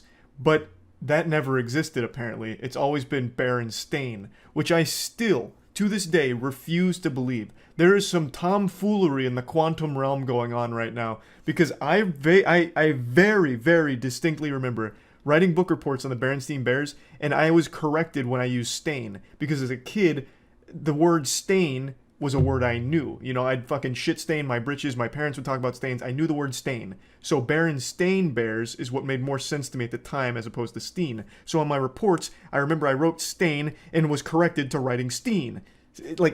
I know it was steen, I still very much believe that, but it's apparently always been stain, another example of the Mandela effect. But why am I talking about this today? It's not mainly to focus on all the big ones like Berenstain versus Berenstain and all that shit. It's because there's actually some Mandela effects revolving around me on the internet that I just want to clear up. And this might be mind-blowing to some people, but it's time I finally wake you up and break you out of the simulation so that way you can actually begin to live in reality, knowing full well that it's the truth. There are so many people that firmly believe, would swear on a stack of Bibles, that I made a video on the ShamWow. They believed that I made the real ShamWow video, an infomercial dub for the ShamWow. This is a belief that people have held for years now, and I'm telling you, I never did. I promise you, I never did. But I still, daily on Twitch, will see a few messages or even have someone subscribe, like resub on Twitch with a message saying, I've been following you ever since you made that video on the ShamWow a decade ago. I've been following you for decades since you uploaded the ShamWow infomercial dub, something like that. And I do appreciate it. I sincerely tip my fedora to you, Quantum Time Traveler. But in this universe, I never made that video on the ShamWow that you swear you saw. In this godforsaken realm of the multiverse, it wasn't me who did that. But this is something that so many people swear by. And it got to a point, like, between emails and Twitch chat, that I had to check myself. I had to double check here just to make sure that I wasn't the one hitting the crack pipe. But I have reconfirmed, yet again, I never made a ShamWow video. I never did a dub for the ShamWow or anything like that. What I think is happening here is people remember 13, 14 years ago, Djibouti Dubs posted a ShamWow dub, and it was really popular. In fact, Djibouti Dubs is what inspired me to do commercial dubs of my own, and the ShamWow is one of his most iconic. So I think what happened is people remember that ShamWow dub, and they remembered that I also used to do commercial dubs during that time. So they just started crossing wires. They started mixing the proton beams together, and they got their memories all fucked up and, you know, all cattywampus.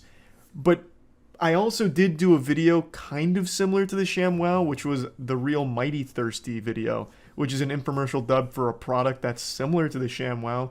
So it's also possible that they're just mixing the name up. But when I point that out on stream occasionally, people will get, like, combative. Not mean or anything, but like, no, I really remember you saying these things about the ShamWow. And they'll list off, like, a joke or two that I've never told ever, and that isn't in the Mighty Thirsty video or in Djibouti Dubs video, so I don't know what to tell you. This is just a great example of memories not being the most reliable when it comes to accuracy and the truth. Over time, things just start getting all fuzzy and blurred, and then you end up with false memories, which is what the Mandela effect is all about, like the unreliability of memories. Unless we're talking about Berenstain versus Berenstain Bears, then we all know the truth is that it was Berenstain. Berenstain is a no-good, dastardly fraud, and I will stand by that till the end of time. Doctor Strange could peek into 1 billion universes and never find one where it's actually Berenstain. There is something wrong, and I truly believe it has always been Steen. But I digress. Anyway, back on topic. There's another big false memory that people have about me and my channel that I'd like to clear up as well. So, there's a large number of people that believe that my channel used to be named Critikal, and somewhere along the way I changed it to Penguinz0. For at least the last 3 years, I've gotten emails, and especially in Twitch chat, many messages asking why I changed the name of my YouTube channel. And I've never understood it because I've been very vocal about never changing my name across like the last decade. I made this channel in 2007. I was 13. It was a name that I just came up with because I liked penguins. And penguins spelled properly was taken. Penguins with a Z was taken. So penguins with a Z and a 0 was available, so I took it. There wasn't a whole lot of thought that went into it. It was just the brain of a toddler. And I liked penguins. I still like penguins. I think they're unbelievably cute. And that's all. And I never changed it. I never touched it. I also do have an explanation here for what could have happened. When I started doing commentary, which wasn't until like 2010, I always said, "What's up everybody, it's Critikal." So the more times I repeated that over the course of like 8 years, the more people associated that name with the channel to the point where they probably stopped looking at the channel name and just assumed the channel name was Critikal. But in reality, it never was. it has always been Penguinz0. It's never ever been changed. However, I will say I did recently change the name of my second channel. I took it from Huge Charles to Moist Charlie Clips. This I have an explanation for. I changed it from Huge Charles because most people thought it wasn't an official account, so I had a lot of people spamming to stop uploading Charlie's content, even though it is officially my account. So in order to just make things more clear, I changed it to a name that people will obviously understand more as like an official channel. So yeah, that is now Moist Charlie Clips, and it has been for like a month or two now. Definitely go subscribe if you want to see more content over there. I really do genuinely find everything about the Mandela effect to be fascinating, just super interesting to think about, because there's no reason why so many people would collectively share the same memory that's wrong. Like, there are just so many people that swear by things that are just not correct. Like, for example, me and Cheez-Its and Berenstain Bears, which are apparently not accurate, but I vividly remember seeing them that way and reading them and writing them that way. And so many others like me have those same memories, but we're all wrong, apparently. So it just seems so weird that a lot of unrelated people from all different parts of the world can share the exact same memory that happens to be false. I don't know, I just find that to be super odd. And when it comes to my channel and the Mandela effects surrounding some of my content, it's super weird because now I'm on the other side of it. So again, to tie it back to Berenstain, as everything always does end up back at that argument, that whole debacle, the people behind the Berenstain Bears franchise, the whole property, they can't understand why anyone would have ever thought it was Steen, since there's never been any confusion around it. It has always been Stain. All of their marketing has been Stain. Everything has always been Stain. So they don't really get why anyone would have gotten it wrong, especially all of the people that have, like me. And now that I'm in this position, I can't understand how anyone ever thought I did a ShamWow video, or how anyone ever thought I had changed my YouTube channel name. I don't know how those things started or where those memories came from, because from my perspective, none of that was even close to being true. I never even considered making a ShamWow video, and I'd never even remotely considered changing my YouTube name. Yet so many people really think I did both, or one or the other, I suppose. And I don't know, I can't wrap my head around where it comes from or how that shit starts, but it's just super interesting to me. And I'm sure the Mandela effect is something that all of you have experienced to some degree, or at least understand to some level. And I just thought it'd be something interesting to talk about today because it applies to my channel as well. So yeah, hopefully this cleared up some confusion or, you know, blew your mind or something in some way. That's about it. See ya. A class action lawsuit has been filed against PlayStation for nearly $6 billion by a consumer champion named Alex Neal. Now, I'm not Saul Goodman, but if I was, I'd start planting cocaine right now because this is a huge lawsuit that's going to need a miracle to win, I think. I'm not an expert here, but it does seem like this lawsuit's got teeth, and they're coming at Sony's throat. 6 billion clams. 6 billion barnacles. You know how much I love wackiness. I love wackiness more than Bubble Bass loves Krabby Patties, and this lawsuit's got me hyped. Now, this lawsuit is proudly brought to you by PlayStationYouOweUs.co.uk, which is a beautiful website name. Like, that's pretty aggressive. It reminds me of, like, a Roblox petition to get their V-Bucks back or something. But this was a site where people would sign up who felt wronged by Sony, and Alex Neal is the class representative. And on the site, there's a 5-point breakdown that talks about why they're trying to steam PlayStation's ham. So the first point being that Sony has a near monopoly on the sale of digital games and add-on content through its control of the PlayStation Store. Sony uses this dominance to enforce strict terms and conditions on game developers and publishers. These terms allow Sony to set the price of digital games and in-game content and charge a 30% commission on every purchase of digital games and in-game content from the PlayStation Store. This results in excessive and unfair prices to consumers for their digital games and in-game content. And these prices are all out of proportion to the costs of Sony providing these services to its consumers.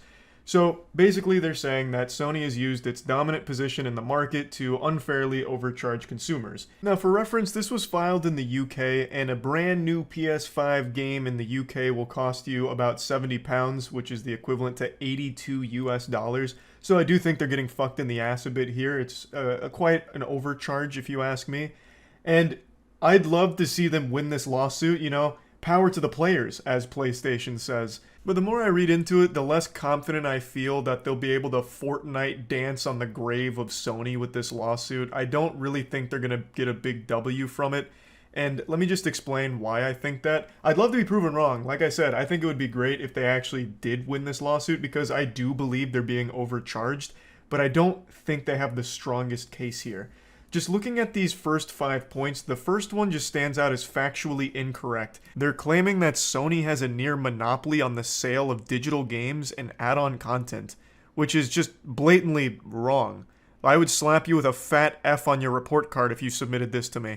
Like, that is just not true. There's Xbox, Nintendo, Steam, there's so many other digital games vendors out there, it's not just Sony.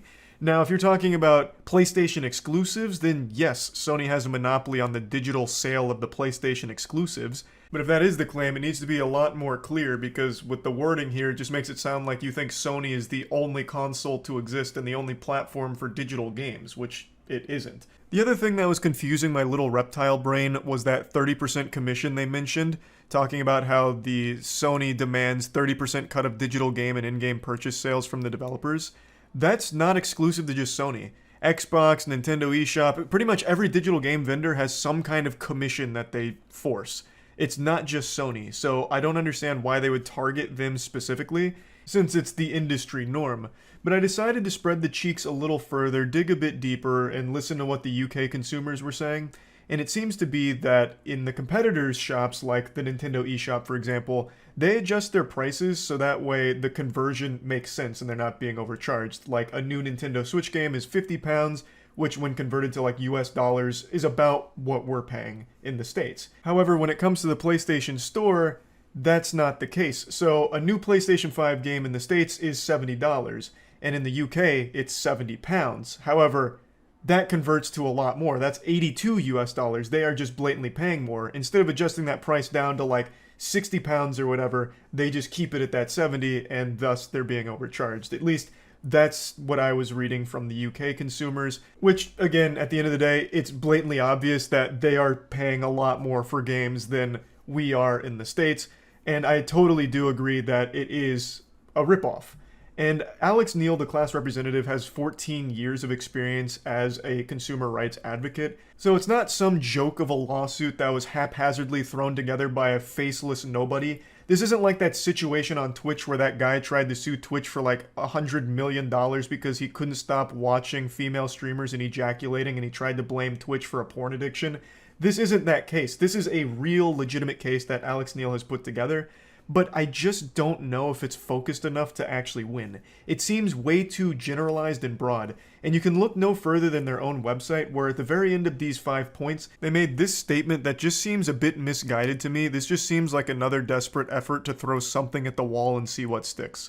The business model of gaming has changed dramatically over recent years. The move from games sold as physical discs to games sold digitally has seen the introduction of in-game content, where players must now also pay to progress, unlock more features, or customize their experience with new characters or weapons. Games are now designed to incentivize players to spend as much money as possible, including children. We believe that customers are paying too much for these digital products and that they deserve to be treated better by Sony and compensated. Our legal action is the first of its kind against Sony in the UK. Now, I am never a fan of the think of the children argument. I don't see why they put this here at all, because this doesn't even really run in line with what the lawsuit's aiming for. This is talking about how predatory microtransactions have become the norm, which they have, and it's a huge issue. But that's not what this lawsuit's really about. It's about being overcharged by the PlayStation Store. Talking about predatory and greedy marketing practices from these games that are preying on children or like fucking massive dopamine hits, dopamine fiends to spend more money is an issue, yes, but it's not the issue that you're really aiming at here. You're not putting that in the crosshairs. And it's also not like Sony is the puppet master forcing all these developers to be greedy and put these microtransactions in the game. Like, let's say Diablo Immortal's on PS5. Sony has no say-so in what way they monetize that game. It's on their platform, sure, but it was Blizzard that decided to put all of those terrible, terrible microtransactions in there that are preying on, you know, people with a spending problem or children or whatever, not Sony. Now, if the argument Sony keeps those prices too high, then yes, I suppose there's a real argument to be made there that the price is still too high. But the way this is framed makes it sound like it was Sony that decided to put all of those there when it wasn't. It wasn't their decision to have all of those predatory business practices baked into those games. That was the developers. I just don't really get why it's mentioned here. Because let's say Sony brings the price down so that way it's more fair across the board where, you know, if you're buying a microtransaction in a game in the UK, it costs exactly the same as what it costs me to buy it in the States.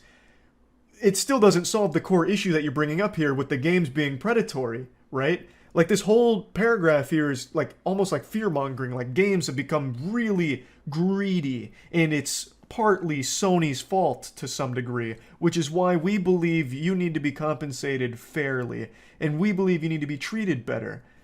Like, what exactly do you mean? Again, getting the price down on microtransactions doesn't solve the problem you just highlighted of them being greedy and intrusive. That's still going to exist, even if you win every single bit of this case. Those microtransactions are still going to be there from the developers because it wasn't Sony that put them there. And just one last thing, in the press release, Neil wrote, "The game is up for Sony PlayStation. With this legal action, I am standing up for the millions of UK people who have been unwittingly overcharged. We believe Sony has abused its position and ripped off its customers." Alex Neil hits us with an anime protagonist line saying, "The game's up, Sony. I caught you with your pants down red-handed. It's time to face the music." And then in the press release, they also kind of frame it like the consumers didn't know they were being overcharged. But I just don't know how true that is. They kind of hint that it's Sony's fault that the consumers didn't know they were being overcharged. Like Sony was doing underhanded business tactics, when I just don't know if I believe that, because Sony doesn't really do anything besides just have a platform with a game and the price next to it, and you choose whether or not to buy it. Now, if you're not comparing that to the rest of the world's prices, then yeah, you would have no idea you're paying more than I am, for example. But it's not like it was Sony that was doing anything to mislead them, at least not that I've ever seen. They just put the games on their service with how much they cost, and it's up to the consumer if they find it to be a reasonable price or not. Now, if they do any research, they'll realize that they're paying more, and Australia especially is paying more than I am. Which is fucked up because there's no reason for it, but I don't think Sony has done anything to try and lead them down some false belief or anything. I think it's just a matter of they've been charging more and no one's really been questioning it, so they haven't changed it. And that's it. They haven't really been doing any kind of like propaganda to try and fool people into thinking that, you know, everyone's paying the same thing. And now that people are waking up to them being exploited, I think it's great that they're, you know, upset about it, because I don't think it's right. I don't think they should be paying more for no reason for the same game. It doesn't make any sense. But I just don't really like the way they talk about it in the press release, because they're putting that onus on Sony. That it was, you know, them keeping people in the dark, when it wasn't. They just put the games up and that was it. But anyway, overall, I really do hope they win this class action lawsuit, and hopefully the prices do change, because, like I said, it's a whole bunch of baloney that you're paying significantly more money for the same game in the UK, Australia, wherever else. It doesn't make any sense. There's no reason for that. So hopefully this does bring about positive change, and wishing them the best of luck. I just wanted to bring this up because this is a big lawsuit. That's about it. So yeah. Well, I finally found an anime that I'm comfortable calling the worst one I've seen so far, and I haven't even finished it yet. In fact, I've only watched one episode, and I immediately just need to talk about this and go over some of it with you all, and it's one I'm sure you've heard of. It's called X-Arm. It was a Crunchyroll original from last year, and it is, by no exaggeration, the worst animation I've ever seen in my life. I would have rather watched this story on a stack of note cards that someone was flipping through like a flip book. The animation would have been smoother there than in this show. It's like a stick figure pivot animation half the time, but not nearly as good. I swear to God, the General Auto Insurance animated commercials look better than this entire show. I don't know what went wrong. I don't know what team they hired to do this. The same visionaries behind Food Fight? It blows my mind how unpleasant this thing is to look at. I got so offended, I looked into the team a little bit because I couldn't imagine an actual team put together this disaster, this fucking catastrophe. And it turns out there was only one person on the entire staff that worked on this show that had ever had any history in anime. Everyone else, this was their first foray into the medium. The main guy behind X-Arm was a live-action director who wasn't exactly a great live-action director to begin with, but they hired him because they thought it would be interesting to have someone with no animation background work on this for some reason. They thought that since the last movie he did was like a martial arts movie, they thought he'd be a good choice for like action in the animated medium, which he wasn't at all, clearly. But anyway, I'd like to go over the first episode here.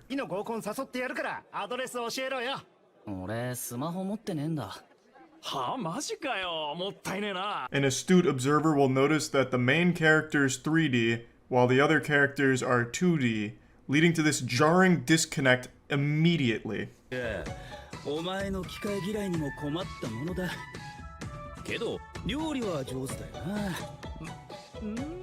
Our main character is Akira, and just like a 62-year-old woman on Facebook, he doesn't like technology. He says his head spins and he feels like he's being sucked into it, which of course is foreshadowing, but it also just sounds straight out of Better Call Saul with Chuck, being worried about all the technology around him and shit.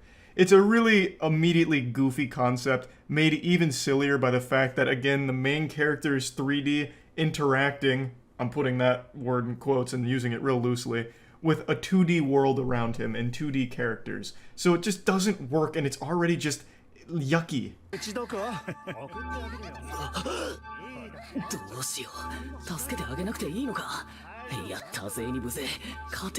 They can't even accidentally get something right in this show. The majority of the 2D components are just still images. It's basically like watching a Dr. Seuss book in a PowerPoint presentation.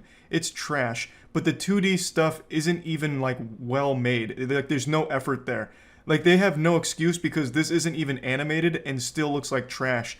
Because that girl looks like she's sitting on an invisible bar stool, and the 3 dudes around her also look like the most low-effort thing imaginable. They could have taken at least a little bit more than 6 minutes to make this, because it stays on screen for long enough to realize how awful it looks. So after a conversation with his brother, it's mentioned that he works on androids, and then he goes out into public and immediately witnesses a crime.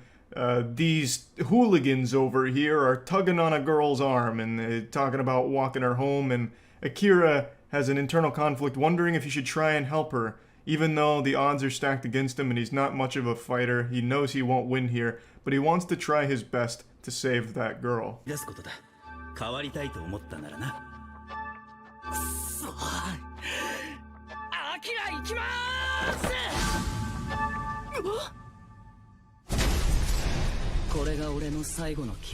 He gets hit by a truck. Yeah, he just gets absolutely fucking walloped there. That truck had it out for him. That was sent by God himself. He had just started crossing the street, and the second he turns around, there's all of a sudden a truck just barreling down the road at him. I'm not far enough in the show to know if this was like a time travel assassination plan or something. I really have no clue.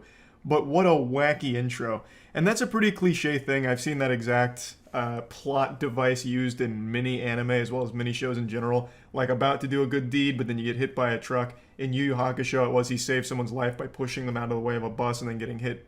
In this case, they do it the worst I've ever seen.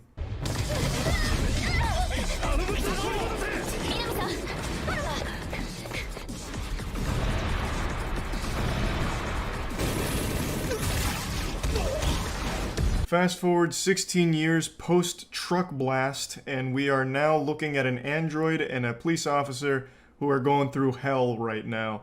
And this android needs a hardware update or something. Like, there needs to be a patch to her aiming, because she doesn't hit a single shot. So what the fuck is the point of an android officer if they have the same level of accuracy as me shooting a gun with my eyes closed? But luckily she has martial arts to rely on.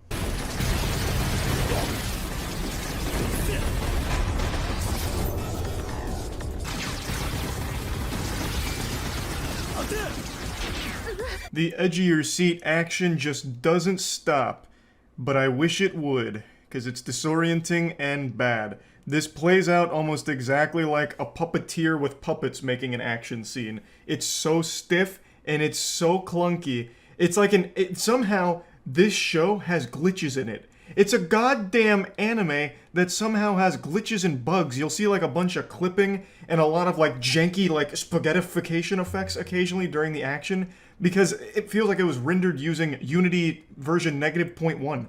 Like, I don't know how you can even make a show that has bugs in it. It's not a fucking video game.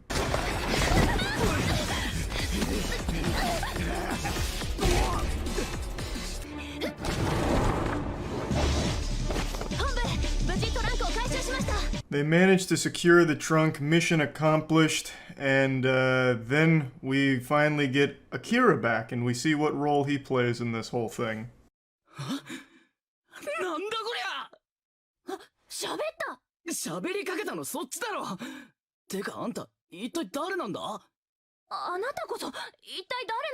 I need to give a special shout out to the lip syncing department here, whoever worked on the faces in general. They are so unbelievably awful that I can't help but be impressed by the ineptitude. I have never seen faces this emotionless. And I'll show some other examples here. They only have 3 emotions. It's neutral, happy, and mad. And the way they express these is the positioning of the eyebrows, and that's it. There's 3 levels the eyebrows will end up at, and nothing else. And the lips only move up and down sometimes. It's so shockingly terrible. But anyway, Akira's back. He's now an X-Arm. He is what was in the trunk. He's an X-Arm unit now, which is a very sought-after piece of technology. I'll just fast forward through some of the filler here and fill you in that he can take control of Alma, the android, whenever he wants or whenever she invites him to, and it becomes a very useful tactic.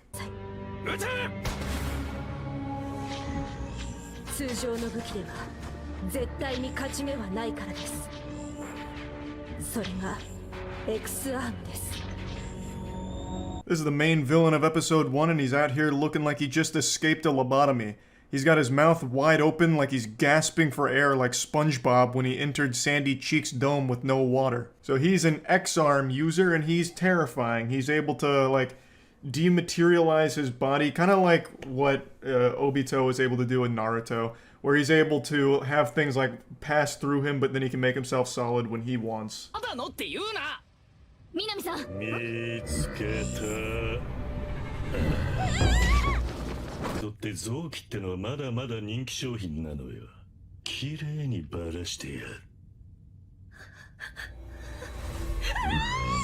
This scene's a great example of what I mean when it comes to emotion. So if you look at her face right now, that's how they portray anger on every character.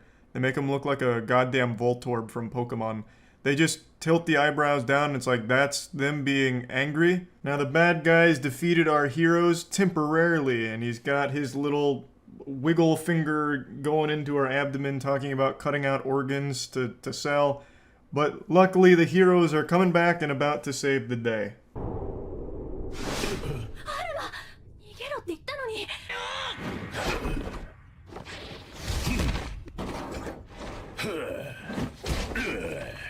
God, the fights feel so empty. It's like they're fighting in a sensory deprivation tank.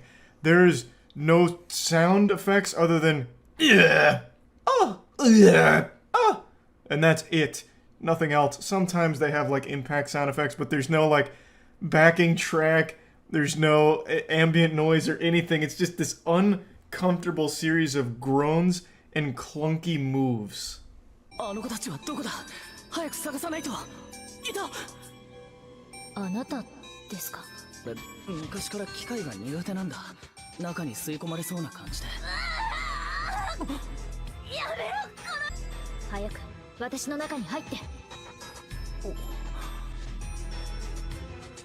Pretty fucking epic scene here. So, Akira exists in this cyber dimension, the cyberspace, and he's able to control technology, so he like takes control of the ship and like moves it around ever so slightly, he jostles it. And then Alma gets defeated by the bad guy, and then she visits him in the cyber heaven and says that he needs to get inside of her, take control of her body to fight the bad guy, which he does, and then he beats the bad guy, and that's the end of the episode. Like, it's just not, it's not even worth showing you. It's just really fucking boring and bad. It's much worse than I expected, and what's the most insulting thing about it is there's 10 or 12 episodes, I think it's 12 actually, and that's a lot. Each one of them is 20 minutes. It's like, shit, that's a lot of dog shit to watch. But I'll do it, because I'm still on the quest to find the worst anime ever made, and right now this is looking like it could be a front runner. I still think Skelter Heaven is worse, like objectively, but at least Skelter Heaven is only a single movie that's like 17 minutes long. Each of these episodes is longer than that whole movie, and they're really fucking trash. So, yeah, anyway, that's episode 1 of X-Arm. That's about it. So, yeah. Alright, fine. I'll finally address the cupcake in the room. Yes, I know EDP is back on YouTube. It's been about like a week and a half since he rose from the ashes like a phoenix and made a YouTube account again. And since then, people have been emailing me and asking me during streams constantly why I haven't talked about it, why am I not bringing it up. And there's a great reason for that, and it's a pretty simple one. It's because it's not going to last long. This is like my 5th time talking about EDP, so the recap for the last episodes of Dragon Ball Z are going to be really brief this time around. EDP, Eat the Pussy 445, used to be a massive YouTuber, and then he was caught in a Chris Hansen-style sting operation that brought to light messages that he sent to someone he believed to be an underage girl, and then also going out of his way to meet them, which led to the infamous cupcake excuse where he said he wasn't there to meet a child, he was there to get a cupcake. And he also sent pictures of his poop in a toilet bowl to the kid. That part's never as important to the story as the other stuff, but I always like to mention it because I find the shit pics to just be truly innovative. So since that incident, he got banned from YouTube and every other platform that he's applied to, which is pretty much every website on the internet that allows you to sign up with a fucking email address, because he has not only an insatiable appetite for cupcakes, but also internet points. He desperately wants to become a content creator again, so he's tried streaming and posting videos to every obscure platform known to man. I wouldn't be surprised if he tried to launch his own podcast exclusively through Team Fortress 2's voice chat, but no matter how small or unknown the platform is, they always ban him because of his past. But he does always try and come back, like most recently with the YouTube account. He did make a new YouTube account to post videos where he's talking about the Eagles, per usual, and he wasn't banned immediately, so people started panicking. People for some reason thought that YouTube was just gonna let this fly under the radar, which they haven't done any time in the past here, but this time was different. They thought like maybe EDP finally weaseled his way back onto the platform, like there was a handshake between Susan and EDP, like you're forgiven, you're welcome back. Which was obviously never going to be the case. He may not have been banned instantly, but he was going to get banned soon enough. In fact, he is banned currently as of me making this video, and the only evidence I have that he ever even came back is Mudahar's video on it, where he talked about EDP coming back, as well as some other YouTubers, but I think Mudahar had the best video covering the subject.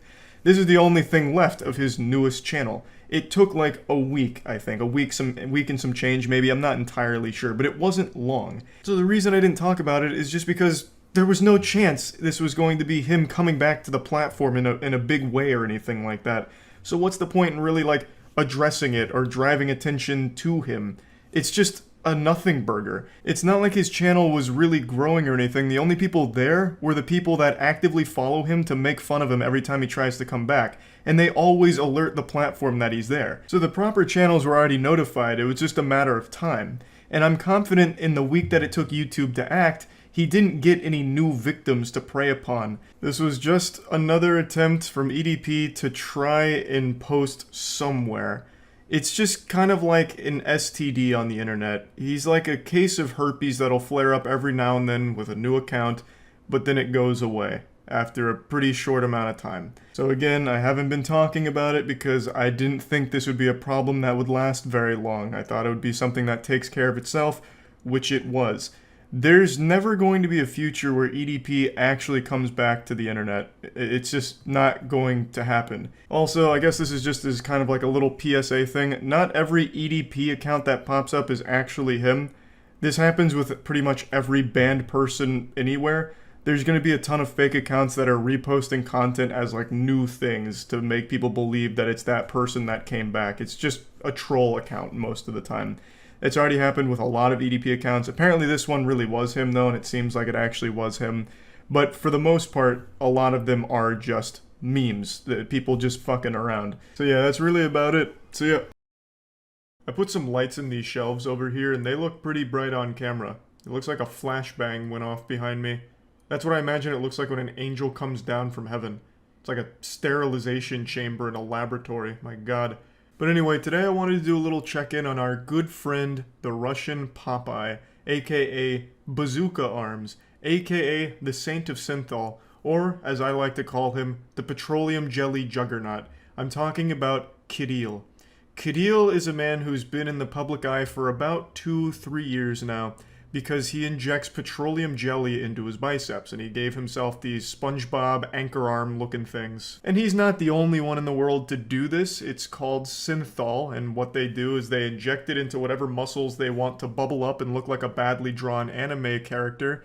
And it's just a bunch of oil in a syringe. They inject it and it blocks blood flow and it like inflates the muscle like a balloon. And it's extremely dangerous. A lot of people have died from it, and Critil's no exception.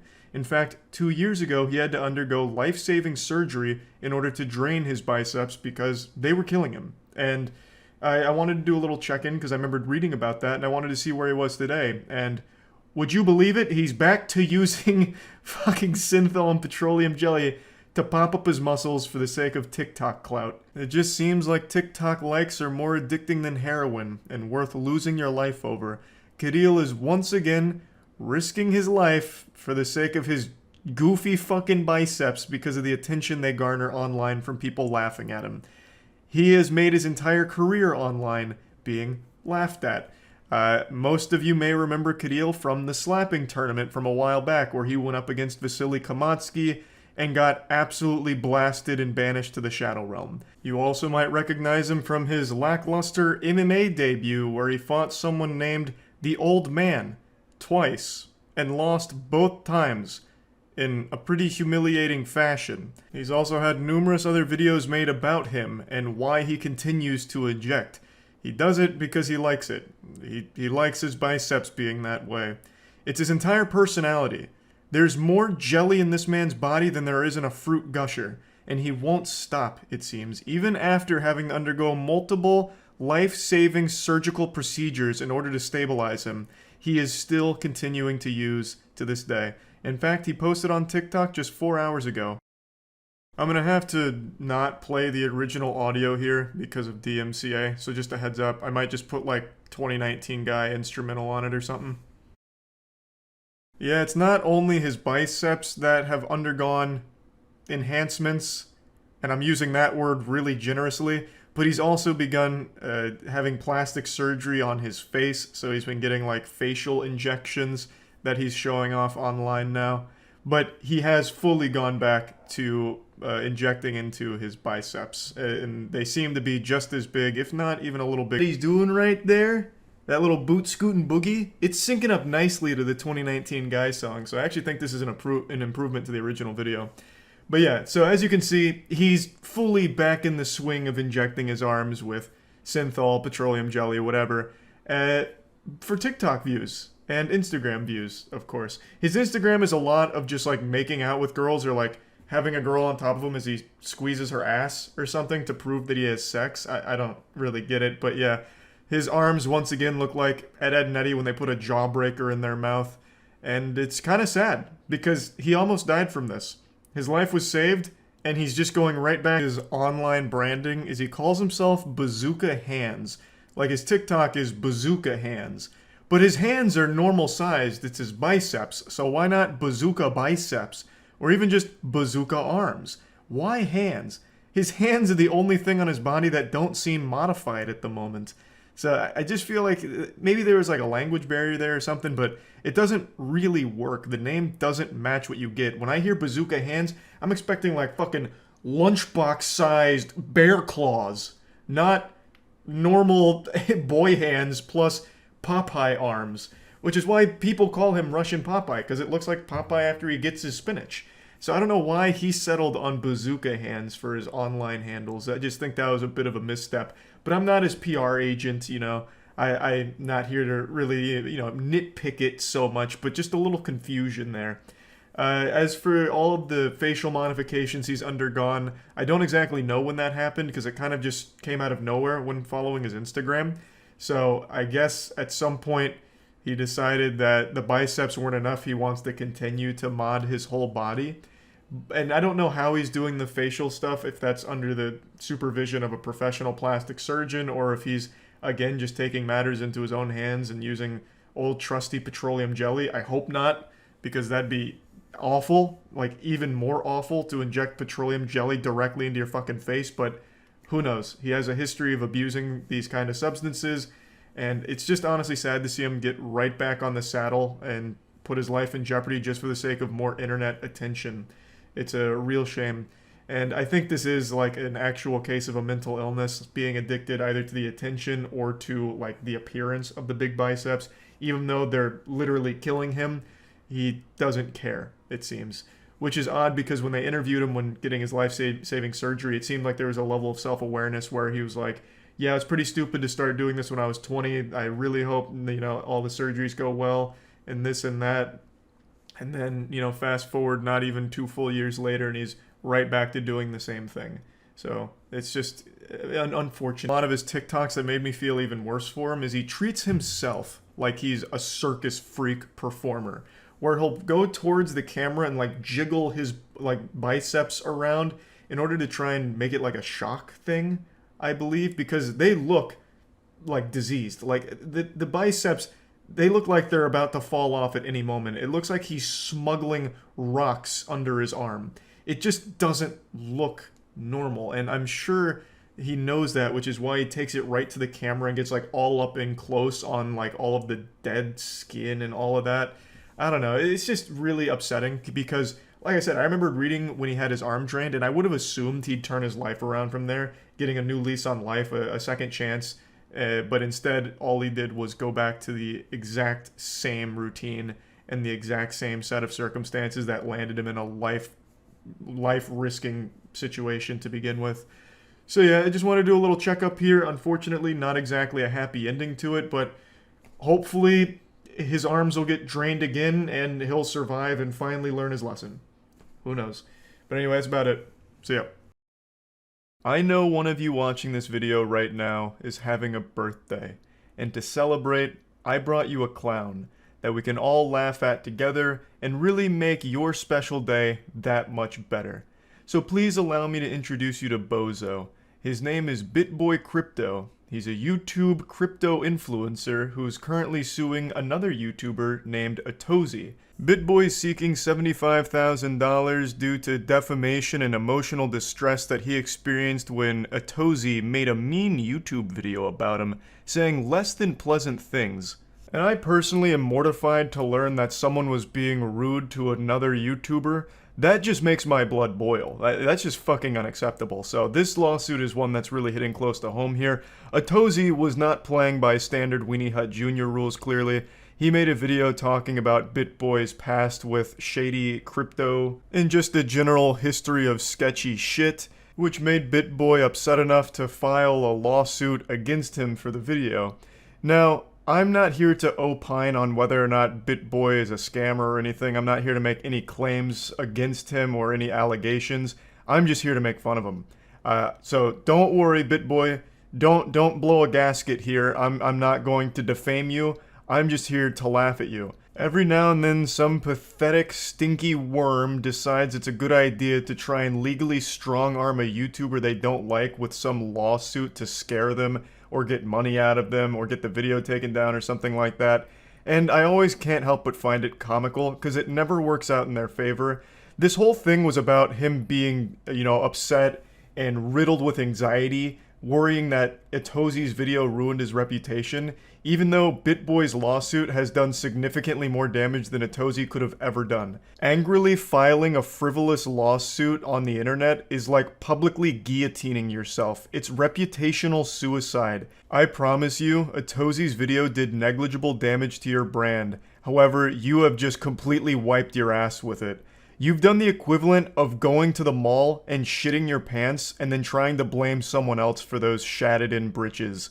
It's your fault now.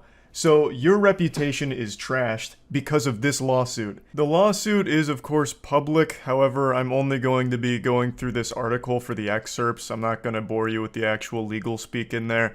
So to break down the important bits, Armstrong, BitBoy, is claiming that his livelihood was attacked by Atozy by saying he's not someone you should be looking up to for any advice whatsoever and cannot be trusted with financial advice because you don't know whether he's trying to enrich you or himself. Maybe I'm biased here because I don't think anyone should be looking up to any YouTubers as their sole source of advice or information, but to me this doesn't seem like an attack on his livelihood at all. It just seems like a word of caution to anyone that finds his channel and like takes it as the end-all be-all for financial advice or anything. It's just like a boilerplate, hey, you'd never really know someone's true intention, so just take it with a grain of salt. This doesn't seem like a malicious attempt by Atozy to fucking burn down BitBoy's empire. The article then makes a great point by highlighting a contradiction between what BitBoy's lawsuit says versus what he presents online. BitBoy's business model relies on his reputation and his status as an influencer. Side note, influencer is still to date the cringiest term ever made. That shit is vomit-inducing. That is such a yucky word. I.e., a well-known online personality who influences others' decisions, such as to buy or sell cryptocurrency as investments. The complaint reads, introducing as fact that he is an industry-leading source of reliable commentary with respect to investments in cryptocurrency. Further, the lawsuit asks, can there be a more damaging assertion for someone like BitBoy Crypto who engages in the business of providing advice and commentary on cryptocurrency investments? Basically summarizing that the lawsuit portrays BitBoy Crypto as like an actual leading authority in the field of crypto investments and advice. However, it's a different song and dance when it comes to his online presence and what he himself identifies as. But on BitBoy's YouTube channel, he says his content is for general information purposes only, and cautions, please be advised that I am not a professional advisor in business areas involving finance, cryptocurrency, taxation, securities and commodity trading, or the practice of law. Nothing written or discussed is intended to be construed or relied upon as investment, financial, legal, regulatory, accounting, tax, or similar advice, nor should it be. You can see a big disconnect here. He's living a double life, a Jekyll and Hyde situation. In the lawsuit, BitBoy's described as like a leading expert in cryptocurrency advice and investment opportunities and shit like that. Fucking Giga Chad crypto god. So to say otherwise is blasphemous. You can't use the Lord's name in vain here, so it's super damaging to claim that he's not the, preeminent expert on crypto. But then you go to his YouTube channel and he's no longer this Sigma male. Now he's all shy. Oh, well, I guess I'm just making crypto content for general information purposes only. I am not an expert, so don't take my advice as the end-all be-all for crypto investment advice or information. So which is it? Is he a turbo barbarian, industry-leading authority on crypto news and investment advice, like the lawsuit claims? Or is he just another fucking crypto bro clickbait douchebag YouTuber? Even aside from the very different tone on what BitBoy's role actually is, whether he's a leading expert or not, it still is a completely baseless lawsuit because he has no leg to stand on. In the article, it even mentions that Armstrong has openly talked about some of the failures he's endorsed. Armstrong's lawsuit says the allegation is without any factual support. However, a CNBC story last week reported that Armstrong made over $100,000 a month promoting cryptocurrencies, including $30,000 alone for the failed DistX cryptocurrency. That's a practice he says he now regrets because it led to some painful losses for his own viewers, CNBC wrote. Armstrong also promoted other fly-by-night projects like Ethereum Yield, Cypherium, and MYX Network. When those projects failed, he deleted the videos from his channel. So what you're doing here is just highlighting even more so the awful shit you've done. Atozy made a general summation, like a history of the weird and sketchy, shady practices you've engaged in, which he's more than in his right to do, and you suing him to try and keep it under wraps and squeeze $75,000 out of him has shined an even brighter light on this kind of information. I would have never known that you've done these things. But since I and many others were laughing at you for this lawsuit, this information started to surface, which I imagine can't be great for business. The number one defense against defamation is the truth, and it's starting to look like that might be on Atozy's side here. Once again, I'm not here to toss around any allegations, I'm not here pointing the finger, accusing you of anything, other than just being an entertaining, silly little goofy goober for this lawsuit. The article finishes with one more excerpt from the lawsuit saying that BitBoy's emotional state is fragile, and he now suffers from severe anxiety that he will be perceived as a felon, a fraud, and untrustworthy in business or in general. The suit goes on to say that BitBoy now has recurring bouts of depression, about whether defendant's defamatory statements will harm Armstrong financially and socially, and whether he'll be able to recover his good reputation in business as a result. You know what loses people's faith in you faster than just a random YouTube video? You making an absolute fucking fool of yourself by lashing out with a frivolous lawsuit. How do you expect your community to trust you going forward, even setting aside all of the scamming accusations? After this lawsuit, how do your viewers perceive you? Oh fuck, I can't speak out against this guy. He's ruling with an iron fist. I don't want to say anything less than tasteful. It might flare up his goddamn PTSD from being called a dirtbag on YouTube and he'll sue me. Shit. Oh man, BitBoy's really off the hinges now. Like, you lose faith and trust in your community because of this lawsuit, not because of his video. The people that watched Atozi's video aren't watching you, BitBoy. The people watching you are either geriatric or too fucking stupid to even find Atozi's channel in the first place. So you weren't losing money. You weren't suffering damages financially. Which is why you're not claiming like actual damages or losses, because it's fucking crypto and you can't prove it. So you're just claiming emotional distress, saying that you need 75 grand to wipe your tears with in order to feel better about one guy calling you a dirtbag. It's absolutely pathetic, and it's a super see-through attempt to try and strong-arm someone who's probably unfamiliar with the law and try and scare them. It's sickening. It's just a blatant attempt to try and bully a guy who called you out on YouTube. It's fucking sad. Trying to state things like anxiety and depression from what? Him just talking about you? Like mentioning your history and giving his opinion on your practices? It makes no sense, and I think it's very wrong. And now you look real stupid. Like you just seem like a completely insecure, untrustworthy asshole. And that has nothing to do with any of your crypto shit. I don't know anything about that, aside from what I just read in this article. So again, I'm not calling you a scammer. Don't even try and throw the word defame around here, BitBoy, when you watch this. I'm just talking about you as a person, your character. It's trash. This is dumb. And I can't stand it when people like BitBoy do this kind of shit, where they try and sue someone over absolute nonsense. So anyway, I just wanted to talk about this a little bit, because it happens every now and then, and it always gets me a little fired up. So I wanted to at least bring it up. That's about it. See ya.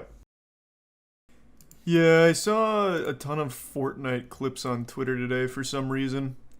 It seemed fun, like actually fun, not even as like a joke. It actually just seemed kind of fun. So, I'm gonna give it a whirl. Oh, wait, you can just watch Dragon Ball Super in the game? Oh. What? You get it in the normal game mode? Oh, really? I thought it was a special mode where you get like lightsabers and Kamehameha blasts and all of that. That's just in normal Fortnite now? Not like a special mode? Not even showing OG Dragon Ball. Of course not. Dragon Ball Super is what's new. Why would they show 1980s Dragon Ball? They can't do anything with that. Kids weren't alive for that. Holy shit, Indiana Jones is in Fortnite. Why Indiana Jones? I don't think there's a single milk-drinking, diaper-shitting child playing Fortnite right now who knows who this is. I'll go to that giant egg thing over there. Oh my god, that's one of the fighters from Star Wars. This has everything I could ever want. Fuck. Oh, it's a human being.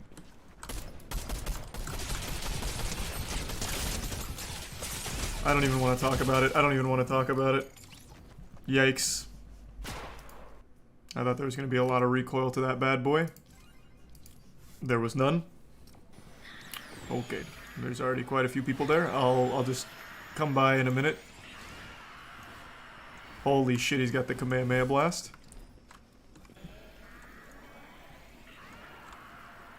Man, he's fucking everyone up over there with that. You can use it 3 times. Okay.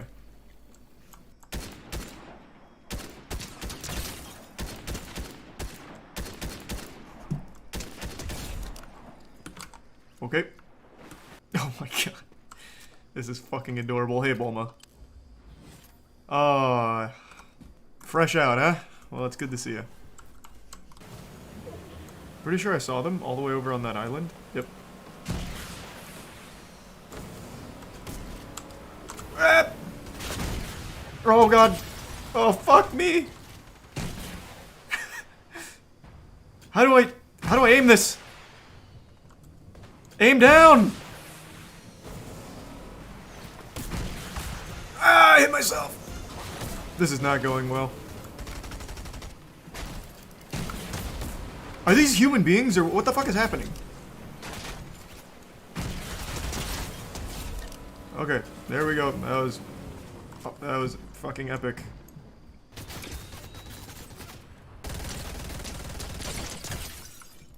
Yep, I can see why everyone says that's shitty. What a long charge time. Let's try it again. It can melt though. Man, oh my god, this game's got everything. Except other players. Oh, there we go. What in the fuck? I'm dead. Oh my god, I'm nuts. I don't know how this works. Oh, I hit him! Okay, get fucked, kid. Sorry. That's unlucky. Everyone said this gun was trash. Alright, I got some Dragon Ball items. Oh god! I can't move it! I don't know if that was a child or a bot.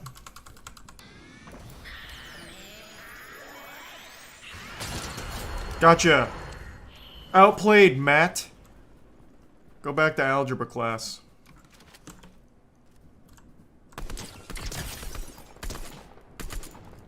Ugh, damn it. You think you can escape?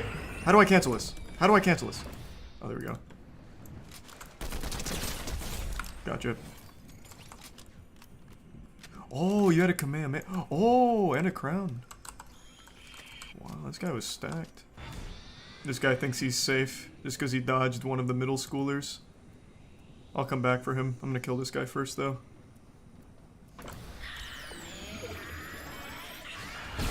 Oh! Oh, God! The outplay! So tactical, oh my god.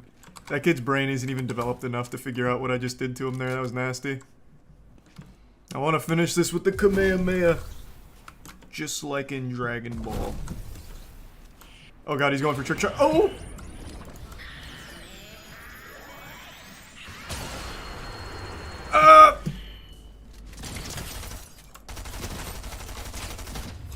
Gotcha. Good game! That was fun. I didn't get the lightsaber though. I saw that in one of the Twitter clips. That would have been pretty awesome, I guess. That was cute. That was cute. Run it back. Let's just keep stomping the kids. So I just throw tires. I'm just gonna be like a tire bender this round. I'm just gonna throw a ton of these at people and see what happens.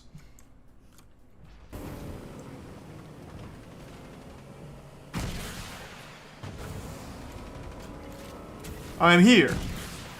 Oh god, oh god. Tires! Yeah! Yeah! He's so confused right now. Oh god.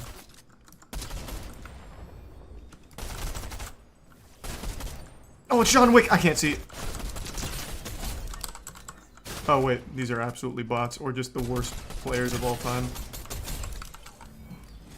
Unlucky. I wasted all my cool tires. Christ, another one! That is not a bot. Oh god.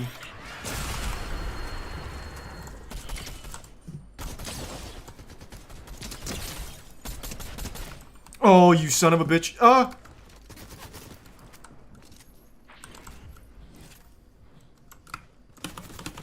Stop shooting at me! Where'd he go?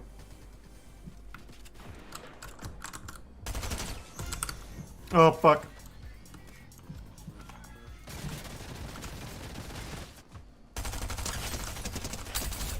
Okay. Where'd the other guy go? Here it comes. Where'd he go? There he is. Oh, that would've been no— oh god!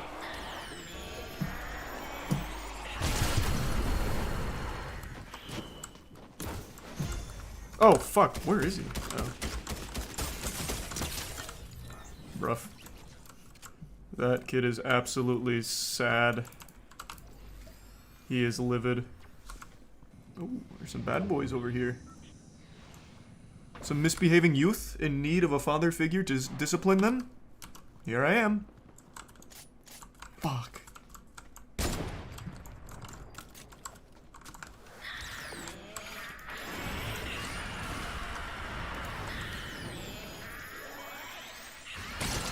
How about that Uno reversal? Pretty tough. Sorry. You pulled the trigger a little early. Gotta work on your timing, Junior.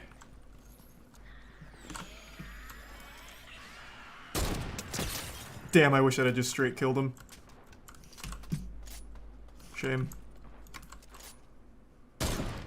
Gotcha. Oh, Goku, you're next? Oh, he knows it's coming.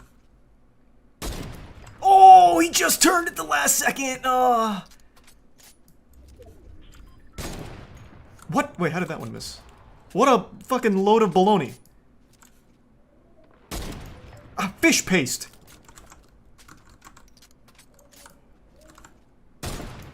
There we go, gotcha. I don't know why he would stop the heal like that, but I appreciate him. Got him with those dirty barnacles. Here I come, kids! The boogeyman rides. I see you on the hill. Wow, I went right into the belly of the beast here. I saw 3 people on the way down. I'm coming up. No scopes.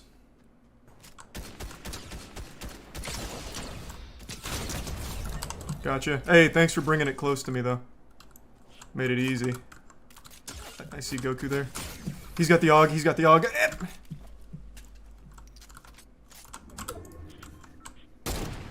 I can't believe that missed.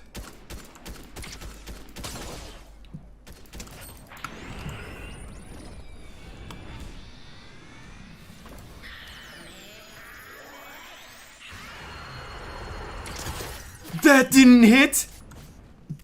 Oh, fuck me. What? Oh, jeez, Rick.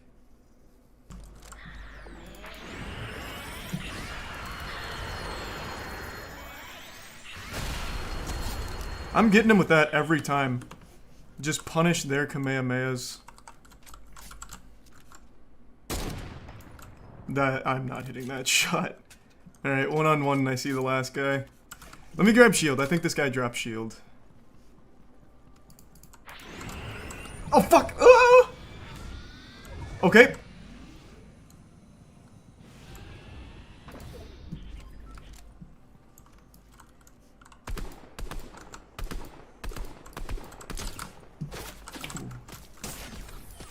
Yikes.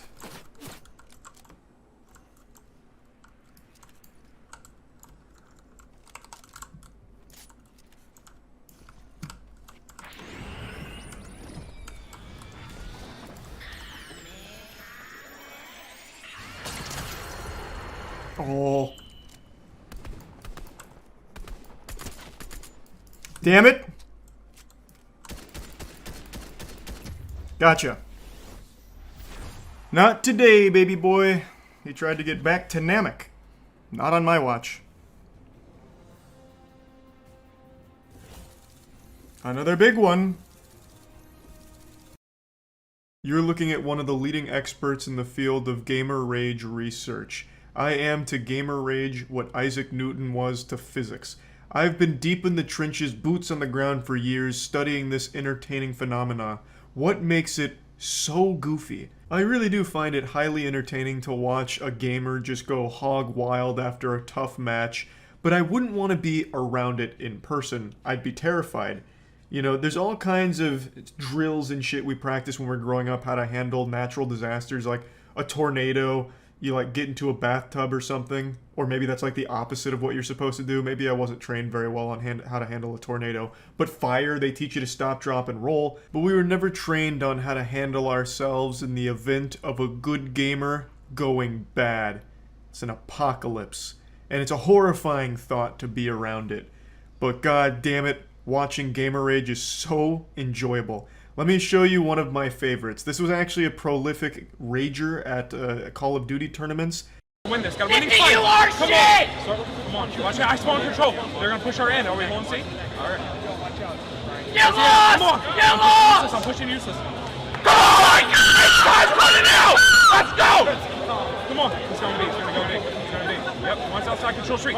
He went full dolphin, and once you do that, there's no coming back. You can see the realization start to set in like, shit, my voice just cracked to the 9th dimension here. I sounded like Alvin and the Chipmunks just possessed my vocal folds. And fuck me, is it timeless. I've seen this clip like 100 times by now, and I've shown this clip a couple of times. I think it is just the quintessential gamer rage moment. A nice, self-contained explosion of gamer energy. He was able to channel years and years of Call of Duty kids screeching and squealing online and blow it up into a single outburst at a tournament. And this isn't the only time he's done this. He's actually pretty well known for raging at Call of Duty LAN events. And for what it's worth, back in like 2012, 2013, Call of Duty LAN events, this was like accepted. Like this is what they encouraged. So if you watch old Call of Duty tournaments, both teams are yelling and screaming at each other back and forth like, "You're fucking trash! Your mother's a whore!"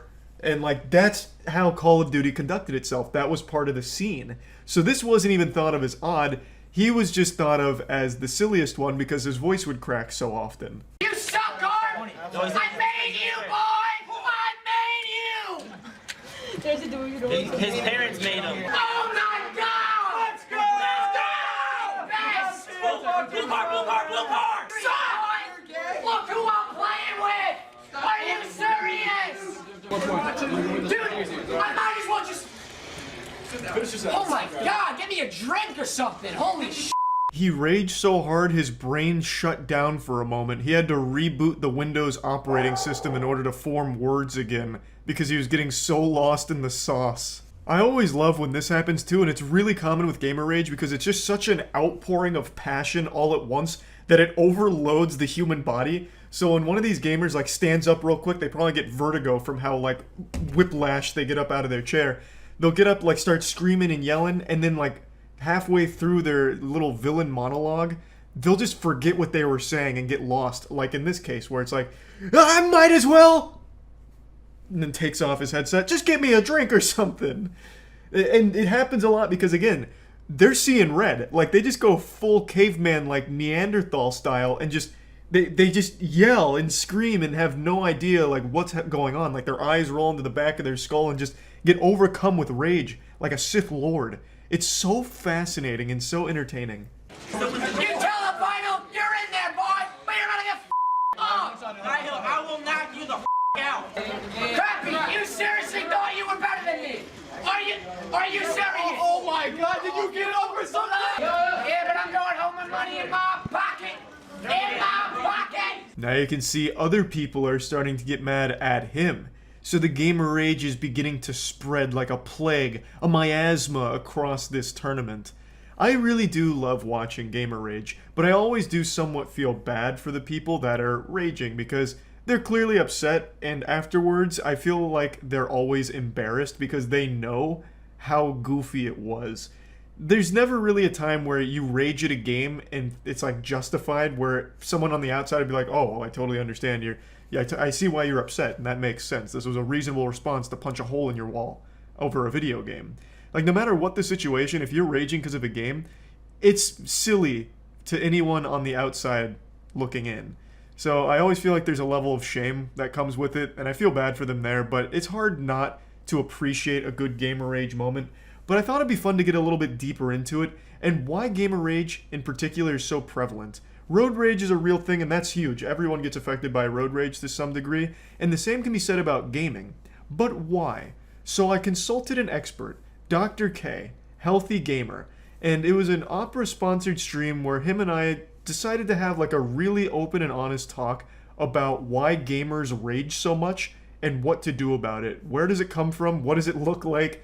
And why is it fun to watch? You know, we just got into the weeds of it and really got deep into it, so I'd like to show you some clips from that discussion we had, and thanks to Opera GX for letting us have that discussion. Opera GX recently released a campaign all about gaming-related anger, and even made like a really cool video called Anger Controllers, which I'll link to in the description below, which is why this whole topic came to light between Dr. K and I.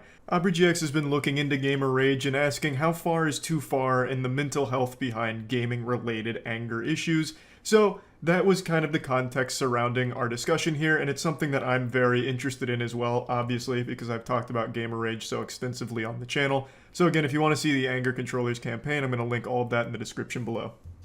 Welcome, everyone. Welcome to another Healthy Gamer GG stream. I'm here with Moist, Critikal, Charlie, and this is a stream that's going to be sponsored by AubreyGX. So AubreyGX is a browser for gamers by gamers, and they've been kind enough to also sponsor some coaching for people in our community. And Charlie and I are going to talk today just about gamer rage.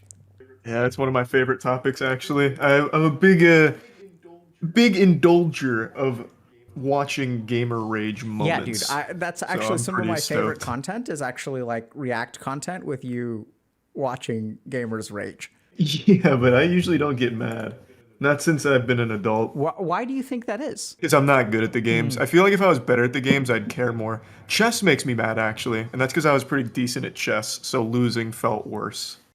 But it's interesting. I've done a lot of like I've helped a lot of gamers, even like pro gamers, with gamer rage a fair amount because you know they're competing professionally, so they can't afford to get upset in terms of their performance. That makes sense. Okay, so you're pretty well versed then. You've seen it like in a professional practice in a professional setting, not just like goofy compilation but moments. Oddly enough, I think that like you know it's different because I've sort of seen it, but I haven't seen the quintessential, or not too much recently. I haven't seen the quintessential, you know, like nerd who's just getting really, really bent out of shape over like some small thing. Like I sort of see it. But yeah, even when I play games now, I'll be supportive. So I'll be like emotionally supportive for my teammates, like when I play Dota, and it works really well. Do you think kindness usually offsets it? Like if someone's having a bad day and you're nice, do you think it helps them? Because I've always found the opposite. If you're nice to someone toxic in League, they hate you for it. They get real mad. Oddly enough, I think there's a way to do it. So if you try to be nice, like if you tell them to calm down, that doesn't work. It sounds like it didn't work well for you, or? No, not at all. Not even a little bit. Yeah, so usually so here's like one tip that I found works really well is, so when I usually play support, and so I usually lane with like the Dota equivalent of the ADC. And when my ADC is feeding, I'll usually ask them like a couple of questions or let them know what I'm doing. This is the kind of thing where like I'll ask my carry, my ADC, I'll ask them like, hey, do you want me to stack the jungle so you can farm? Like we're losing this lane.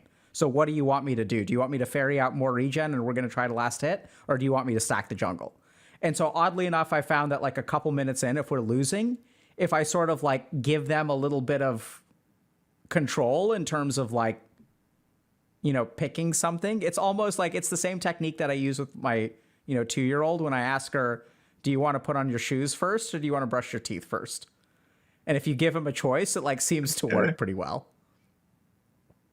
That makes sense. That's pretty smart. And I'm surprised by how well it works. Like it's really strange because a lot of people will talk about, you know, if you want to climb MMR in a game, like the best way to prevent yourself from raging is to mute all your teammates.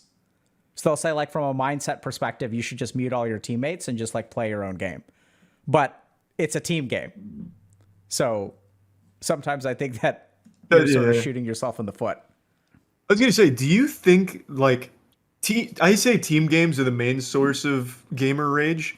I feel like I see it a lot more. Like Call of Duty tournaments, you have people like screaming so loud their voice starts cracking and going like full dolphin. I feel like a lot of gamer rage comes from feeling like it was out of your control. Do you think that's probably like a safe assumption? Because, you know, getting mad in League, it's like, damn, I could have won this if only top lane wasn't dog shit kind of thing. Exactly. So then they just I think mad. even the way that you described it was really important because it's the fact that like I should have won this, except for ... So I'm being given a result that is unfair. I don't deserve this because I played well, but someone else did not do what they were supposed to do, or it's the luck of the draw. So the problem with gamer rage is that when you blame circumstances outside of your control, when you don't adopt the Sigma grind set, what happens is you actually reinforce losing games. Because if I lose my lane and then I blame the jungler, then I'm not going to learn the mistakes from like the laning phase. And it means that I'm going to lose the game again. And I'm going to lose my next game. And then the more I blame the junglers, the more I start to believe all junglers are crap. I also think it's healthy might not be the right word. So for someone like me, I'm always looking for scapegoats, right? Like it's never my fault I lose a game that's team-based. So I feel like a lot of it can be conquered if you just convince yourself, like strongly enough, that you did amazing and everyone else did bad, but that's okay, right? Just come to terms. Like you can blame other people as long as you just accept at the end of the day, maybe they're just not as good as you, right? How do you feel about that? Do you think that could help curve the rage aspect and just maybe like placate it a bit? That's so let's just think through that for a second. Unhealthy. so the first is there's an ego response for sure to blame others instead of yourself. And so it's kind of interesting because usually that ego response is toxic. I think what you're doing is doubling down on the ego response, but in a non-toxic way. Does that make sense? Because it's like, oh yeah, like I'm so great. Like I just can't, I can't expect these crappy noobs on my team. It's also super egotistical, but I think it'll curb. But I'm not raging. You won't rage, right? So it's sort of like the lesser humans. Yeah. You can't blame the lesser humans for being bad at Dota or LOL. Yeah, it's kind of fucked up. If you're hard stuck bronze, don't use my technique. You don't deserve it. Hard stuck bronze. That's you know what gamer disgusting. rage is actually appropriate. This has been wild. So there's a guy who's basically the equivalent of bronze in Dota, who buys a challenger level account. So he's an account buyer. So he's like so the MMR in Dota goes from like let's say 1 to like 11K. So 0 to 11K. So he's like a sub 1,000 MMR player. So he's like in the bottom like 5% or 2% of Dota players. Except he buys this account that's like a top 30 immortal account, which is like a challenger level account, and then he just like chain feeds in these games. And boy do people he like just ruins games. Like it's like if you get him on your team, there's just nothing you can do. But I still can't tell if he's doing it to troll or he thinks he deserves to be there or like what's going on. But then people understandably get really, really upset. Like it's bad enough having a Smurf in your game. But if he's trolling, I think that makes sense. Yeah, so I looked him up. So he's well known in the community. Leopold, the account buyer, is back GigaChad. And anytime they talk about Leopold, they hit him with GigaChad memes. So I guess they look at him as like a joke or something. I mean, I think it's funny. I guess it's funny for everyone who's not in the game. True. Yeah, I'd be tight. I'd be upset. We just wanted to remind everyone this is a sponsored stream. So Opera GX has been kind enough to sponsor some coaching packages for our community. And, they came up with this idea of anger controllers, which are controllers that break apart when you throw them and you can just like put them back together. Those unfortunately aren't real, but anger absolutely is. So Critikal and I are going to be talking about this. It looks like there's a countdown timer. So interesting. And we're going to be talking about this today. So we're about to talk a little bit about skill ceilings for gamers, which is a fascinating topic. So you were asking, do you think you can, theoretically, can you like be the best if you practice hard enough? Not even the best. Could someone like me? I would say I was born without that like X factor gene that makes you like really click with like FPS games, for example. But could I go from my current level to at least like a almost professional level, or even like the lower end of the pro level spectrum? Or do you think there really is just a cap to what you can learn without that God-given talent? I think you could probably get challenger. I would think in a game like League. I think there's a lot though when you say like if you put in the right kind of effort, where I think a big reason why tier 1 players are tier 1 players is because they put in effort in a lot of different places that tier 2 or tier 3 players don't put in. So that's stuff like communication. And I think it's because there's a lot of other stuff that goes into it. Comms, like people like not butting heads, managing egos on teams, things like that. So especially on a team game, when you're talking about your performance, it's not just your accuracy and things like that. It's like, do you think about the team? Do you know how to communicate well? Are your comms efficient? There's a bunch of stuff.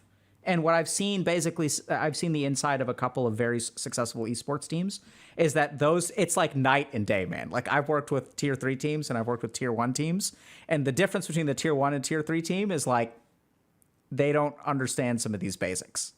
You know, so you have to be like good at hitting things.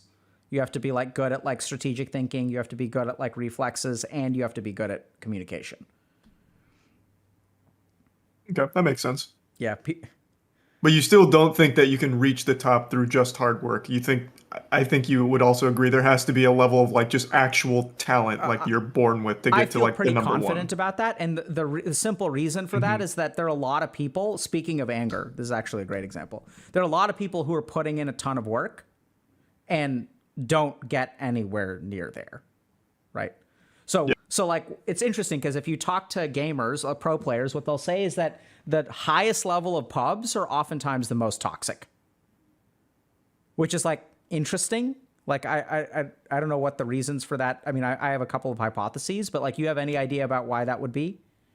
Probably just being comfortable, because in pubs, you're in your own house, you know, might have had a bad day. It's super like volatile. You don't know the circumstances. You hop on, maybe you want like casual games, it gets sweaty, you get stomped, you feel bad, and you just had like a bad day all around. I could definitely see why pubs would always be more toxic, pubs honestly. Could be more toxic for sure, but specifically the higher up you go in the ranking, and at the top tier of pub games, they're actually very toxic. Oh, absolutely. Everyone, I know for a fact why, everyone at that level thinks they're just a couple steps away from professional. Like, this could be my career. I am right there on the cusp of my dream. So everything that maybe goes wrong in there, they take it much more seriously than someone in silver who knows that they're trash. So I definitely see why. Imagine what your life is like if you're like a tier 3 pub star in a game like League of Legends or Dota. You play just as much as the pros, but you don't go to the tournaments. You don't have a team. You don't have a salary.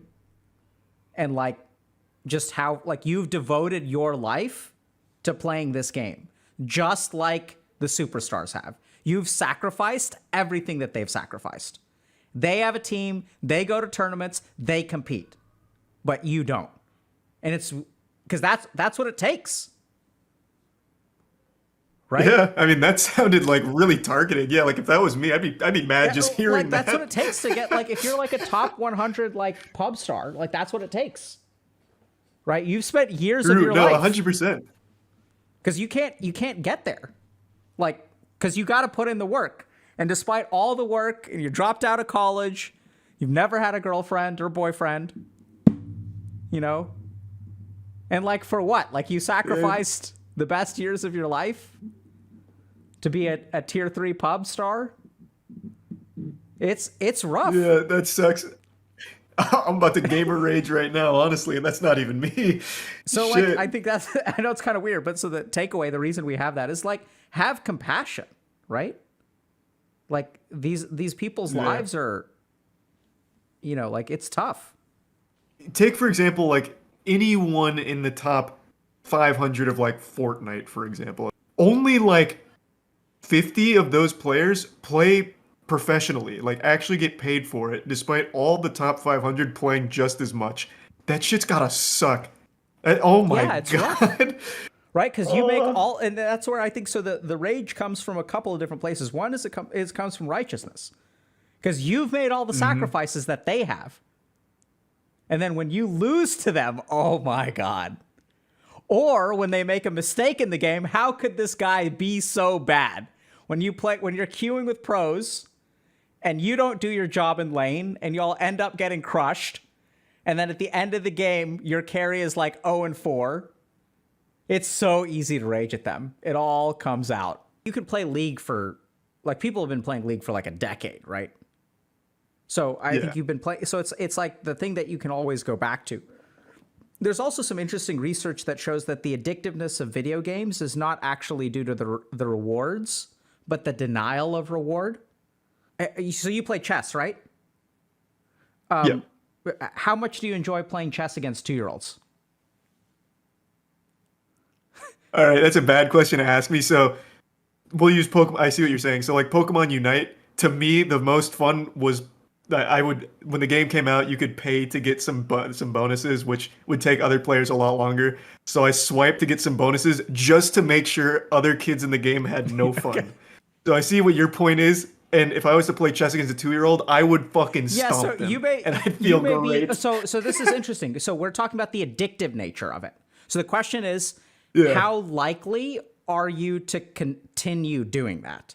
So you may do it for a little bit of the lulls, but how, like, you know, are you going to play, like, is your game of choice to smash 2-year-olds in chess?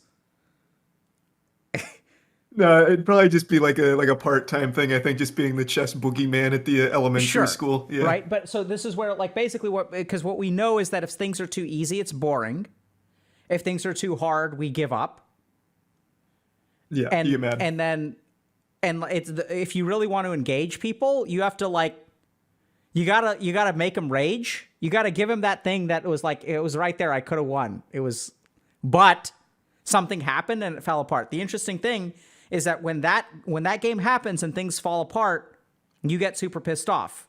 But the next time you play, things go in your favor, or you make a comeback or something like that. So it's the game that gives you the reward and denies you the reward. When you have both denial of reward and, like, achievement, those are the games that are most addictive.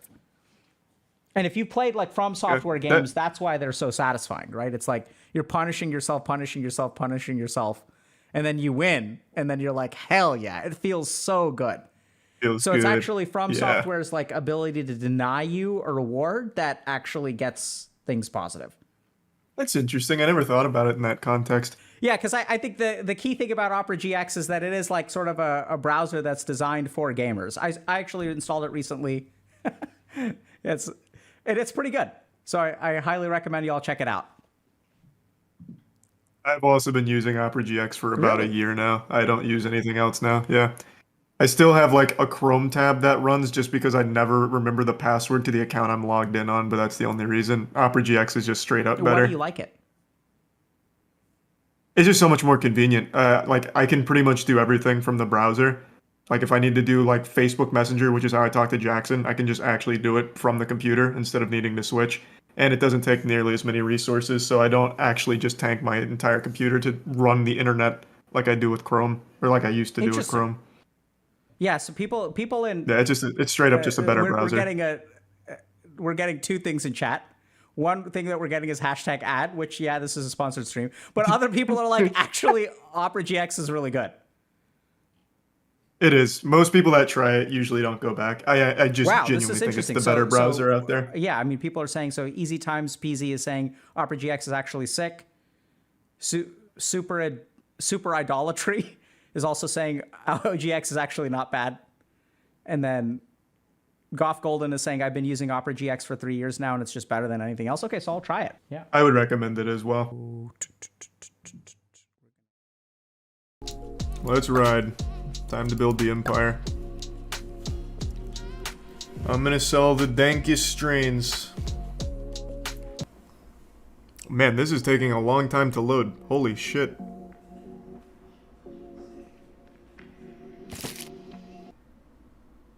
Hey.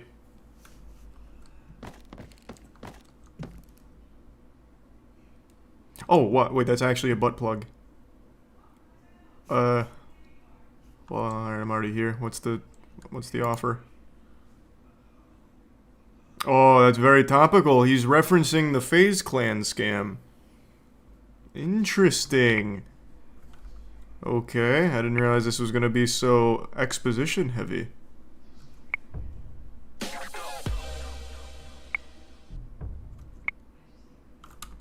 Alright, alright.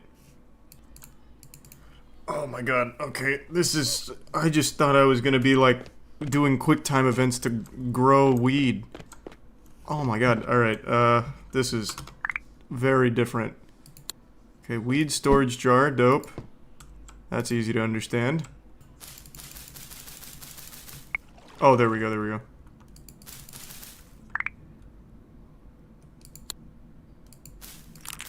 Alright, now we're getting somewhere.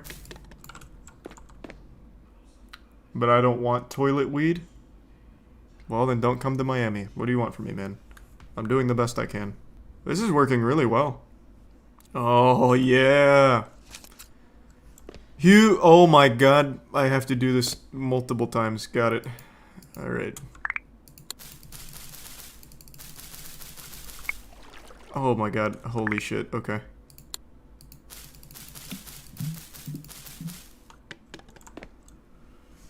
Alright.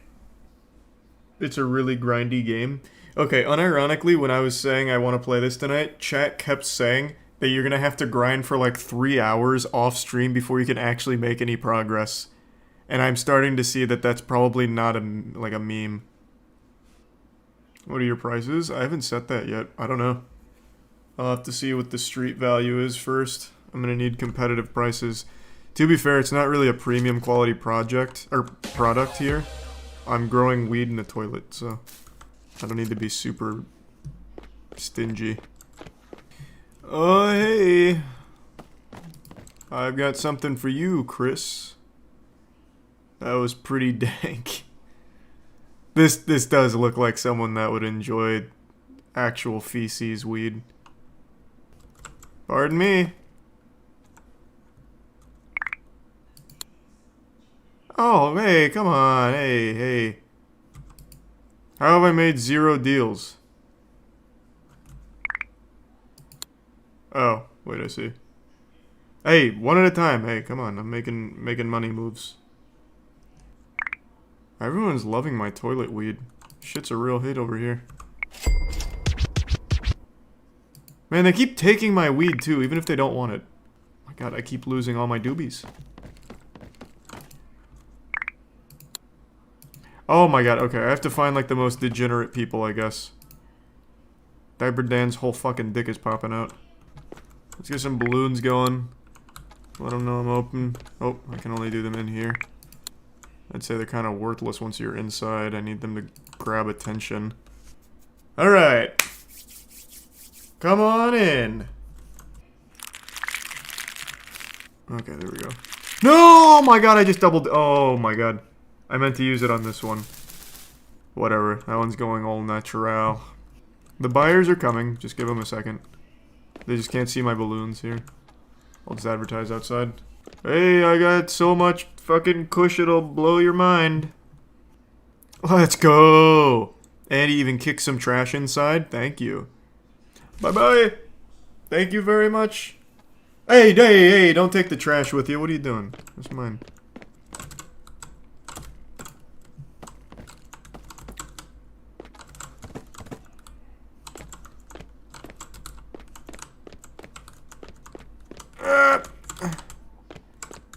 Stay!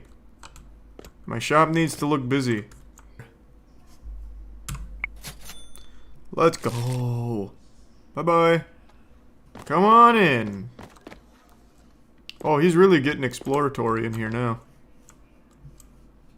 See, he's starting to enjoy it. I knew you would, Lawrence. Chris. If I can decorate it in cool things like anime and gaming, I'll be the hottest shop on this entire, like, area. Oh, that's a cool spot for it. And then... Oh, that's looking so good. What the fuck? I'm gonna need something to really differentiate myself from all the other weed businesses. Maybe like horseshoe or something fun. Cornhole, maybe? Foosball, even? Selling to minors will make you stand out? Can I sell to kids? Can I relocate to like across from an elementary school and just call this like a comic shop or something, maybe? That would be a pretty good business model, actually, if possible. Take this. Yeah. I don't like your tweets on Twitter. Take this, Elon. Yeah, idiot. Let's go. I got a new batch cooking up. Hey, Roger. Hey. Do I have to do free samples every time? Because I'm bleeding out. Do I? Yeah? Oh my god. Alright, Roger. You're getting a real good deal. Come on. You want to see how the sausage is made? Thanks again, Roger. Such a reliable guy. Hey, come here, Neil. Man, those are some fucking mean nipples on this guy. Holy lord. Welcome, Neil. You here to breastfeed or get some weed? I'm just kidding. I'm just yanking your chain. Welcome, welcome, welcome. Okay. As long as I secure the customer. Hey. Bye-bye, Neil. Who else needs some, huh? You getting hungry again already, Neil? Come here, I got more for you. Here we go. My kind of people. Oh, hey, wait, whoa, whoa, whoa, whoa. You need to come by my shop. I'm not giving you a choice.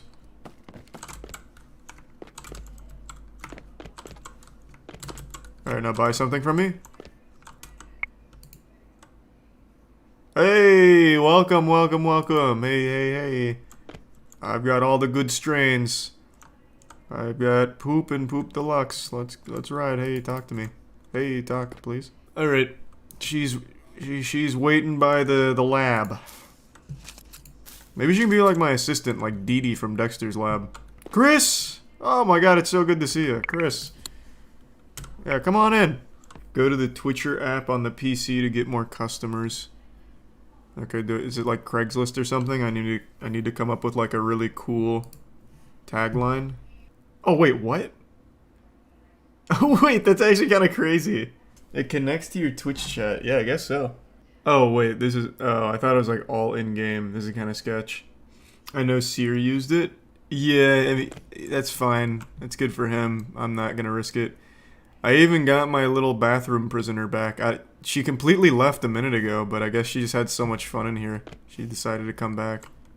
Who needs bathroom weed? Hey, Schmakeel, let's go. Oh, I don't have any... What if I beat someone up outside? Hey, wait, what are you doing? Where'd you come from? Get back here. Where'd you come from? You robbed me? Yeah. Yeah. Any chance you have any, like, rolling papers on you? No? Roger. My sweet, sweet boy. Are you coming to my shop right now or no? Yeah, you know I got the stinky.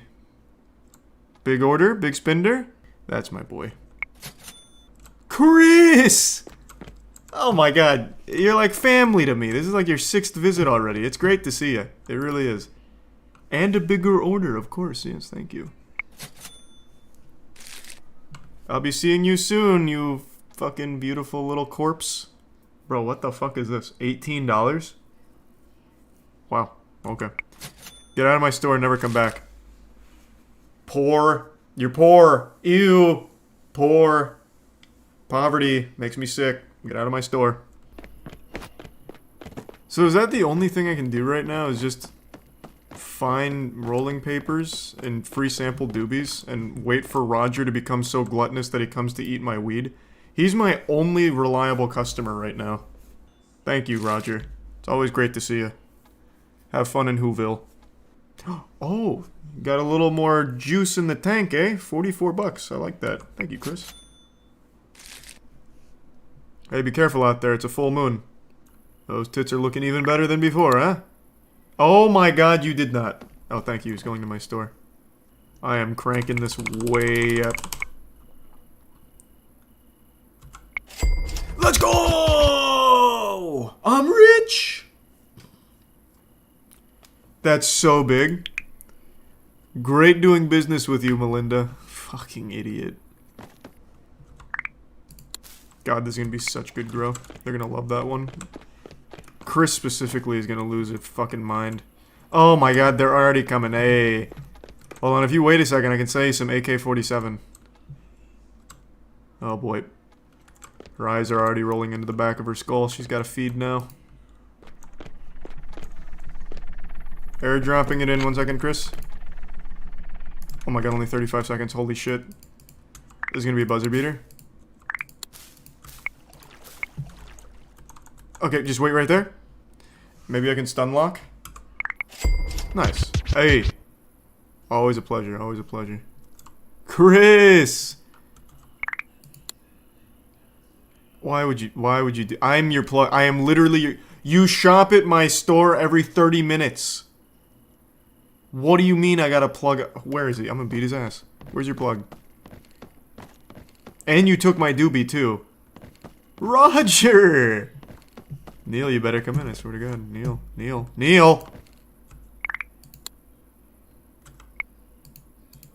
Swing by my shop soon. What do you mean soon? Thank you. My first line. Let's go! Another happy customer. Bye-bye, Roger. Thank you very much. Come on in, Neil. Up to the counter. Don't be shy. I'm not gonna motorboat you. Hey, have a great night, Neil. Have fun. Have a good night. Another shitty small order, you piece of shit. Get out of my fucking shop. I swear to God, you vampire. Golly!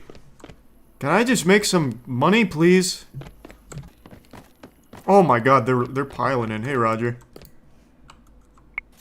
Yes, of course. Come back anytime. Anything you need, Roger. You know I got you. Hey, Lila. It was an investment.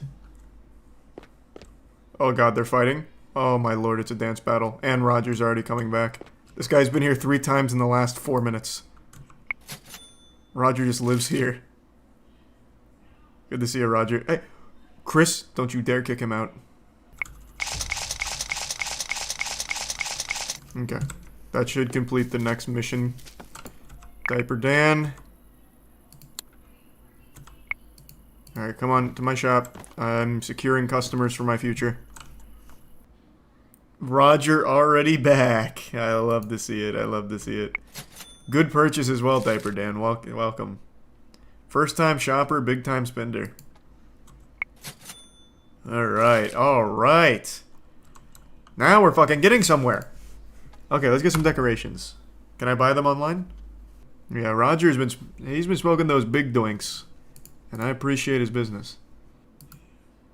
Whoa! Let's go! Okay.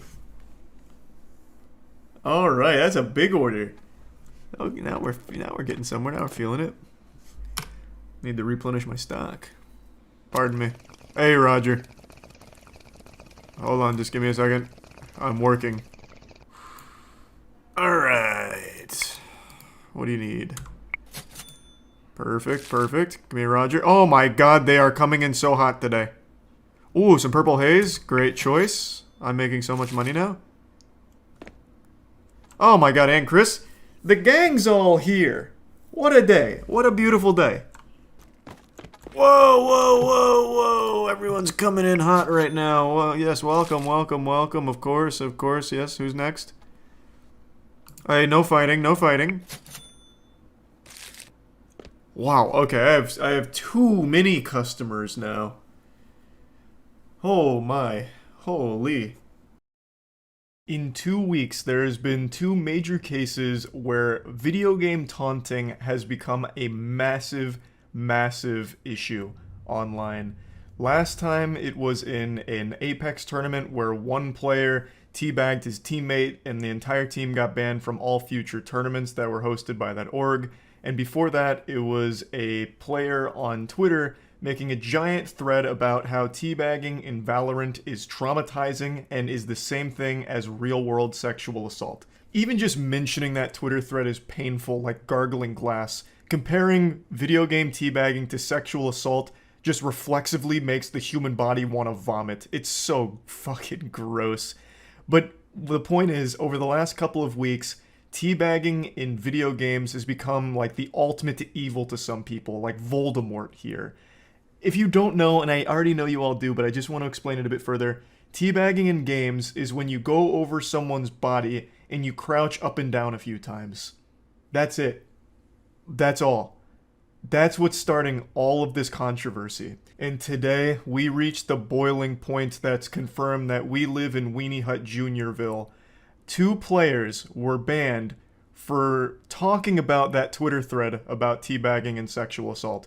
They made posts saying that it's very silly and disrespectful to compare teabagging to sexual assault, which it objectively is. Anyone with half a brain would agree that it is outright disgusting to compare video game crouching to fucking sexual assault in the real world. It is asinine, and it's just downright wrong. And today, 2 pro players were officially banned by Riot Games for their statements on that subject. They made posts saying that it's wrong to compare crouching up and down in a video game to sexual assault, calling it silly, calling it stupid, and they received competitive bans from Riot Games. And not only that, they got doxxed by Riot publicly. Their full names in the headline of their bans. And their names, they didn't have public. They didn't want their full names out there. Instead of just giving their gamer tags or their their handles online, they gave their full fucking names. Just a huge, stinky, embarrassing blunder from Riot here. I think it's been, what, like 2 weeks? I made a video called Horrible Tweet I Can't Stop Thinking About, and it was all about that huge Twitter debate, wrong word for it, that huge Twitter clownery where someone made a giant thread all about how teabagging in video games is sexual assault. I'm sure you all remember that, right? A Twitter user made a giant case for why teabagging in Valorant is the same thing as real-world sexual assault, and it's traumatizing, this and that. Very silly stuff, very goofy. That was top-tier Chef Kiss's goofiness. And today, as of 7 hours ago, it turns out the account that posted that initially was affiliated with a professional Valorant team, as I understand it, and 2 people that also clowned at it on Twitter, who were professional Valorant pros, got banned for it. So I'm doing more than Riot did. They straight up doxed them. So the 2 pros that obviously joked about that horrible take on teabagging being sexual assault, they got competitively banned, and then Riot doxed them. They said, like, in order to protect the identity of the person who started the tweet, we've kept their identity to person A. And then in the next sentence says, but these 2 pros, and gives their full name, both of their names, not like their gamer tags or anything, just their full names, and said, but these 2 are now banned for vulgar language against this user. We will not accept it. One of the people made a post talking about how this dox has actually affected them in the real world. So apparently, like, a classmate of theirs saw this announcement and then asked if that was them that they were talking about. So it's already like their identity being leaked like this has already had negative implications for them in the real world. It's unbelievable. All over teabagging equals sexual assault nonsense. What tournament are they banned from? They are banned from the entire Valorant Pro League. Like, they cannot be affiliated with anything Riot sanctioned. Got banned for talking shit. They weren't even like talking shit against the person who made the post. They were just pointing out how outrageous it was to claim that teabagging is the same thing as sexual assault. Like, they weren't even like attacking the actual poster. Scribble faster. I'm trying to. By the end of this, I'm going to end up with like a repeated stress injury to my wrist from having to censor their names so many times here. Because Riot couldn't be bothered. It looks like a goddamn CIA classified document with a bunch of, like, redacted all over it. Yeah, so this is the start of their statement here. So that, again, that Twitter thread was started by a member of Galorants, apparently. I'm not super familiar with Galorants. From a glance, I looked them up. It seems like it's like a Discord community that's all about, like, welcoming all kinds of people in there. I suppose. I don't really know. I don't think the Galorants had anything to do with this ban. I don't think they mass reported these 2 players or anything. So I don't know for sure, but I don't think they did. This seems like it was Riot just putting their own dick in their ass. So I think their Galorants is probably hands clean of this. But yeah, so the 2 players made posts on Twitter regarding that Twitter thread. And Riot is saying that it was targeted harassment and vulgar language against members of that community, which is a violation of their rules. So they've been banned from Riot-sanctioned events for... Oh, well, one player's been banned from Riot-sanctioned events for 3 months, and then the other one I think is 9. Yeah, 9. This was one of them. I believe Dawn got 3 months, yep. I don't think I need to say much more. I shitposted on Twitter, and apparently it's vulgar language. Thousands of other people, including pro players and streamers, have done it, but nothing for them. Below is all the evidence that Riot sent me. Feel free to look at them and find the vulgar speech that I used. Oh, and then in regards to the doxing, thanks for leaking my full name. People from school are texting me about it. So this is one of them. Pretty standard dunk. Nothing alarming there. Nothing that's gonna have you go like, oh, too far. And then again, this one's just, it's not that deep. I don't know why Kurapika's here, but that's kind of epic. This one's just a meme. Like, it's not even vulgar language, so it doesn't even fit. And this one, I guess, could be construed as like a threat. I suppose. I don't really know. So even if you really want to play hardball, like you can't say naughty things to other members of the Valorant esports community.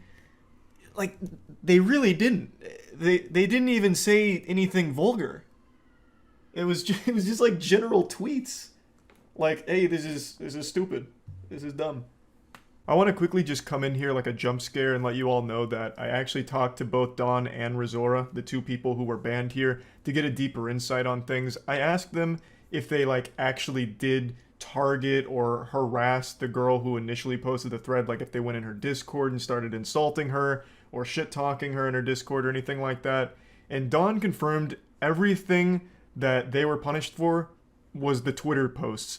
Dawn had never gone into the Discord or even mentioned the girl or anything like that, never attacked her, harassed her, anything like that. And Rizora also said something similar. However, Rizora did make like videos about it as well as talking in the Discord about it, getting into like arguments in the Discord. So Rizora was a little more direct with the community, whereas Dawn only made Twitter posts. So there, in both cases here, I don't think there's any argument for any like actual harassment or targeted attacks. It seems like both of them were just attacking the point that she was making with teabagging is sexual assault, which is a terrible point to make and deserves to be insulted and criticized, because that kind of thinking is not okay, and it is a complete slap in the face to actual sexual assault victims. So I don't think there's any case to be made that Rizora and Dawn were like maliciously attacking or ruthlessly harassing the original poster of that Twitter thread. Why is there like no one talking about this? That's what I was surprised about. I thought this would be big news. Like there's an actual war on teabagging going on right now in gaming. It's fucking wild. And I'll address this right now, since people keep bringing it up.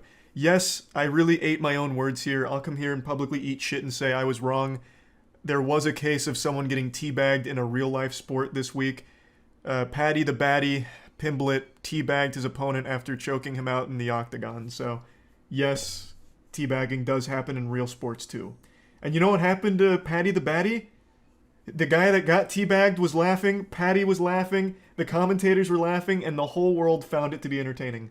It's just fucking video games where virtual teabagging is apparently the devil. You said this week you knew he was going to shoot for a single leg. Looked like you'd done your homework. See? Like that's... Again, I like it, it's good, I like where his heart's at, but the technique is not great. That is amateurish technique at absolute best. Rookie shit. Only 2 pumps, and for some reason has his hands straight up. Like, that's just not even proper teabagging technique. But I do love that he pioneered it into the real world of sports.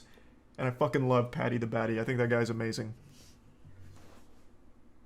Probably tired. Yeah, I mean, again, heart was in the right place. We just got to work on that technique for the next one.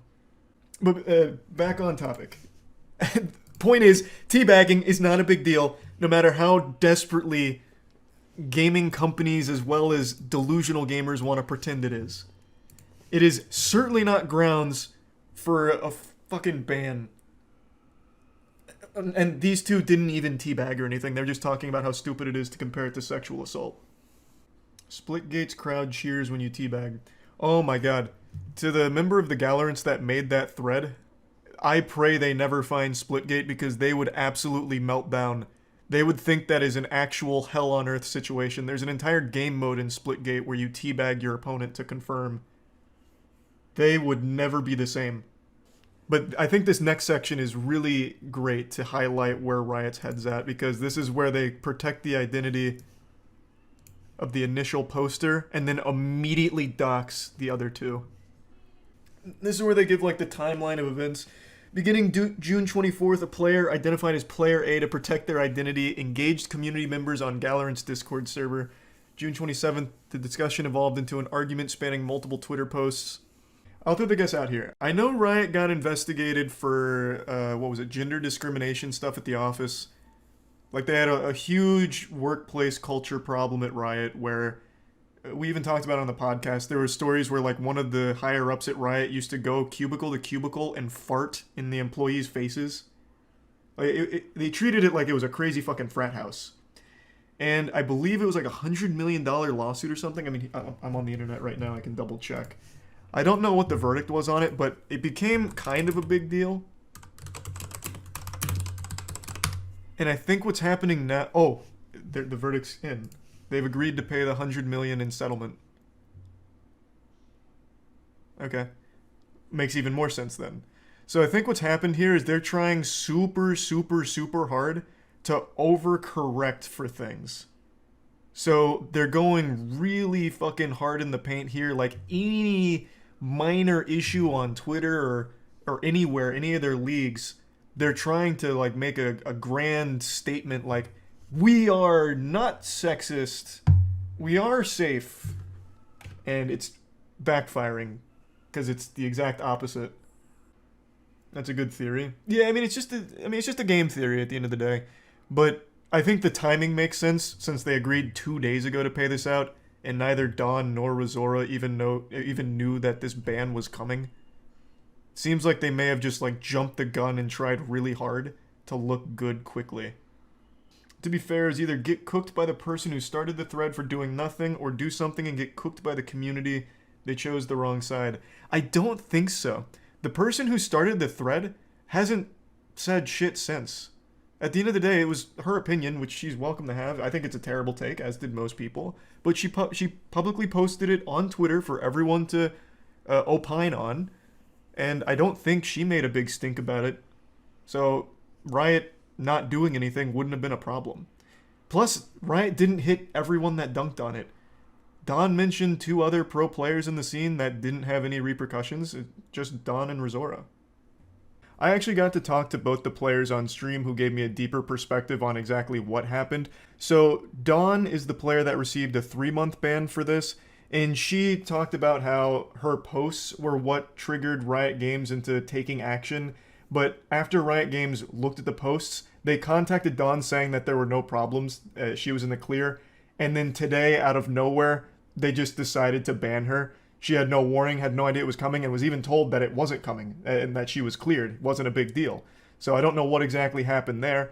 And then the other player is named Razora, and she received a ban from Riot for 9 months. For similar reasons to Dawn, however, Razora also made YouTube videos, like talking about how dumb it is, the whole statement on teabagging being sexual assault.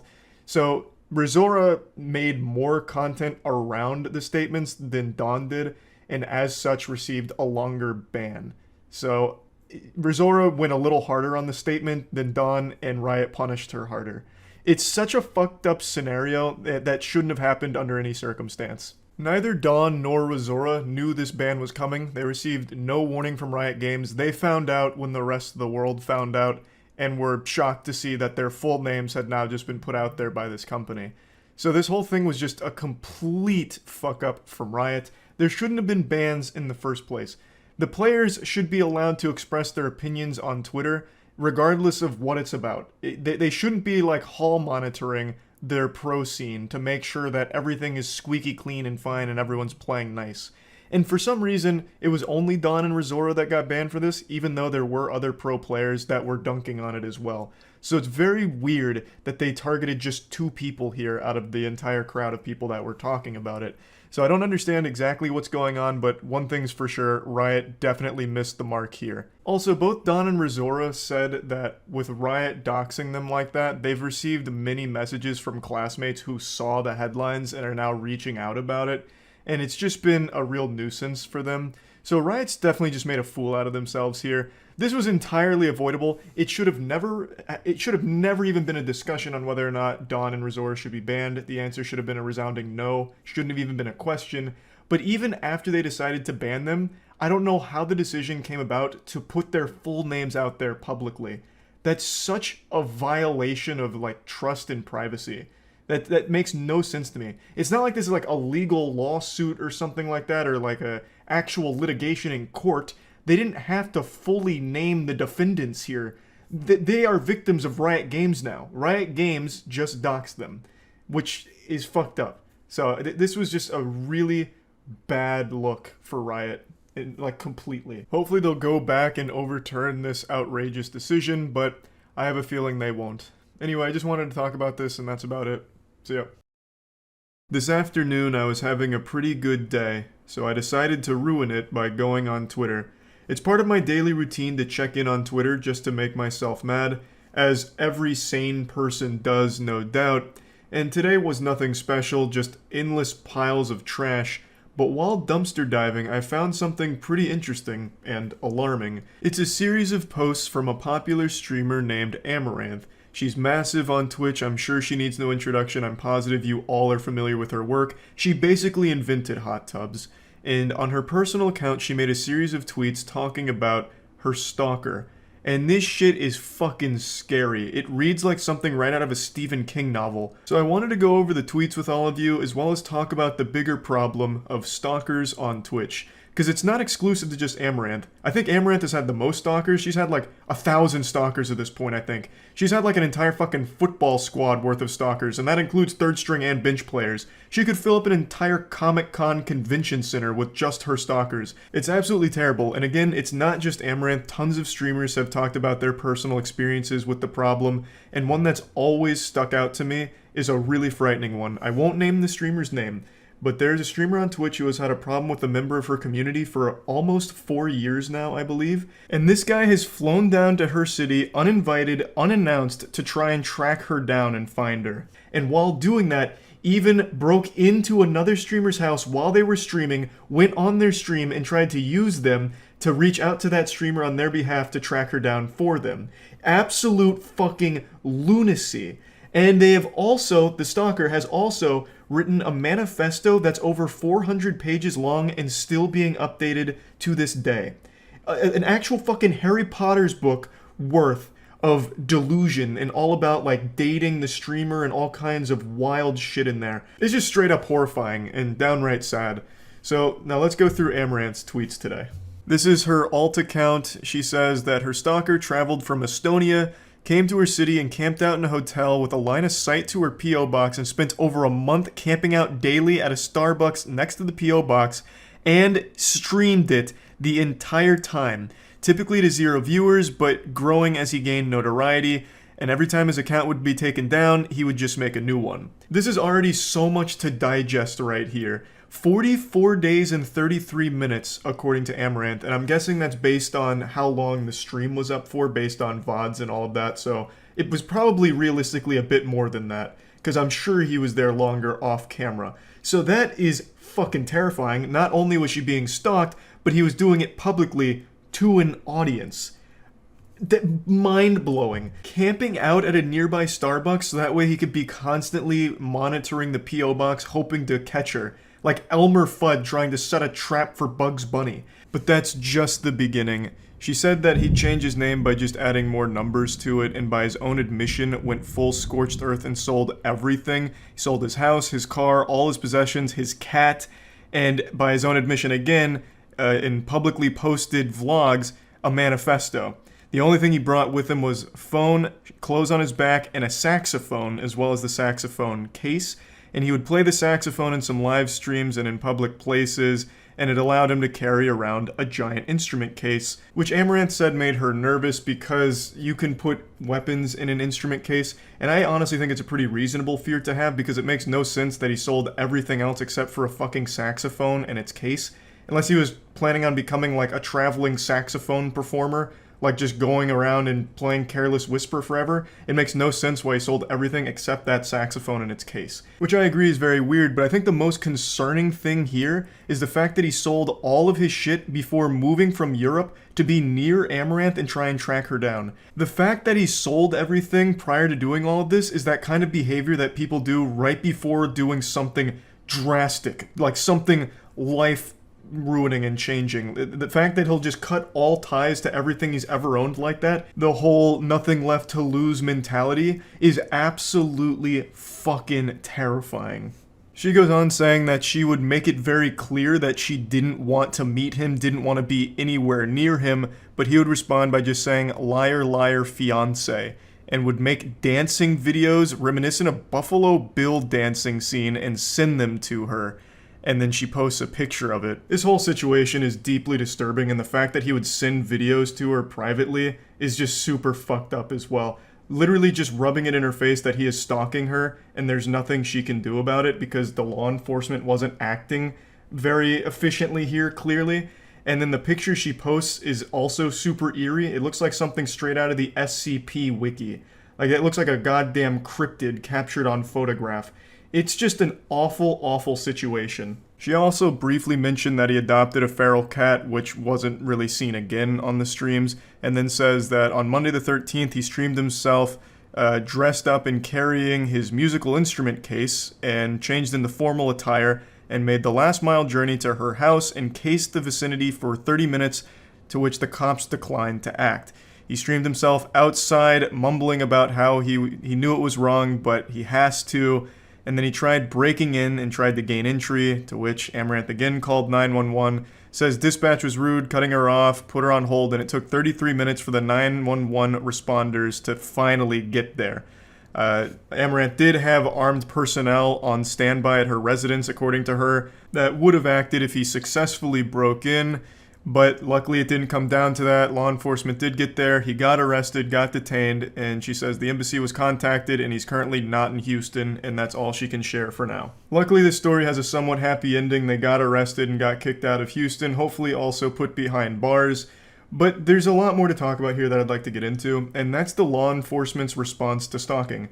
One thing that's remained consistent across every single story of a Twitch streamer sharing their personal experience with stalkers, the one thing that is a constant is that law enforcement doesn't do anything about it. In extremely rare cases, they'll allow them to get a restraining order, but even that's super uncommon, it seems. They just don't take it seriously. I understand, like, stalking and, like, trying to act on it as law enforcement is a pretty tough situation to be in because, it's not Minority Report where they can tell who's going to commit a crime before it happens or whatever. They're not Tom Cruise.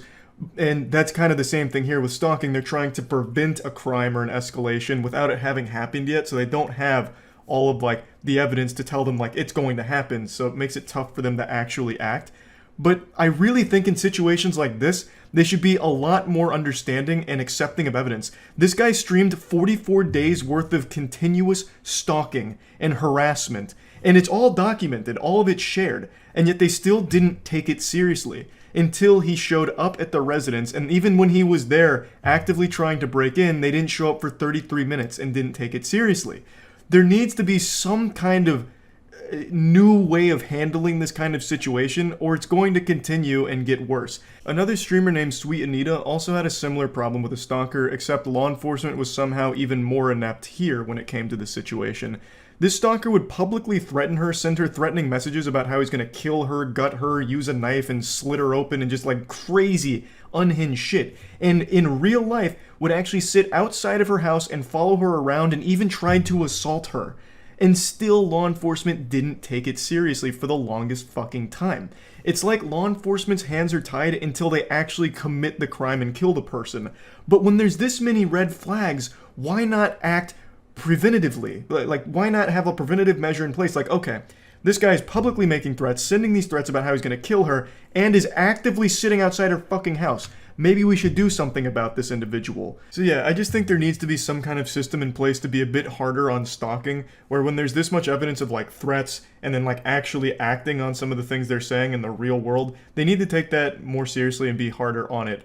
Like, if you actually show up, you're getting arrested. If you're within 5 miles of this person, you're getting arrested. Like I said, sometimes there's restraining orders, sometimes they trespass the individual, but even in those cases, it's pretty uncommon they even do that much. So I just think they need to be a little bit more intense on their stalking laws in order to prevent an actual tragedy from occurring. And it's happened before. There's plenty of cases where stalkers have been reported, law enforcement didn't act, and then the stalker ends up killing the victim. Most recently, I think it was last year, and I think this was in the UK, there was a teenager that reported a stalker 5 times and then even got fined 90 euros for wasting law enforcement's time, and then the stalker ended up killing them. A complete failure from the law enforcement there. And that's not an isolated case, it's happened before. I just think in general, there's more the law enforcement agencies can be doing to prevent something like that when it comes to stalking. And then another thing that I'd like to mention is why there seems to be so many stalkers on Twitch in particular. And I think that's because, and I've said this before, you're interacting directly with the streamer you're watching. So for mentally unwell individuals, they get this false sense that they're now friends, and in certain cases, lovers. So a lot of times you'll see these stalkers have the delusion that because they've donated to a streamer or they subbed to the streamer, they're now like romantically involved with each other. And that gives them some sense of entitlement. And when they realize that, the streamer doesn't feel that way about them and doesn't even know they exist, they start to get mad, lash out, and then you see all of these fucking wild, crazy messages and these threats that they'll make and these meltdowns, and it's terrible. You hate to see it. It's absolutely terrible. But it's not like the streamer's fault or anything. That's entirely just because there's so many people on Twitch. Some of them are bound to be mentally unwell and take these parasocial relationships to an extreme level. Parasocial relationships are bad, no exceptions, but they're even worse when the person believes they have control over the streamer or possession of them because they've donated money. Now they're dating and all of this, and then they find out that the streamer is, romantically involved with someone else. In the real world, they lose it, go wild, and then ends up in these crazy stalking situations or whatever. It's just a terrible situation that's only been getting worse as Twitch continues to grow. It's not really a problem with the solution though. There's not a whole lot Twitch can do to prevent that because they can't control the mental health of its users, right? And it's not the streamer's fault who are just streaming and then get someone that keeps donating to them and thinks that they're best friends or they're in love or something because of the money they've given. Like, there's not much you can really do there other than acknowledge, like, hey, look, I'm just a streamer. I appreciate the support and the generosity, but this doesn't make us friends. We're not in love. I don't know you. Ludwig had a whole video called I'm Not Your Friend where he just says, like, parasocial relationships are bad. I appreciate that you come to the streams and are generous, but I'm not your friend. And that's really all you can do as a streamer, but that's not going to solve the problem either. There's still going to be those people that cross that line and think that, oh, we're best friends now because I watch them every day or I give them money, and then it ends up in these very awful scenarios and like even creates stalkers in some cases. It's just bad all around, and I don't know the solution to it, but I just wanted to at least highlight that it is a problem, but will hopefully stop being a problem in the near future. But yeah, anyway, I just wanted to talk about this whole subject, and that's about it. See ya.